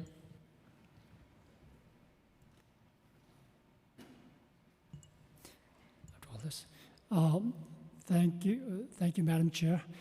My name is Kunga Shring Rota, and I'm a Tibetan. I'm a Himalayan. I'm a member of the Himalayan community. Approximately, there are around 61,000 Himalayan people living in the 5 boroughs. They're spanning from all walks of life, and on this particular Losar day, we all gather together. We all marry. We all have festive time. The adults, we all put on traditional clothes. The kids put on they have new clothes on, and we visit our parents. We visit relatives, friends, and and once we go, we're in a very festive mood, and you don't want to be, you don't want to be worrying about whether you got a parking ticket, and it would be such a bummer if you're such in a festive mood, right? And I want to just briefly say about how the Himalayan community is structured. Under the Himalayan community, there are several smaller communities, like Walloon community, the one I come from. This Walloon community is based in Nepal. It's right at the border of Nepal and Tibet. And back in '94, I came to States for further studies, and since then I've been a New Yorker for the past 25 years. And we all have our own stories, shaped by unique journeys, but we all come in one shared ambition, shared notion that we wanted to really make this bill. This is a very meaningful bill for us. once this bill is passed, it's something the city would, if we feel like it's meaningful recognition for our community. Thank you.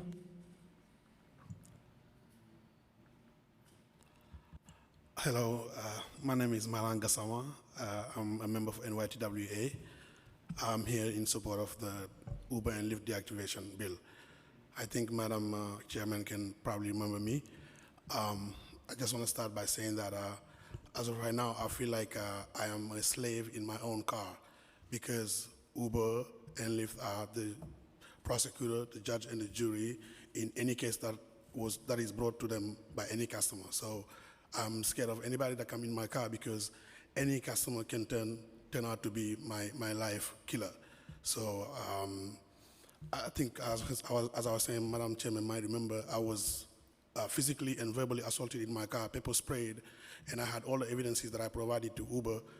Uber sent me $20 to go clean myself up, and after that, the customer called them, sent them an email and lied about me, and Uber still went ahead and deactivated me for 8 months. Thanks to your help and the help of the WNYC radio, Uber deactivated me after 8 months. After I got in serious troubles, they reactivated me. And after they realized that I was very active with the NYTWA, 3 months after that, they deactivated me again, claiming that somebody had frauded my account in 2021, and this was in 2024. So from 2021, somebody stole my identity. Uber knew it, they didn't say anything about it, until 2024 when they realized I was very active on the NYTWA platform, they deactivated me again. And I stayed for the second deactivation 3 months. I did everything until they reactivated me again. They saw me back after the big rally we did. The very next day, I started getting all kind of emails from Uber saying, oh, some such and such said that they didn't like your comment. So they're sending me emails that I don't know what customer said, what about me, what time, and what did they exactly say. And I told them that I'm being targeted because of my implication with NYTWA. So please help us out and pass the bill, please. Thank you. Thank you to the panel. Next, we'll hear from Kara Klita, Max Chung, Charles Dorville, Yi Fang Chen, Bashira Kamara,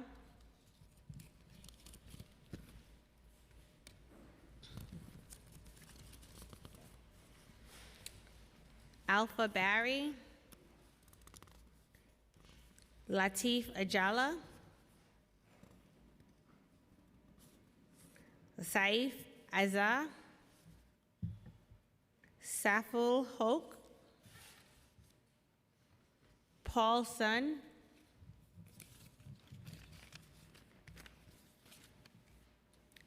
Shahal Uddin,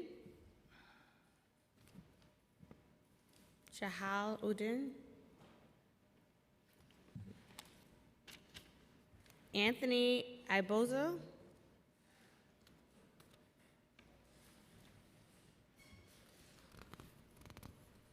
Muhammad Ali Awan,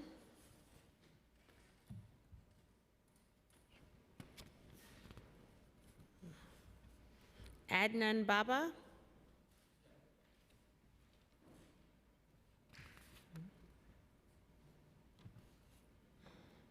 Modibo Doi Kara, Modibo Doi Kara, Mohammed Barry, and Barry Muhammad. Yeah, we have Muhammad Barry and Barry Muhammad. Okay. Please state your name before you start your testimony and adhere to the 2-minute rule. You may start. Turn on your mic, please. First, I want to thank the council member for having us here. My name is Alpha Barry. I'm a member of NYTWA. I used to drive for Lyft and Uber,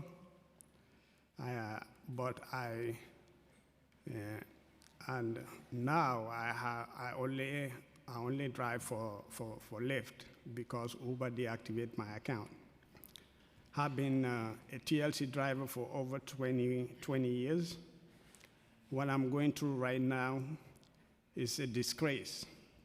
Not only Uber deactivated my account, Lyft also is locking me out. For a while now, I was not able to go online to make a living. I have family to feed and bills to pay, from my house bill, car insurance, and other expenses. How am I going to survive like this? Uber deactivated my account, and Lyft is locking me out. Up to today, I don't know why Uber deactivated my account. When you call, they say it is a safety reason. I went to their office. They told me they cannot do anything about it. I went to IDG. One of them looked into my account and filed an appeal. They sent me a text saying that my reactivation was denied. After that, I learned IDG was created by Uber and Lyft. This is like coming from an enemy and go to another enemy, which was created by the same enemy. Thank you, sir. I'm just going to ask that you submit the rest of your testimony in writing, please. Okay. Sir? My name is Save Isa. Thank you, and I really appreciate you giving me the chance to stand and testify in support of the bill intro 276 for unfair deactivation. Aside from what you've been heard from all the testimonies, my story is very unique and very tragic. After COVID, I decided to go and work in Baltimore, Maryland. I signed up for Uber, and Uber took 30 days to investigate me and do a background check, and they found a speeding ticket. Finally, they opened an account for me in Baltimore, Maryland, which I have to use my private car. Then I uploaded my insurance card, which have my wife's middle name the same as my last name. Then they said I was trying to make fraud. I went to Uber and I provided from the broker and I corrected everything on my insurance card. Then, after going through so much, Uber finally said, well, you have double accounts, one in New York and one in Maryland. After the fact that they investigated me and did a background check for 30 days, then they said, this is the final decision. They don't make it here. It comes from California. So I said, give me one account at least so I can survive or, try to at least work with one account. They said, after I went to them again, they said no. Mind you that Lyft follows, and Lyft did the same thing. And I was out of work. I have to pay my car payments, my insurance, all my bills, struggling for almost 1 year. Then I tried to go back with Lyft and Uber again. Lyft then finally decided to open my account again. This is what happens, and this is the misery I have to go through. Besides all of this financial stress, I get stress, I get mental stress, I get my health problems, I got high blood pressure, just because of what Uber is doing to us drivers. Thank you. Thank you. Yes, good afternoon. My name is email address. Good afternoon. My name is Saiful Haq. I am a Uber Lyft. I was Uber Lyft right before. Last 1.5 years, they deactivated my account, and the reason is that I was drug substance use. I use the drug substances, and they're going to have a proof for the drug test for my TLC and for my private doctor drug test, but they don't trust anything else. I went to the office a lot of times and sent them the email. They don't listen to anything else. That's the problem, when the passenger complain, they're supposed to come with proof, and without any reason, and they stop my account. I'm paying my car, it's $1,000 a month, plus I have insurance. I can survive, I have only the breadwinner of my family, I have 5 family members. It is very hard for me to survive right now. So I hope the justice will be getting, and we're supposed to get a justice to activate my account. I am last 1.5 years, I'm suffering with my financial trouble. So I hope your decision will be right. And passenger, if they complain, they're supposed to come to the testimony, because what reason for they're going to complain, they're supposed to know what is the reason, and the driver don't know nothing else. And I have a question regarding this. They use a lot of excuses, whatever is not real. Sometimes they drive a little bit fast, jerking on the street. They say, "Oh, you're going to drive fast. You are not a good driver." They complain right away. They stop my account. This is happening a lot of times, you know. So I hope in future we're supposed to do bring the passenger. What is the right? What is the complaint? Supposed to face. If not, there's some lame excuse there. And some of the passengers is drunk in the evening time, especially, and the rest is too. And they complain against that. Okay, you want to stop the account, and the Uber supposed to be justify the reality of that. And the right of whatever they tell, and they're going to complain against this, and they're going to close the account. It's not right. We have a right to this, the human rights. As a labor law in America, they have no right for us. We are work like slaves. Thank you. Thank you. Next.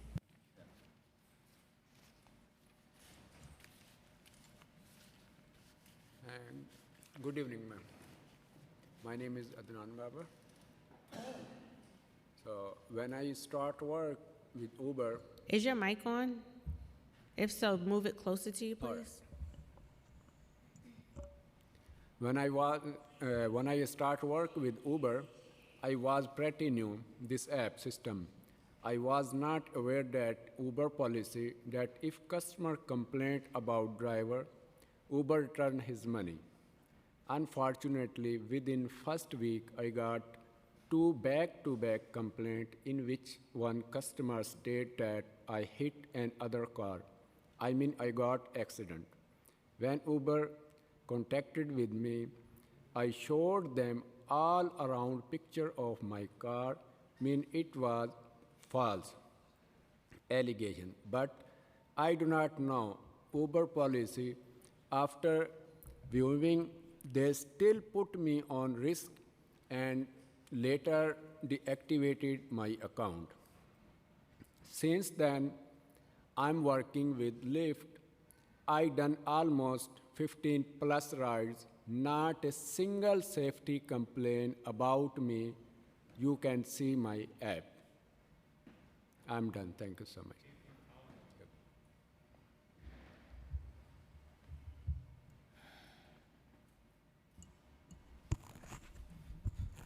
Good afternoon.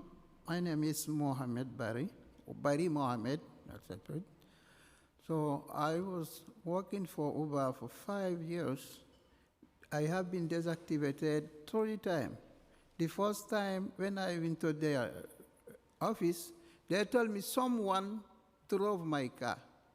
I said, now, who that person drove my car? Because even my wife never drove my car. They say, okay, so now just go, we're gonna reactivate. I start again. Second time, they told me they deactivated me, and they told me for my rating is low. Okay, and that's I go take class, they reactivate, and third time they deactivated me again. They say my rating is low. All that they told me. And also Lyft, I worked for them 3 years. They deactivated. I asked them, they told me the rating is low. So since that time now, I'm working car service. My life is at risk because some customers don't pay, some then harass me. And my bills now, I paid very hardly because I have bill to pay, I have a family. So that's why I need help, and I thank you very much. Thank you. Hi, my name is Mohammed Bari. I've been driving a yellow cab before become an Uber driver and Lyft for a while, maybe 4 years, and then I joined Uber and Lyft. And Uber deactivated me while I was in my country in Africa, and then I came back, I find out my app is done. when I went to the office, they say somebody put a picture into my account that's fraud. That person tried to reactivate the account again, and I went to the office. I explained to them everything, but they told me, listen, somebody already did it, and they tried to reactivate your account. If you come over here, we're going to take you to the court. I was like, what did I do to take me to the court? They said, no, now you try to reactivate your account like 2 or 3 times. That's illegal. And I never have complained with my customers. My rate was 4.8, and then also Lyft deactivated me because I got into accident. I don't have a customer into my car. I don't hit anybody. I was by myself. And due to the collision, they deactivated me. I went to the office. They said they cannot do anything. I have to call. I called. Nobody answered. That's the way. But this is, I think, is unfair. Like he said, we driving like sometime a car service is not easy to find, to get the bills. That's why we are here today to justify it, and we hope this is going to end. We're going to get back our account. We be able to do our living because we have a lot of bills, expensive. We have wives and kids. We do everything possible to feed them properly. Thank you so much. Thank you. Thank you to the panel.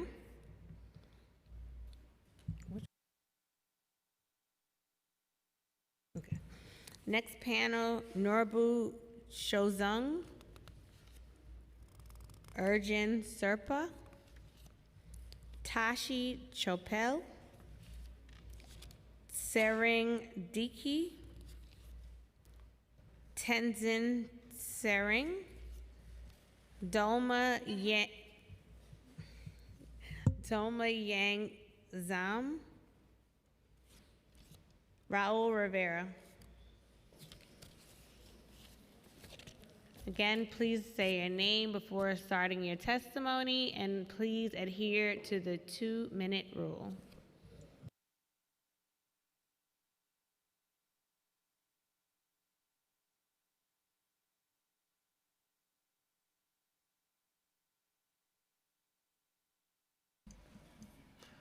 Hi, good afternoon, and thank you, Chairwoman Selina Brooks-Perwas, and members of the Transportation Committee. My name is Norbu Chozung, and I am Tibetan who live in New York. I live in Queens. I am the 2-term former president of the Tibetan community of New York, New Jersey, and served the community for 3 terms as board member.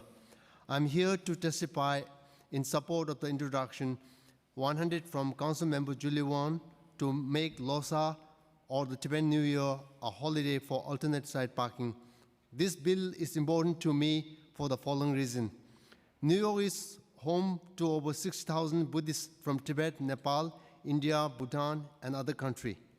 In addition to the practical benefit of not requiring us to move our cars on this important Buddhist holiday, all New Yorkers need to see themselves represented in the civic fabric and laws of our city. This would be the first and only alternate side parking holiday that is specific to Buddhists and the people from across the Himalayan regions. In addition to those 60,000 Himalayan Buddhist Americans, the city of New York also welcomed many Buddhist communities from the different states of America and Canada by driving to celebrate the Tibetan New Year Losar with their families and friends in New York. Compared with the other immigrants, the immigrants from Himalayan communities from Tibet, India, and Nepal are quite new and are growing rapidly every year. Since the time of the Uber Lyft services in the city, we have many community members who own and drive cars in their everyday lives. Just like the communities that celebrate Christmas, Hanukkah, and other holidays, my community should have the opportunity to celebrate our religious holiday with their families and friends. By suspending the side parking on the Losar, New York City sends a powerful message to all the... Thank you, sir. We just ask that you submit the rest in writing. Thank you very much. Thank you. Next.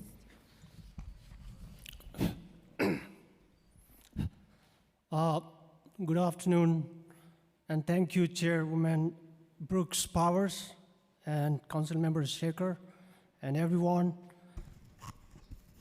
My name is Tashi Chopel, and I'm a Tibetan refugee and a New Yorker. I'm here to testify in support of Intro 100 from Council Member Julie Won to make Losar, or Tibetan New Year, a holiday for alternate side parking. As an Uber driver and community member, this bill is important to me. New York City has over 61,000 Tibetan Buddhists from Bhutan, India, Nepal, Tibet, and other countries. In my home country, Tibet, our religion and culture are under threat of annihilation due to China's ongoing occupation. In New York City, we have had the opportunity to practice and preserve our traditions freely. By suspending alternate side parking on Losar, New York City sends a powerful message to all Tibetans and Himalayans that our city sees us. Our city recognizes us and our cultural traditions. New York City is our home too. In addition to practical benefit of not requiring us to move our cars on this important Buddhist holiday, it is important for my community to see themselves represented in the laws of our city.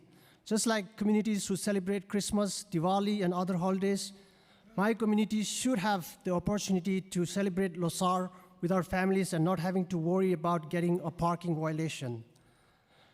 I hope you can join us at one of our community's Losar celebrations this year and celebrate the passage of this law with us. I ask that you please vote in favor of Intro 100 to make Losar an ASP holiday. Thank you, Councilmember Julie Won and Chairman Brooks Powers, for being a champion for our community. We will always remember you. Thank you. Thank you so much.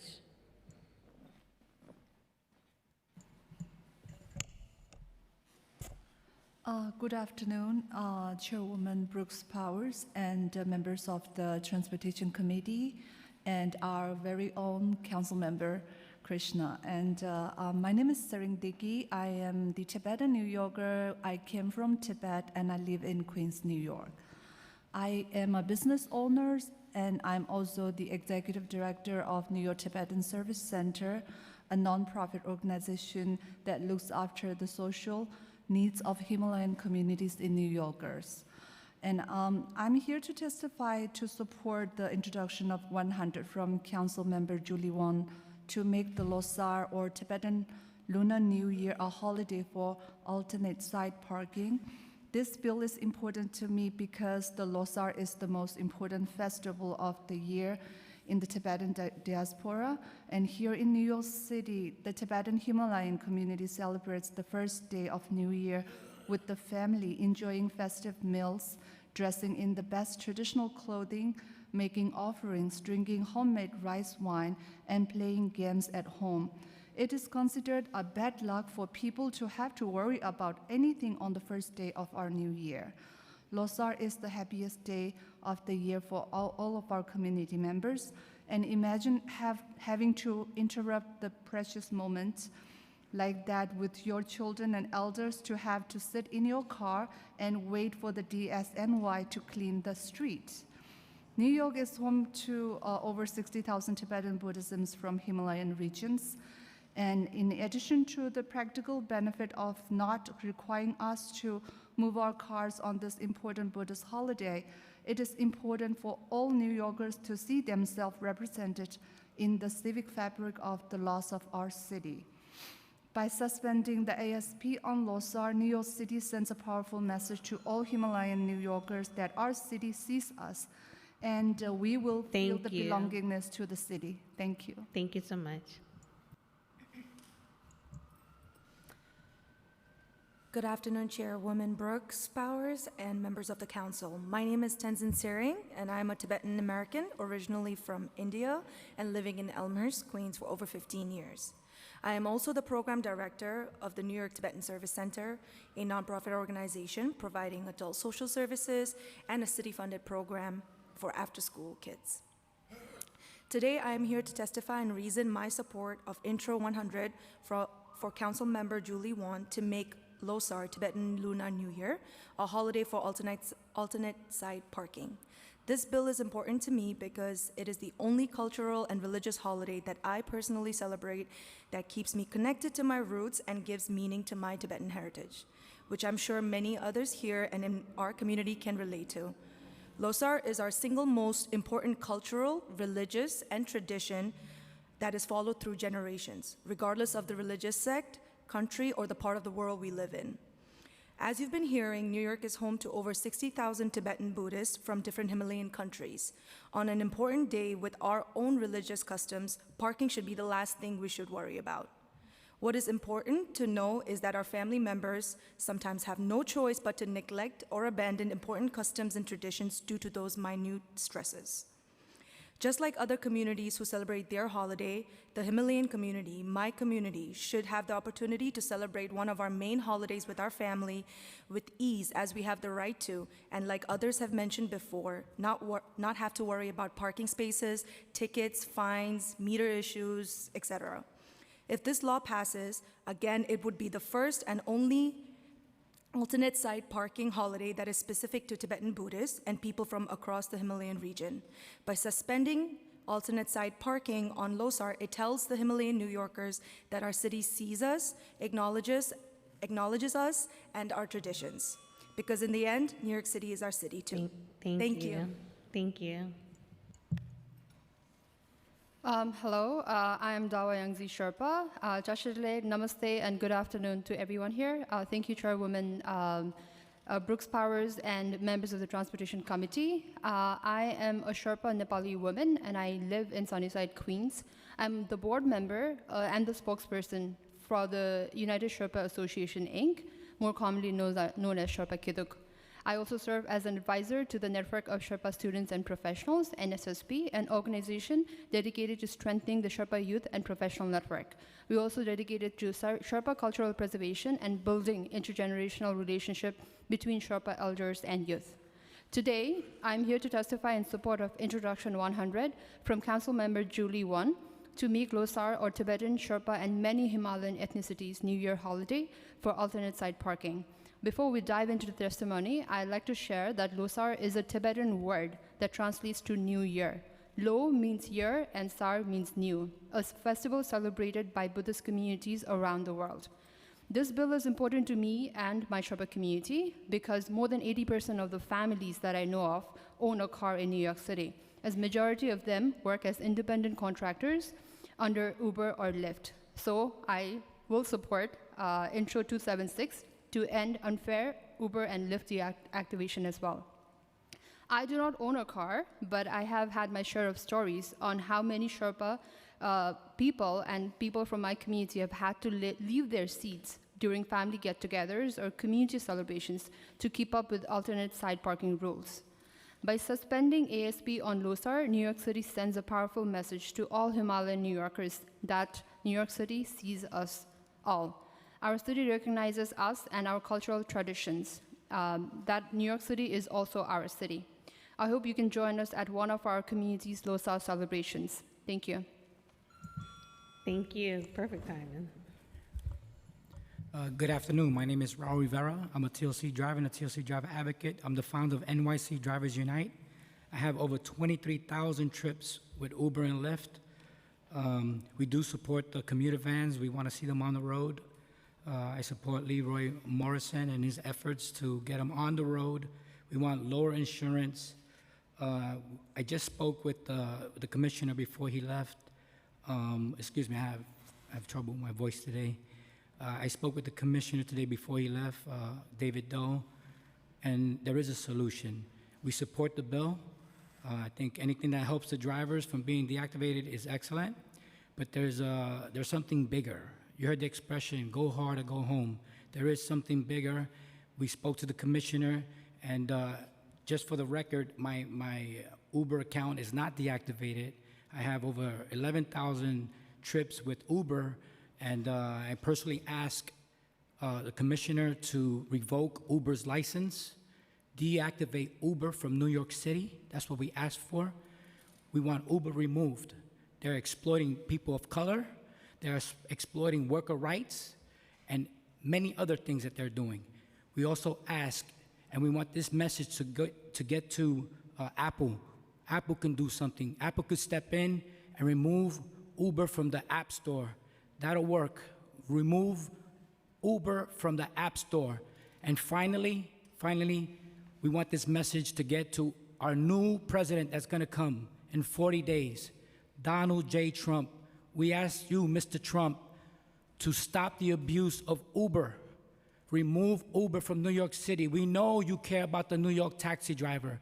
We are not Uber drivers. We are not Lyft drivers. We are New York City taxi and limousine commission drivers, and we're being exploited. And we ask you, Mr. Trump, remove Uber. Thank you. Thank you to the panel. Next, we call up Tenzin Bhuti, Sonam Dangso, Dawa Yangi Serpa, Sarang Lamu Serpa, Zubin Solmani, Pasang Serpa, and Muhammad Arshad. We ask that you give your name before speaking and adhere to the 2-minute rule.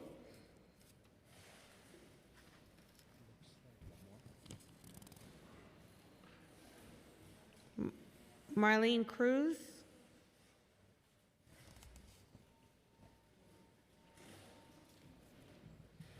You may begin. Just make sure you turn on the mic.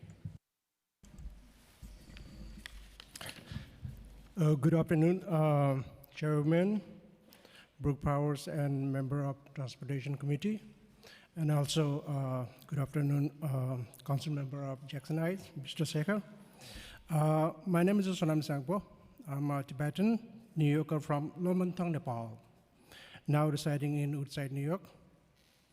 I'm the Managing Director of Lonyamship Association, USA Inc., which is a nonprofit organization. And we recently established a community center in Woodside, New York. I'm here to today support Introduction 100 introduced by Council Member Julie Wong to recognize Losar Tibetan Lunar New Year as an alternate site parking holiday. Losar is a sacred day for Tibetan Buddhists involving important ritual and the family gathering, and this bill would allow us to celebrate without parking concern. New York is a home to over 60,000 Tibetan Buddhists, and this bill would be first ASP holidays specifically for Buddhist and Himalayan communities. It will affirm that New York City respect and value our traditions.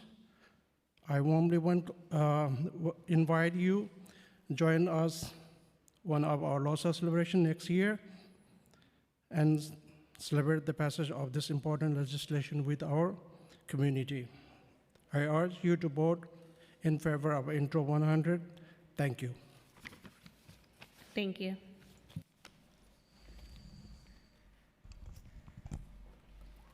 Good afternoon, Chairwoman Brooks Powers, Council Member and member of the Transportation Committee.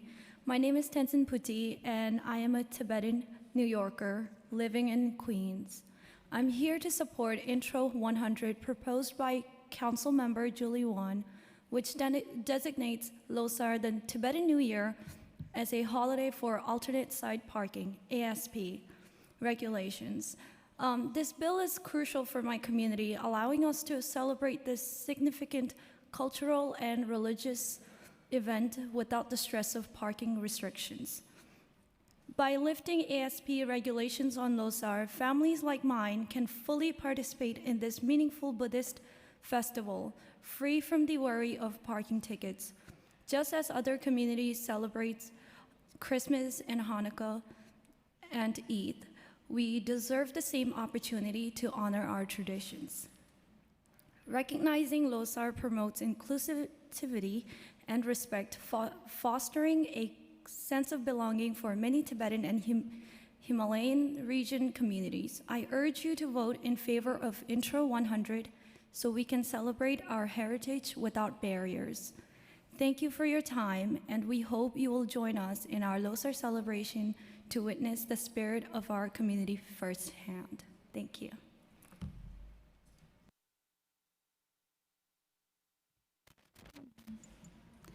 Good afternoon and Tashidele all. Before I begin, as a daughter of a driver, I want to signal my support for Intro 276.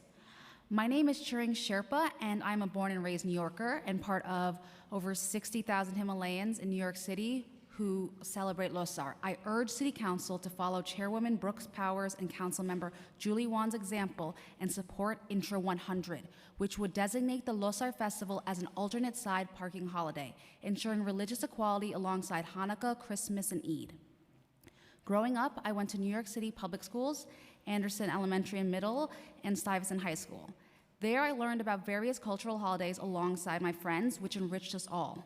Through it all, my parents worked hard to make sure every Losar was special, earnestly believing that how we celebrated impacted our luck for the year.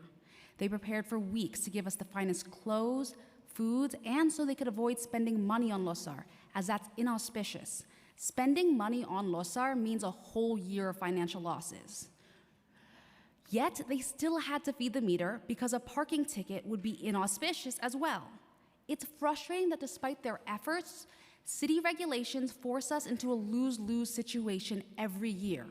This lack of recognition feels like a dismissal of my identity and of my community. I believe in the city's potential and your leadership.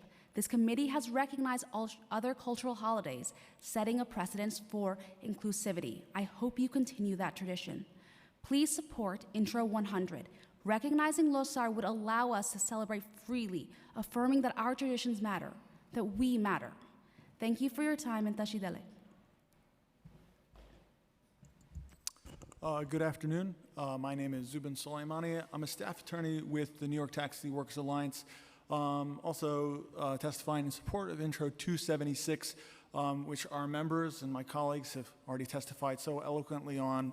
I just want to follow up on a couple of points. I think the question was asked earlier, how is deactivation distinct for for-hire drivers? Why is this bill so necessary for them? And the point was raised once about the expenses and the debts that drivers incur. And I think and that is huge, and it's also connected to another point that makes these drivers unique, which is that when you get fired from a high-volume for-hire vehicle company, you are being effectively put in the same position as when you're losing your license. I think the gentleman from Uber testified earlier, like, oh, well, they still have their license, they can still work. Currently, everybody has seen the monopolization of these companies unfold as they assume dominant market share. The two for-hire companies make up 85% of the entire for-hire and taxi service in the city. So when you lose your ability to work for them, you are largely losing your ability to work with the license that you invested in, with the car that you invested in.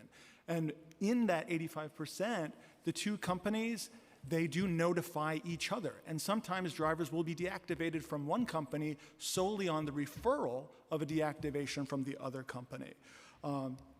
Quick point, just also to say that nothing in this law preempts any other process, just like the same way that the fast food deactivation bill, which we are so proud to testify in support of, did not affect any other process that folks could work through.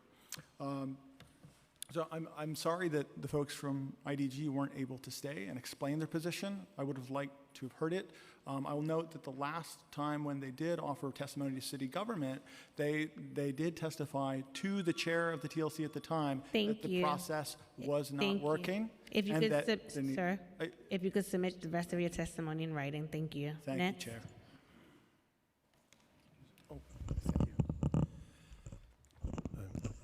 Good afternoon, council members, jury, respectables. Is your mic on? There we go, yeah, got it. Good afternoon, council members, jury, respectable people.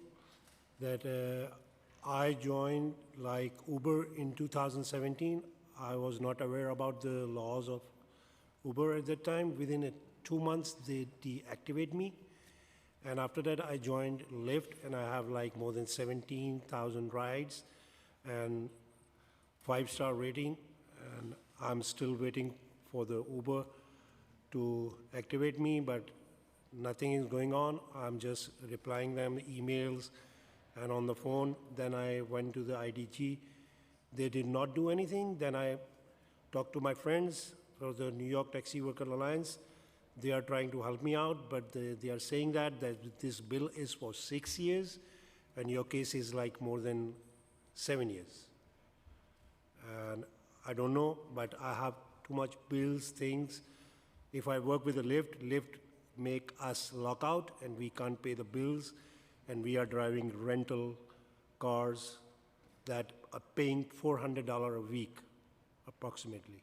How can we survive? Please help us. For that, we can work on 2 apps like Uber and Lyft. Thank you very much.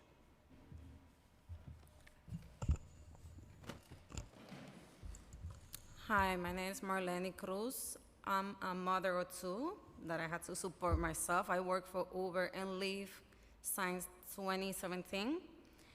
And the reason why I'm here for is because of the lockout.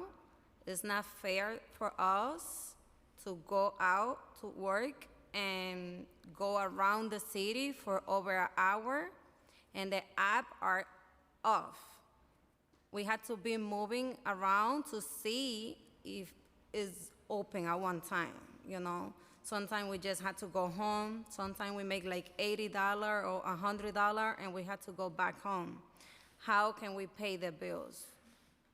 Being an Uber, a TOC driver mean a lot of money because we had to pay like $700 insurance plus the car, plus the license, plus a lot of things. So we need to lock up, stop, please. Thank you.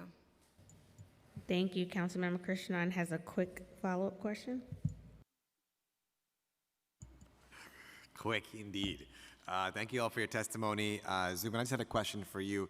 How do lockouts actually relate to the pay rule, and what does the pay rule require? Okay, thank you, Councilmember. So what the point of the pay rule is to approximate what any other minimum wage law does. The point of it is to compensate drivers for all time that they are at work. And the rule does not contemplate lockouts. They were not contemplated when TLC passed the rule. They were not contemplated when Professors Parrott and Reich put their report together.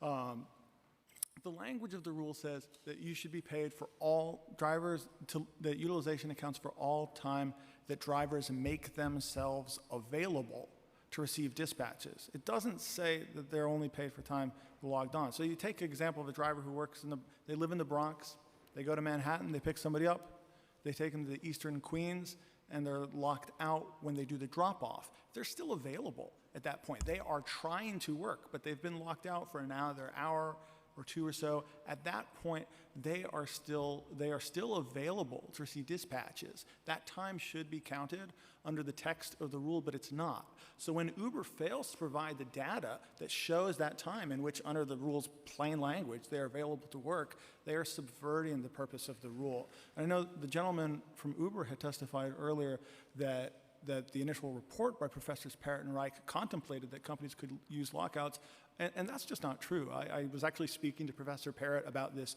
2 weeks ago, and he said, no, it did not contemplate that. The report discussed the notion that companies more broadly would have to limit supply, but the idea of that would be to incentivize getting away from the oversaturation that had really wrecked the industry. That would be a question of hiring and attrition, not of randomly locking out drivers in the middle of their shifts and creating chaos for individual drivers and for the whole workforce. Thank you. Thank you. Okay, thank you to this panel. Next, we're going to call up Christopher Leon Johnson, Chidari Adnan, Sering Jupa, Yaning Gong, Samara Saeed, Ali Akbar, Ibrahim K. Diallo.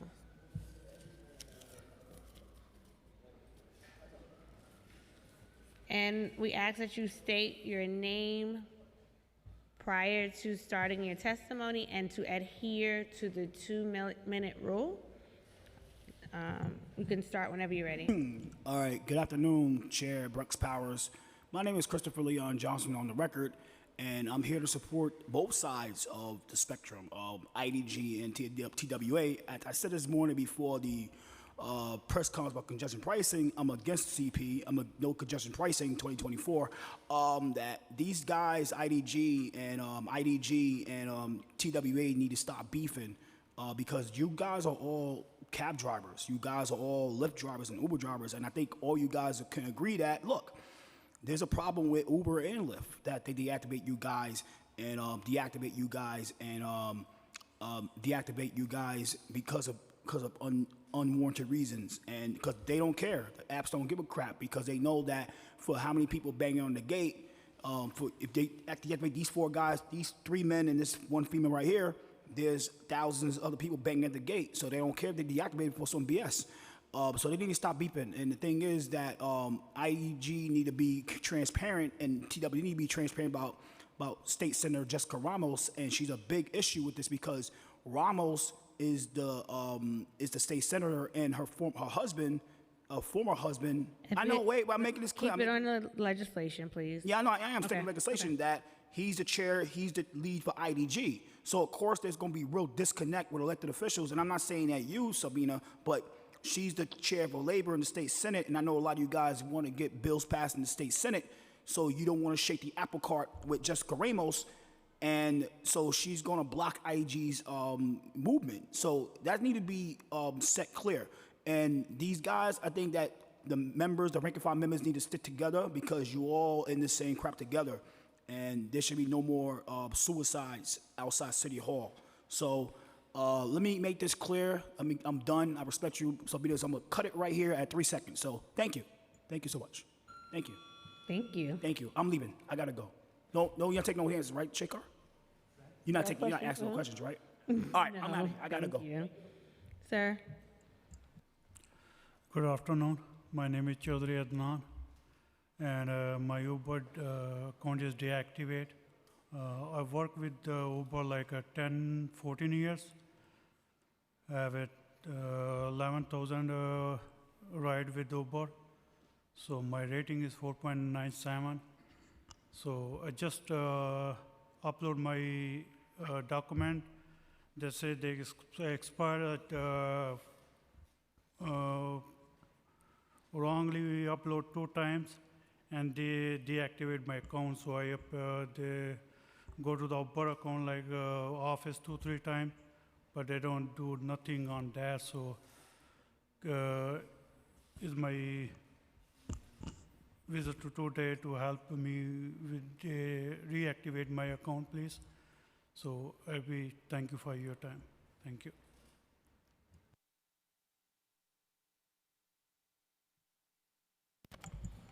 So thank you again. This is my friend. He said to talk under him. He told me what he wanted to say because he believed when he speak, you might not understand exactly what he wanted to say. Okay, can you give his name though? Yeah, I'm not going to tell, but I just want to make sure it's possible for me to talk on that. Yes. Okay. Okay, my name is Ibrahim Khalil Jallo, that's his name. He said Uber and Lyft deactivated him because, like the other guy said, low rating. And he said he's not the one who's going to rate himself. He don't know whose customer is going to rate him. He never had problem with the customers. They just, like maybe when he drop him off or drop her off, they're going to just notify Uber and Lyft. He don't know what they're going to say. He never had problem with the passenger, but they just say his rating is very low. All Uber and Lyft deactivated him because of their low rating. So he just telling me, I have like wife and 7 kids to feed. I pay the bills. There's mom and grandma back home. All these people waiting for me. Now I don't know what to do. The bills is so high right now. Like he driving a car service right now. It's very hard.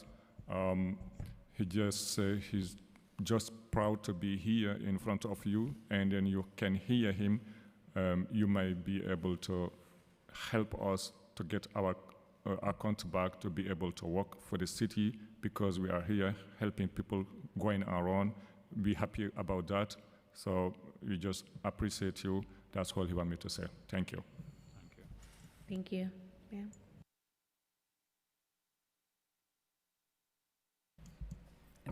My name is Samina Sayed. Just a few days ago, I drive with Lyft. I used to drive yellow cab. Now I'm driving with Lyft. 2 days ago, the Lyft deactivated my account just because I have a conversation with one of the passengers. I'm a woman. When I get into the car, people see I can speak English. They start talking to me. You know, they feel comfortable, they feel relaxed. I especially work at nighttime, so they feel very comfortable.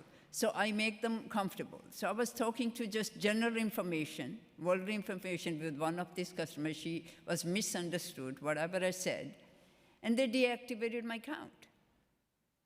I mean, this is ridiculous. I have 5-star rating with them. I have 100% acceptance. I have the best driver I am, only work with Lyft, just because of misunderstanding of a passenger, and they have the right to say whatever they want to say, and it's accepted, but they don't want to listen to us. We don't have a freedom of speech. We have a freedom of nothing. We are slave to these Uber companies.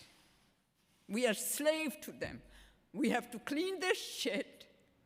We have to keep everything what they want us to say, our documents in time. Everything is perfect. We have to watch what we say. We have to watch what we do. Who are we? Are we human beings, or are we a machine like a car? I just bought a car for them because my car is old, and I just bought it in January. I have to make a payment on it. Uber didn't open my account, but the Lyft, they deactivated. Thank you. I'd like to thank this panel. Next, we will hear from Tashi Doma. We ask that you adhere to the 2-minute rule. Yes. Yes. You may begin. Hi, my name is Tashi Dolma, and I'm a Tibetan member of Queens, New York. I live in Woodhaven, Jamaica, and I'm also a member of the Tibetan People's Movement of the Middle Way Approach in New York and New Jersey, representing 60,000 Tibetans living in New York City. I'm here to testify in support of Introduction 100 from Councilmember Julie Wan to make Losar, or Tibetan Lunar New Year, a holiday for alternate side parking. This bill is important to me because the bill is crucial for our community as it enables us to celebrate this important cultural event without the hassle of parking regulations. By alleviating these restrictions, we can create a welcoming atmosphere where families and friends come together, support local businesses, and immerse themselves in the vibrant traditions of Losar. Recognizing this holiday not only honors our city's diversity, but also strengthens the local economy by encouraging community involvement and connection. I ask that you please vote in favor for Intro 100 to make Losar an ASP holiday. Thank you so much. Thank you for your testimony. Now we have Doro Tamam. You may begin.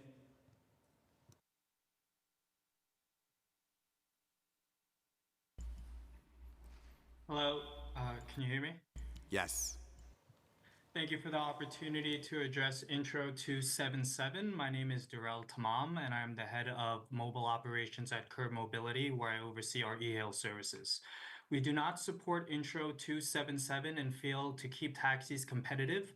If a minimum pay is put upon the taxi industry for e-hail jobs, then that same standard should be put throughout the industry so taxis don't lose competitiveness within the market and existing earnings opportunity. Between 2017 and 2022, taxis have lost 50% of their rides from TNCs and have not recovered. In 2017, the FlexFare pilot was started, which saw immediate impacts for the taxi industry. new business was able to be attracted to taxis such as the Accessoride program, corporate travel accounts, and non-emergency medical transportation. Markets that have previously stayed away from taxis due to the inability of competitive prearranged pricing. Curb has also helped bring consumer rides through our Curb app and partnerships with notable TNCs and other partners through the integration into our network. For March of this year, about 10 to 15% of rides were e-hail, which are rides the industry would have not captured without its flexibility in pricing and could have been distributed to other service classes. The reason why the council should avoid setting higher pay rates for taxis are rooted in fairness, market competition, and the impact of drivers. To reiterate some key points, street hail volume is down 50%, and e-hail has accounted for 10 to 15% of trips, which could have gone to other service classes, providing more earnings opportunities for taxi drivers. Taxis were able to get e-hail rides from rates being flexible. Without the flexibility of rates, an uncompetitive environment is created, pricing taxis out of their opportunity of e-hail rides through the choice of consumers, programs, and rides from partners. Lastly, drivers have a freedom of choice when deciding to Your time has expired. Thank you. We ask that you submit your remaining testimony in writing. Thank you for your time. Thank you. Next, we'll hear from Lakpa Dundu. You may begin.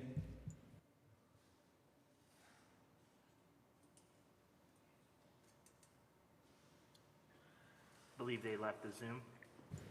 Next, we will call up Johannes Lai. You may begin. Yeah. My name is Johannes Lee in opposition intro 277. I'm dedicated yellow cab driver and really appreciate Curb for keeping me busy with rides day and night. The street hail business has been slow lately, so I'm glad I can keep working through Curb during these slow times. I'm excited to see how Curb will innovate and keep up with other rideshare apps. Curb is already showing they care about driver by offering good support, engagement, and business consistently. Thank you.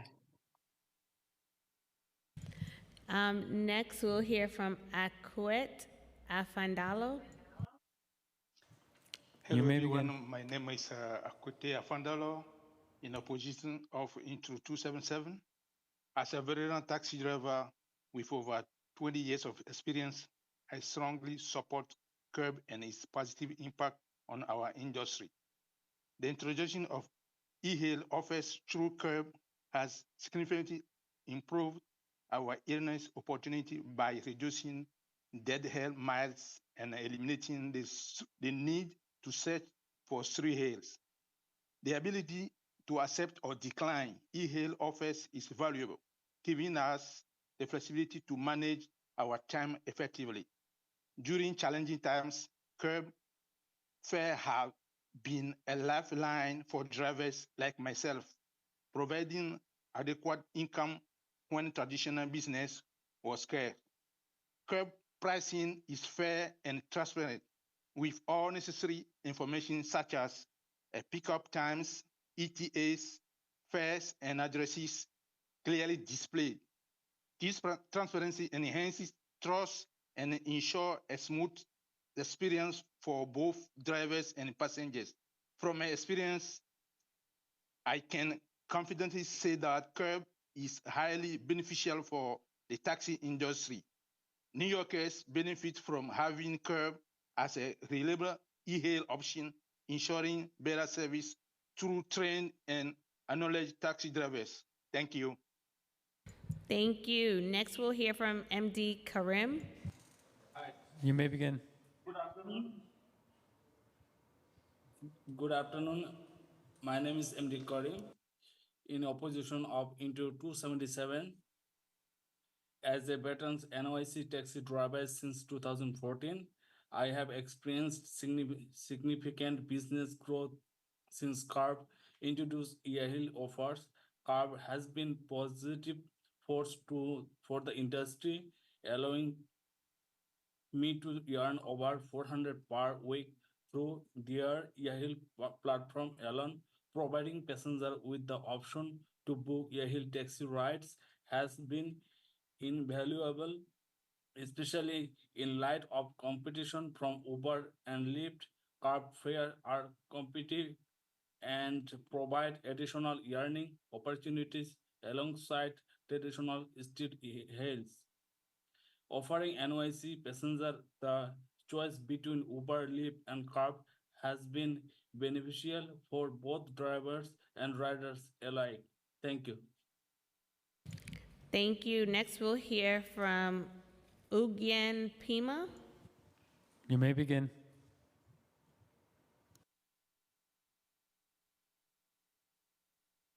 They have left the Zoom. Next, we'll hear from Setan Deki. You may begin. They have left the Zoom as well. Oh, actually, sorry. Here.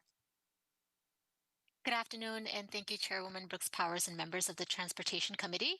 My name is Setan Diki, and I am a Tibetan New Yorker living in Queens, New York City. I also work at a company Capital, a nonprofit CDFI that serves many New York City small businesses from the Himalayan region. Today, I'm here to testify in support of Intro 100 from Councilmember Julie Wan to make Losar a holiday for alternate site parking. Losar marks the beginning of the Lunar New Year, a time of renewal, reflection, and connection with family and community. As a Tibetan, this holiday is not just a day of celebration, it represents our heritage and the values we hold dear. Additionally, many of the small businesses I work with are owned by individuals who celebrate Losar. These entrepreneurs bring unique products, services, and cultural experiences to our neighborhoods. However, during this festive time, they often face the challenge of managing parking regulations. By designating Losar as an ASP holiday, we can alleviate some of the stress associated with parking, allowing families and community members to celebrate without the added concern of moving their vehicles. I would also like to take a moment to thank Chairwoman Brooks Powers for co-sponsoring this bill. Your support demonstrates your commitment to our community and our cultural diversity, and we are grateful to have you as a champion for our voices. In conclusion, I urge you to support this bill and help ensure that Losar is officially recognized by our city. By doing so, you not only honor our traditions, but also strengthen the fabric of our diverse community. Again, thank you for your time. Thank you. Next, we will hear from Nicole Salk. You may begin. Okay, thank you so much. I am testifying regarding intro number 276. I'm a staff attorney at Brooklyn Legal Services, which is part of Legal Services NYC. As part of my work, I regularly represent Uber and Lyft drivers in obtaining unemployment benefits. And during the pandemic, our office and the New York Taxi Workers Alliance, many of whose members testified today, brought litigation which resulted in approximately 68,000 Uber and Lyft drivers receiving state unemployment insurance at the full rate of payment for employees. Many of the drivers we represent have been unfairly deactivated from their companies' platforms without notice and without any effective means to challenge the deactivation, as has also been testified to by numerous drivers. Painfully so. Really sad to hear these incredibly horrendous stories where drivers are losing their livelihoods. They often do not know exactly why they are deactivated. They have told me about drunk and or unruly passengers who they believe may have made complaints about them to the company. Sometimes drivers may be deactivated when a customer complains about a driver refusing to violate a traffic rule, such as an illegal U-turn. I had one female driver who believes she was deactivated after a customer complained to the company when she refused a sexual advance. Our driver clients assume that there must be something they can do to challenge these unfair deactivations. Unfortunately, they have few rights to challenge, as you've heard. They are devastated when I inform that there really is nothing we can do since the company has the power to deactivate them for almost any reason. Yes, there is arbitration process. That was a process developed by Uber and a drivers union, which was and may still be funded by Uber. However, Uber ultimately controls who is eligible to go to arbitration on a case-by-case basis. This Uber-controlled process resembles the grievance process provided by many other companies where the corporation ultimately makes Your time has Thank expired. you. We ask that you submit the rest of your testimony written. Thank you. Next, we call up Israel Acevedo. You may begin. Good morning or good afternoon. Driver, Israel, driving you for would- hire sector. You went out for a second. Go ahead. I'll give you your 3 seconds back. Can you hear me? Yes. Okay.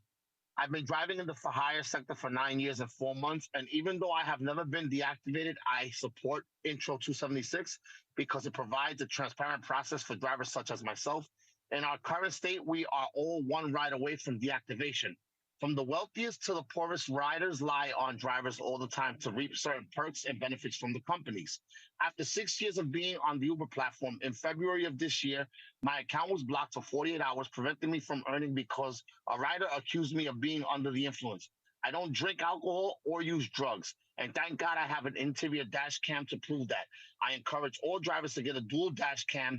We, the drivers, are the ones that bear all the operational expenses to work in this industry, and these companies should not be able to block or deactivate any driver without proof. Off the topic, I just want to mention these things. These companies classify us as independent contractors. If we are truly independent contractors, then why aren't we provided with the pickup and drop-off details before accepting a trip? Why are we penalized through an acceptance rate when we don't accept a trip? Shouldn't we be able to accept trips we want and refuse trips we don't want? Why is our acceptance and cancellation rate monitored? Thank you for having me and have a great day. Thank you. Next, we will call up Glenn Belowski. You may begin.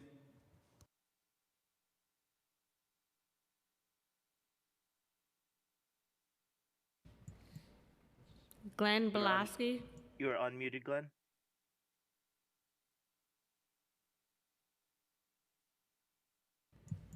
Glenn, we can't hear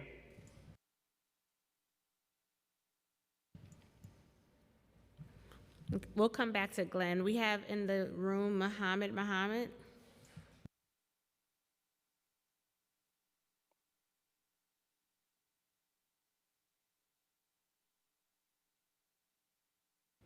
Please. Yeah. Hi, my name is Mohammed. I am an Uber and Lyft driver for 10 years, and also I am a member in NYTWE. Dear council member, by passing bill number 276, justice will be achieved for the wronged driver as a result of malicious or false report. Passing Intro 276 will achieve psychological and mental safety for the driver, making his performance on the road more safer. It is not fair to the driver to spend money to obtain TLC license and go to school and be a professional driver for many years.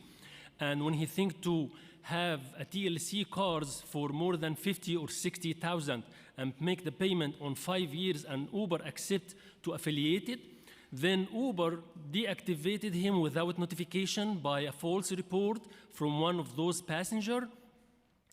I have heard many sad stories from many drivers at LaGuardia Airport. They've been deactivated, unfairly deactivated. Thousands of drivers been deactivated.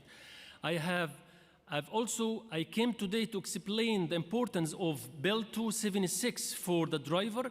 Even though I am not deactivated, I want to update my car, and I worried about to update my car because of the unfair deactivation or the lockout. We have temporary lockout. I can say it's not lockout, it's a temporary deactivation. The lockout now, it's temporary deactivation. So if we open now, like I'm working for Lyft, or any driver work for Lyft, and you can see he cannot go online because he got a temporary deactivation, which is lockout. So please, I am coming here to confirm and support 276. Thanks so much. Thank you. We'll try to get Glenn Belowski again.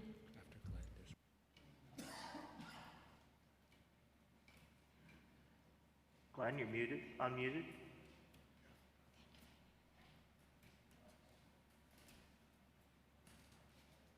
Can't hear you, Glenn. Is he on? Yes, he's on.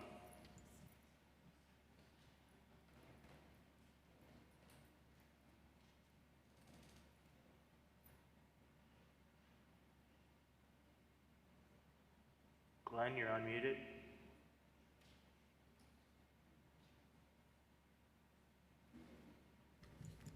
All right, we'll give it a minute. We have another member of the public in person that we'll call up shortly.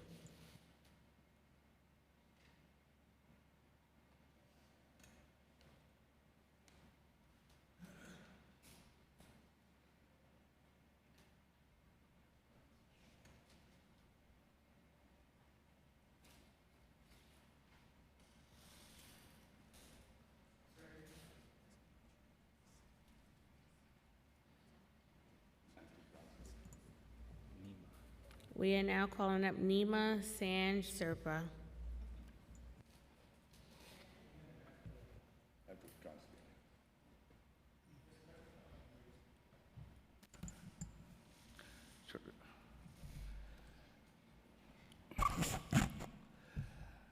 I'm talking on behalf of him. My name is Nima Sharpa. His story is that he was driving with Uber a long time ago. In 2020, he was driving on a highway. He has allergy in his eyes, and he has to brake it because traffic was very bad. So passenger filed a complaint that driver is sleepy. So they deactivate him. After that, he talked to them, he explained them. Next day, they open his app and he started working again. After a couple of months, he was taking a passenger to JFK Airport. The girl who was sitting behind the seat, she suddenly moved front and she started playing with radio, and she distracted him and he crossed a yellow light. And then they filed a complaint, and since 2020, they permanently got deactivated. That's Mr. Nima Sharpa's story. So he's waiting last 4 years to be activated, to reactivate. And he's saying it is very unfair. There should be such a independent judge should decide, call both parties, and they should decide if he's guilty or not guilty, and they should not have to deactivate like this. That's it. Okay. See you again. Okay. Thank you. Can we see if Glenn Belowski is available again?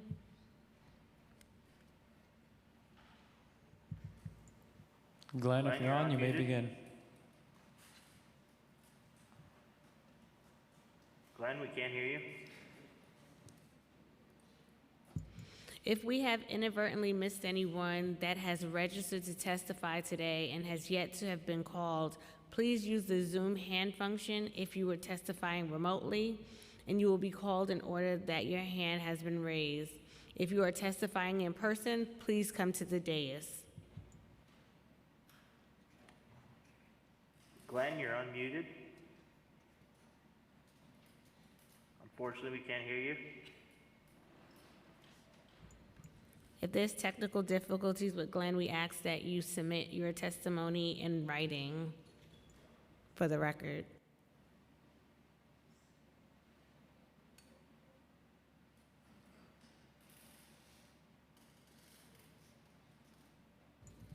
With that, we thank everyone who took part in today's hearing, and we look forward to continued discussions around these very important topics. Yes? Chair, someone has their hand up. Pema. Can you repeat the name? Pema. Hema, okay. Yep. I'll unmute you now.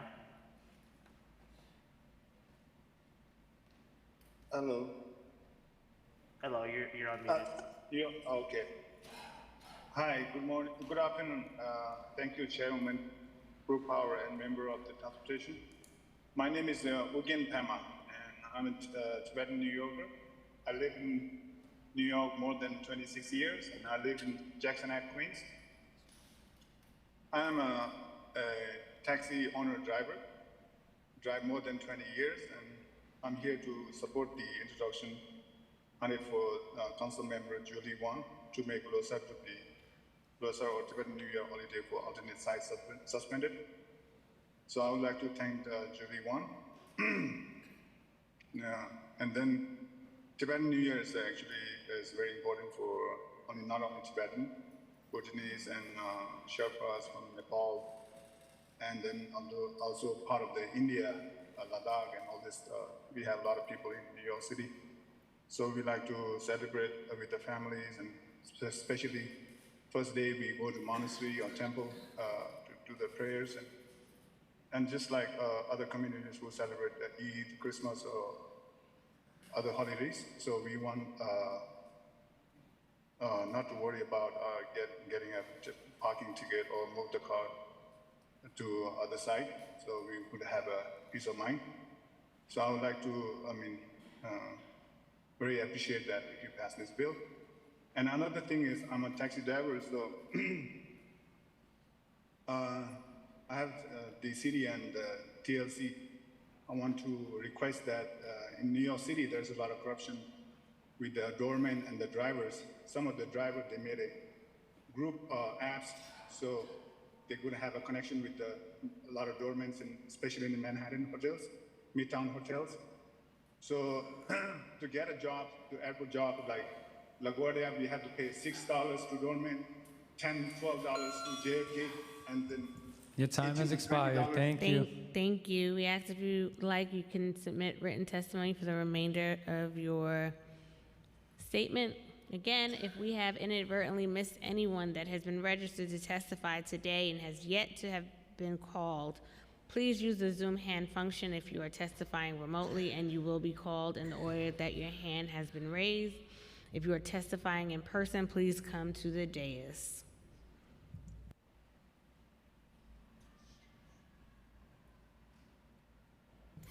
Hearing none, we will now adjourn this. We will close out this hearing. Thank you. Have a great day.